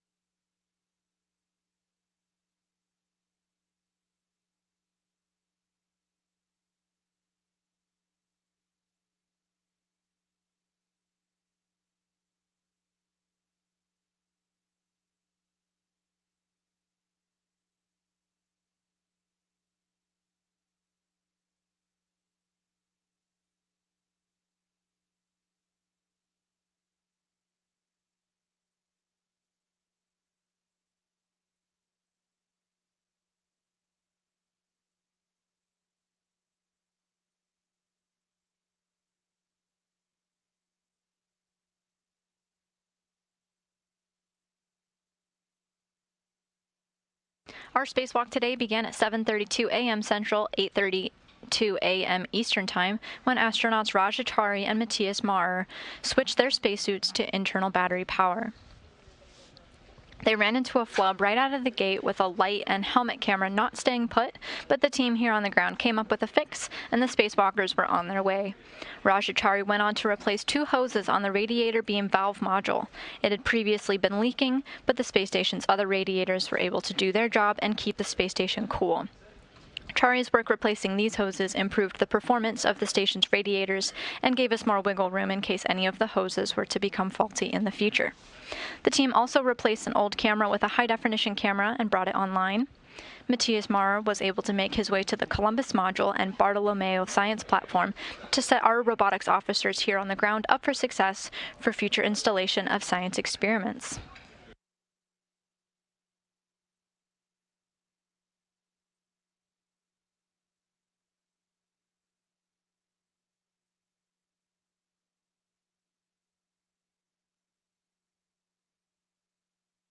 Starting the 1-minute leak check. Copy. All good. So at 2:26 p.m. Central, for a total spacewalk time of 6 hours and 54 minutes, the 248th spacewalk in support of International Space Station assembly, maintenance, and upgrades has concluded. This is the third spacewalk of 2022 and the fourth spacewalk of Expedition 66. This was the second spacewalk of Chari's career, his first occurring just 8 days ago, so his total spacewalking time brings us to 13 hours and 48 minutes. This was Matthias Mauer's first ever spacewalk, so the total time of our spacewalk today is the total spacewalk time of his career, 6 hours and 54 minutes. Among the total spacewalking time of those 248 spacewalks, our spacewalkers have spent 65 days, 8 hours, and 25 minutes suited up and outside of the International Space Station in support of maintenance and upgrades.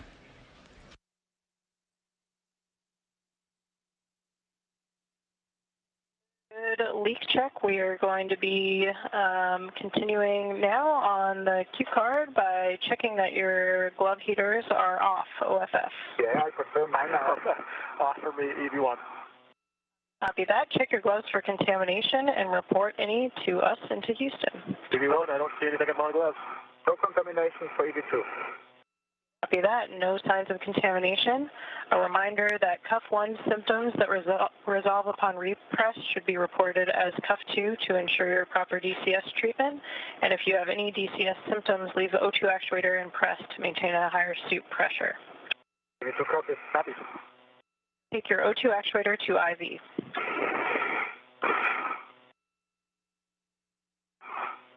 Our spacewalkers today are just on the other side of that hatch that you see in the center of your screen. The pressure inside is slowly increasing.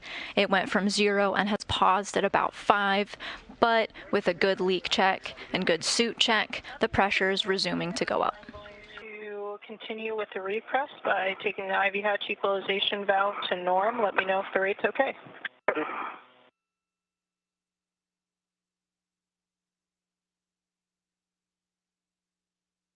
It's good for EV2. It's fine for me. You said it's okay for you with this? Yes, everything is okay for me. Copy. Good rate. Good rate. When the crew lock differential pressure is about 0, expect an alert tone. Copy. Copy.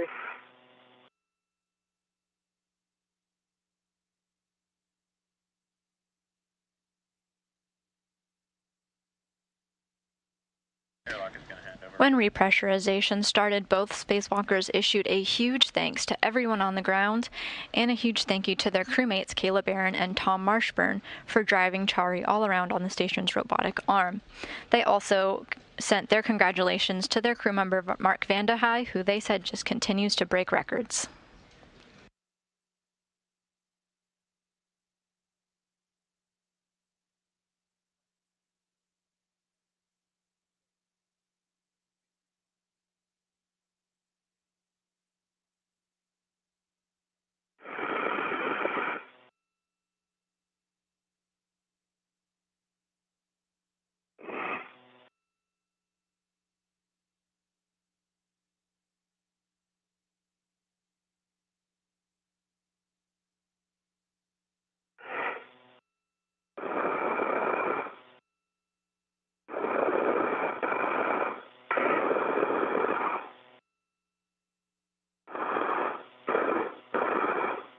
The pressure of the crew lock just surpassed 11 psi.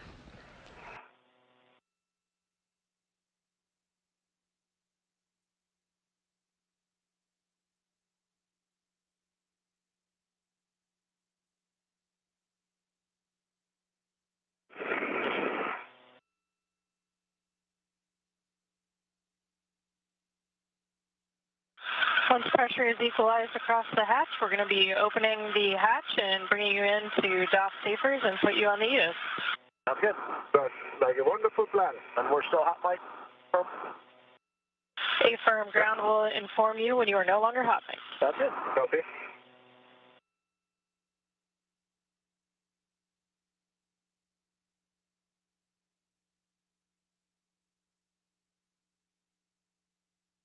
Just momentarily, our suit IVs, Tom Marshburn here at the front of the screen, and Kayla Barron will work to open the hatch and bring our spacewalkers into the equipment lock.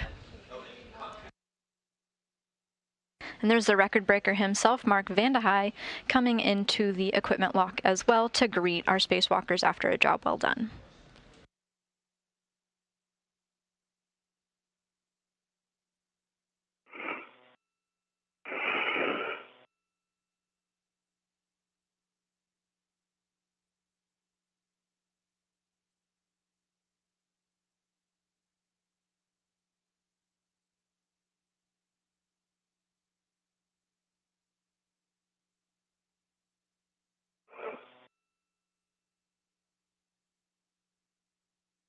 Tone for the 14.2. Hi there. With a single beep. Yeah, boy. The hatch is open, brother. Oh, gotcha.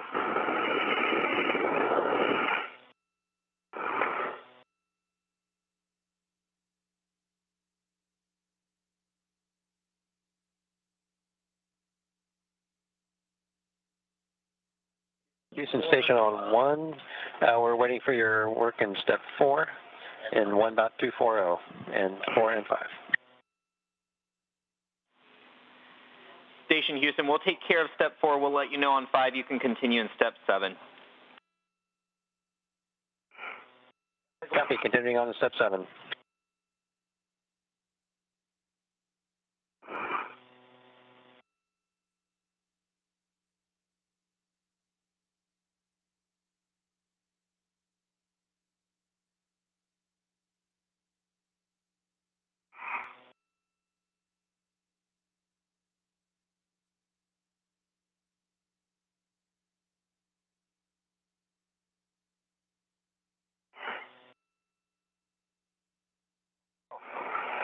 Sorry.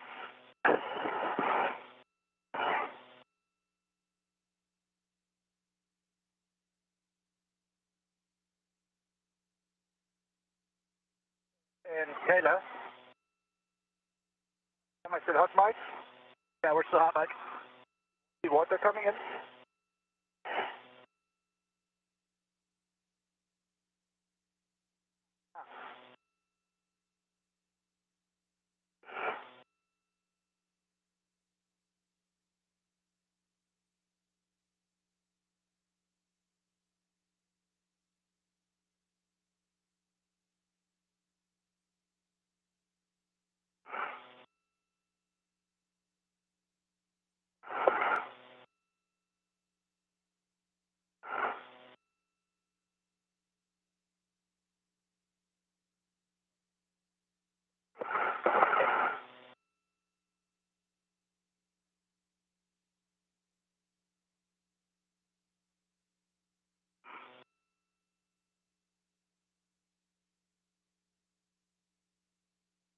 Matthias Marr was the first one out of the crew lock and is now in the equipment lock, as are suit IVs, Kayla Barron and Tom Marshburn, with the help of astronaut Mark Vandehei, gets his safer units off.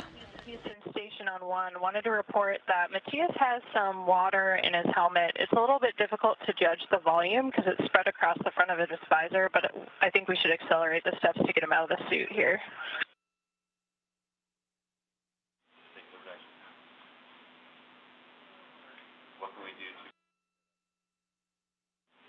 We copy, Kayla.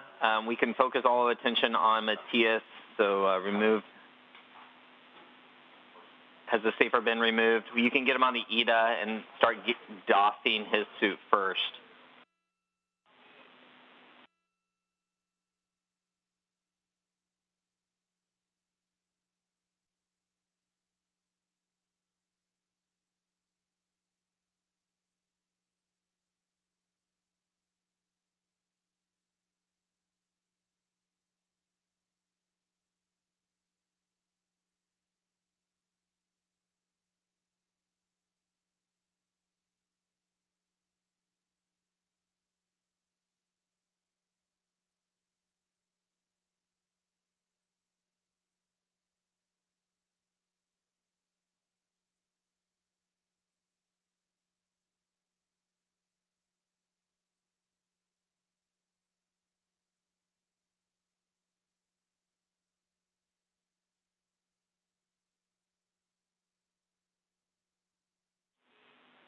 He just got a brief glance at the huge smile across Matthias Maurer's face after a job well done on his spacewalk. 4.115 in the EVA systems book.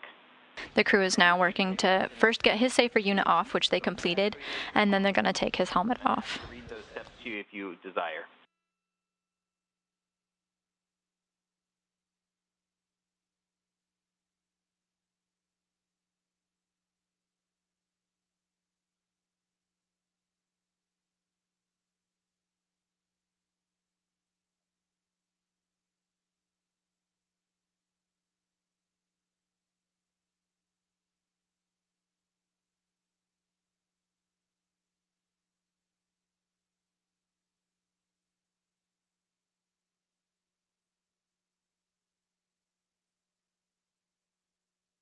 Now lock on to Alex, we copy, and we got step 2 at 4.115.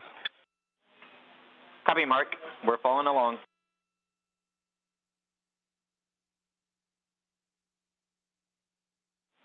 And Mark, for your essay, the crew is no longer hot mic'd to the ground.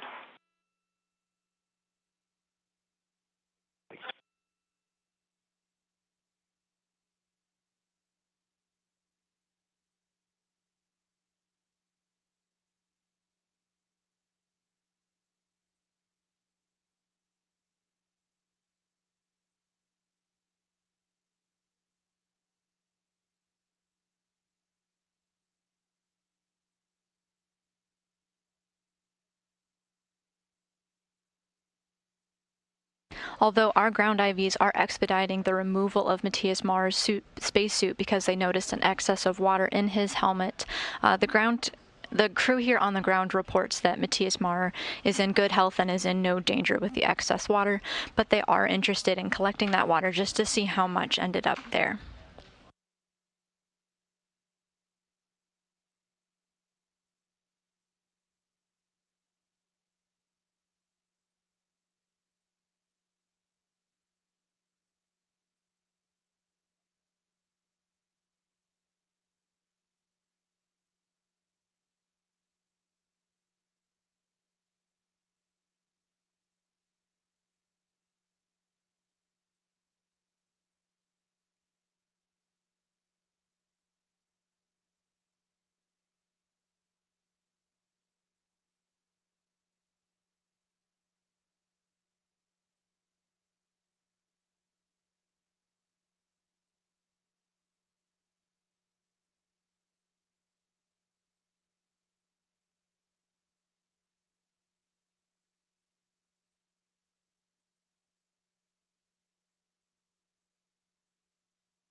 Station Houston, on 1, we see the helmet is off. If you can help us estimate the quantity of loose water inside the helmet and report the whether the hap is wet or dry.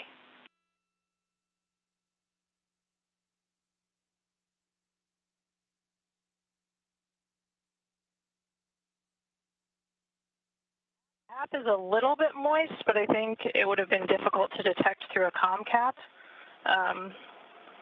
Let us talk about how much water we think it is.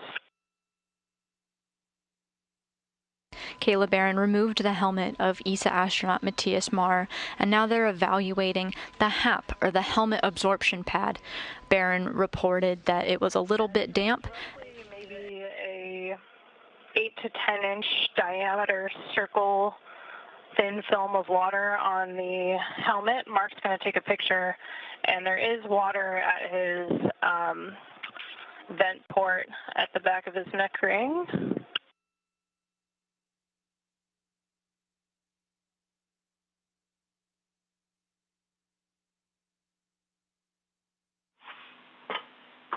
Copy, airlock on that. Can we get some more clarification on the water that is at the vent port, the size of the droplets?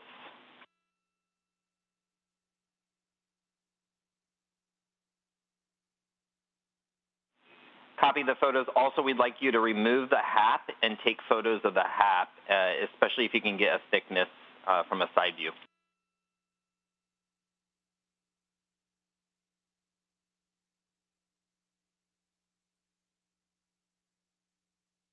You're looking over the shoulder of Tom Marshburn as he removes that helmet absorption pad for some quantitative analysis.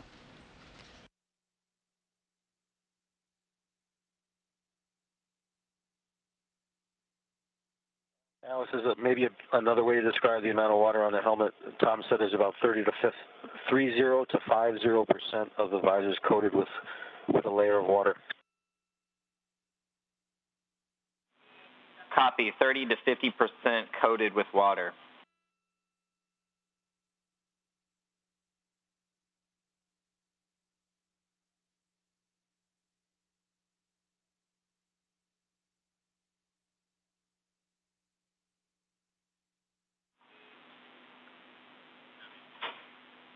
And for the HAP, if you could go ahead and Ziploc bag that HAP and stow that in the EMU equipment bag. Okay, that's in work, and we got the photos. Matthias is fine, and we're planning to return to the nominal procedure to get Raja out of the crew lock, if that's okay with you guys. We concur with that plan, and we have a couple of other requests when you get to glove photos.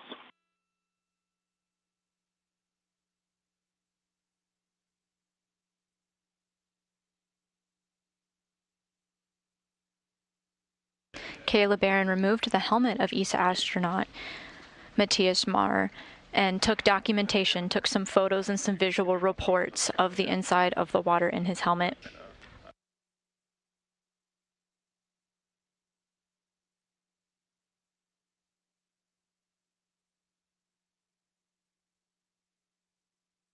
Barron is removing the gloves now while Tom Marshburn is stowing away the helmet absorption pad so that the crew can look at it at a later time.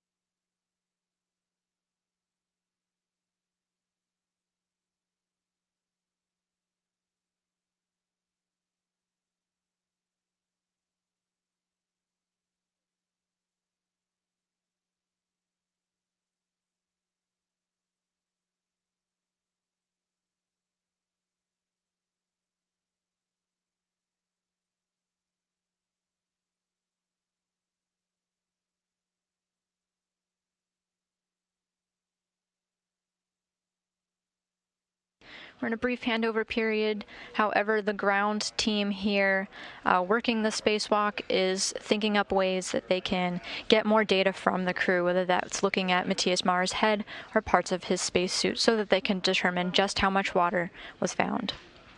In the meantime, Kayla Barron is going to be working to get our astronaut Rajachari out of the crew lock and into the equipment lock.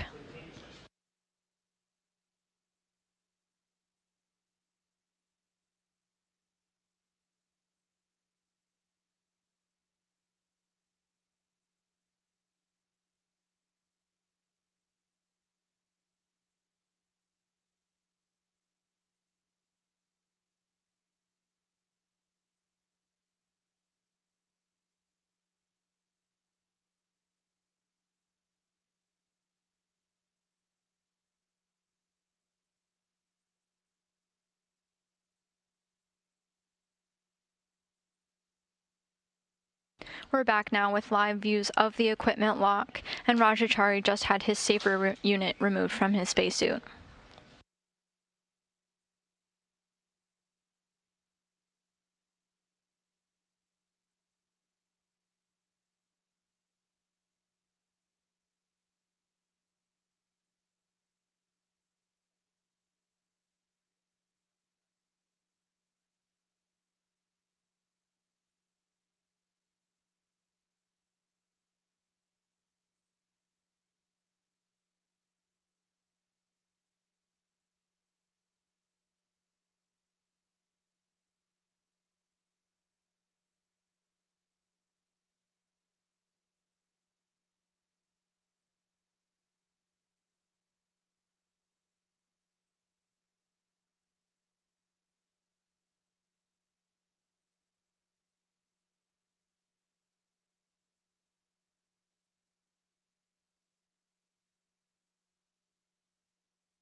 both of our spacewalking astronauts are now back in the equipment lock section of the Quest airlock. When Matthias Marr entered the equipment lock, it was noted that Marr had water in his helmet. At no time was he in any danger, but Marr did not know any discomfort during the EVA itself. The crew is going to continue to take documentation of the water for analysis by the ground team.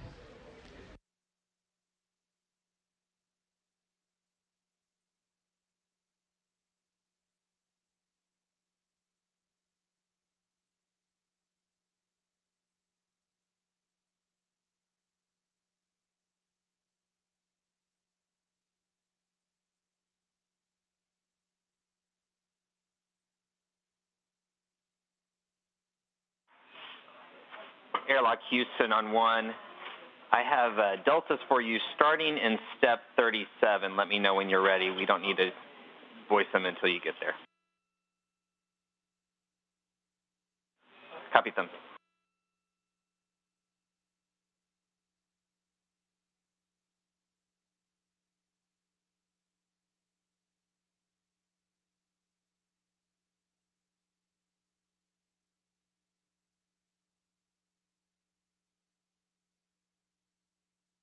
The helmet absorption pad that went inside of Matthias Marr's helmet has been stowed away for further analysis. The ground crew will look at that, as well as other data that the crew provides, including they were looking at the wetness of his head and possibly the levels of his onboard consumables, like the water he was drinking.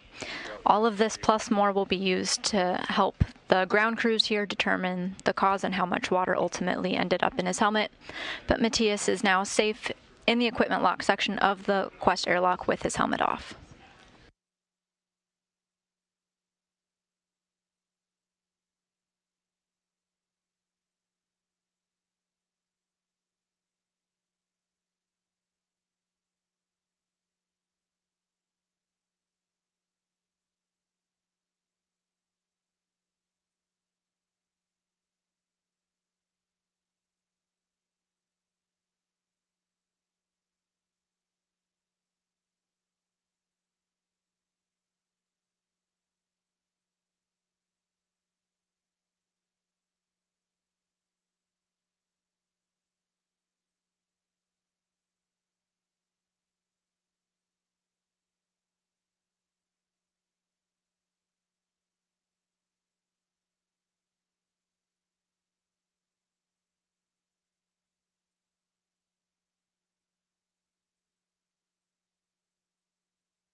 The ground here was made aware of this water only after Matthias Marr was in the equipment lock. He did not note feeling any water in his helmet during the spacewalk himself.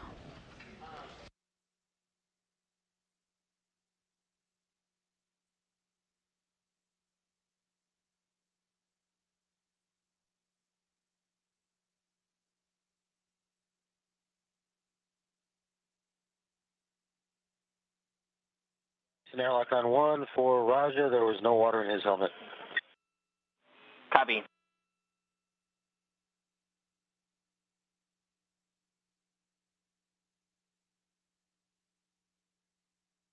Rajachari's helmet has been removed, and the crew did note that there was not any water inside. Then they're going to work to remove his gloves. Okay, in step 37, we would like to have Matthias's ComCap earphones inspected to see if there's moisture in the earphones for the loss of comm. Also, we'd like to see if the ComCap absorbed any moisture from the helmet, if like the top of the ComCap is wet or damp.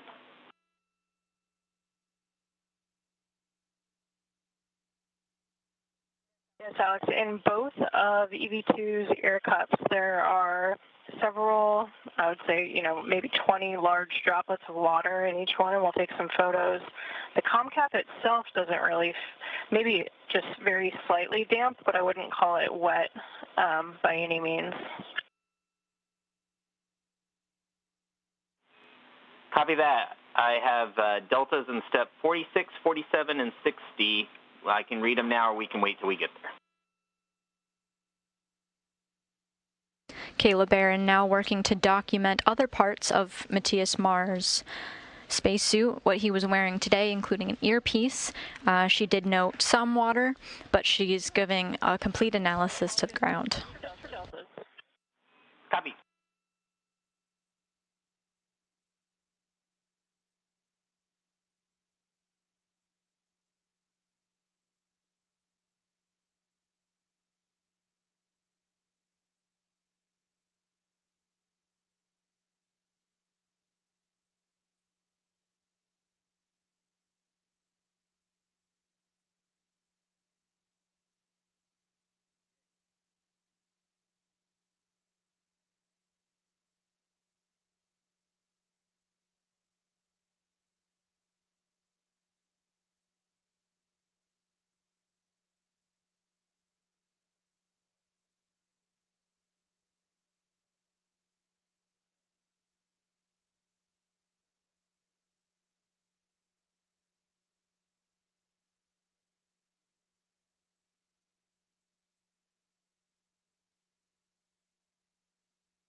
Matthias Marr is now out of the hard upper torso of his spacesuit.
Alex, we're ready for the Delta to step 46.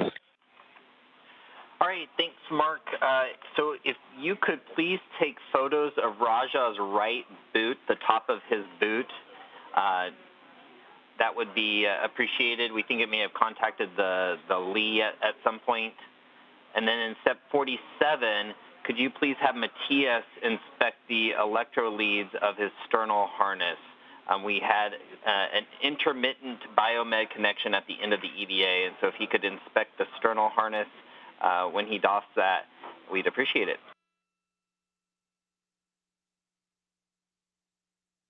Okay, copy all. Right foot for Raja and sternal harness for Matthias. Good words.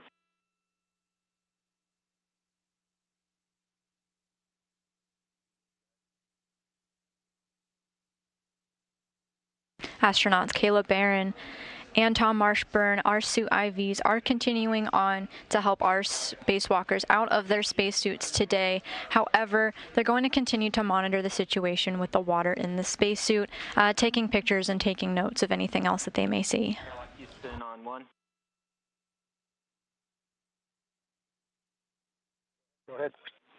Yeah, Mark, we're being told we actually lost Raja's biomed also at the end of the EVA, so if we could have him inspect the electro leads on that as well, we appreciate it. And thank you for taking all around photos of the booth there.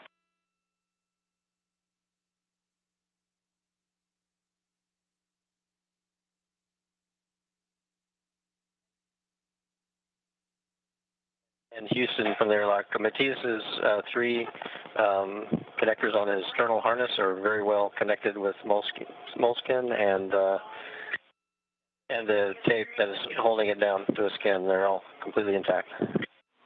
Copy, Tom. Great inspection.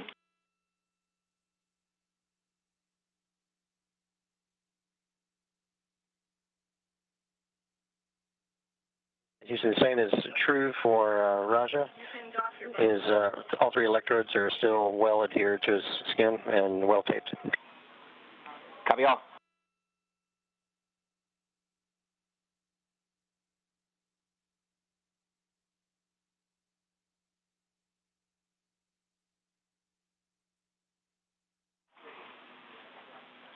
And airlock, our next delta is in step 60.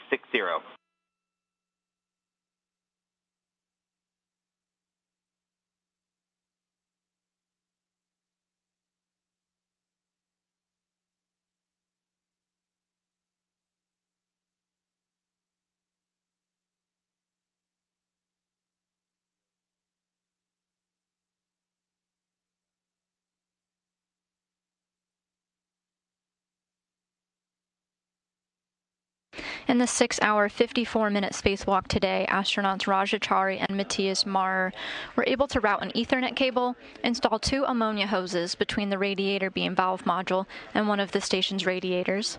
They also set up the Bartolomeo science platform so it can receive scientific experiments, secured some loose insulation, and swapped a camera on the exterior of the space station. Upon entering the space station again after the EVA, water was found in the helmet of European Space Agency astronaut Matthias Maurer. He did not know any water or discomfort during the spacewalk itself, but our team here on the ground is going to continue to look at components of his spacesuit and work with the astronauts in orbit for further investigation. He's now safely outside of his spacesuit and continuing on with his day. This concludes the 3rd spacewalk of 2022. This is Mission Control Houston. Thanks for joining us.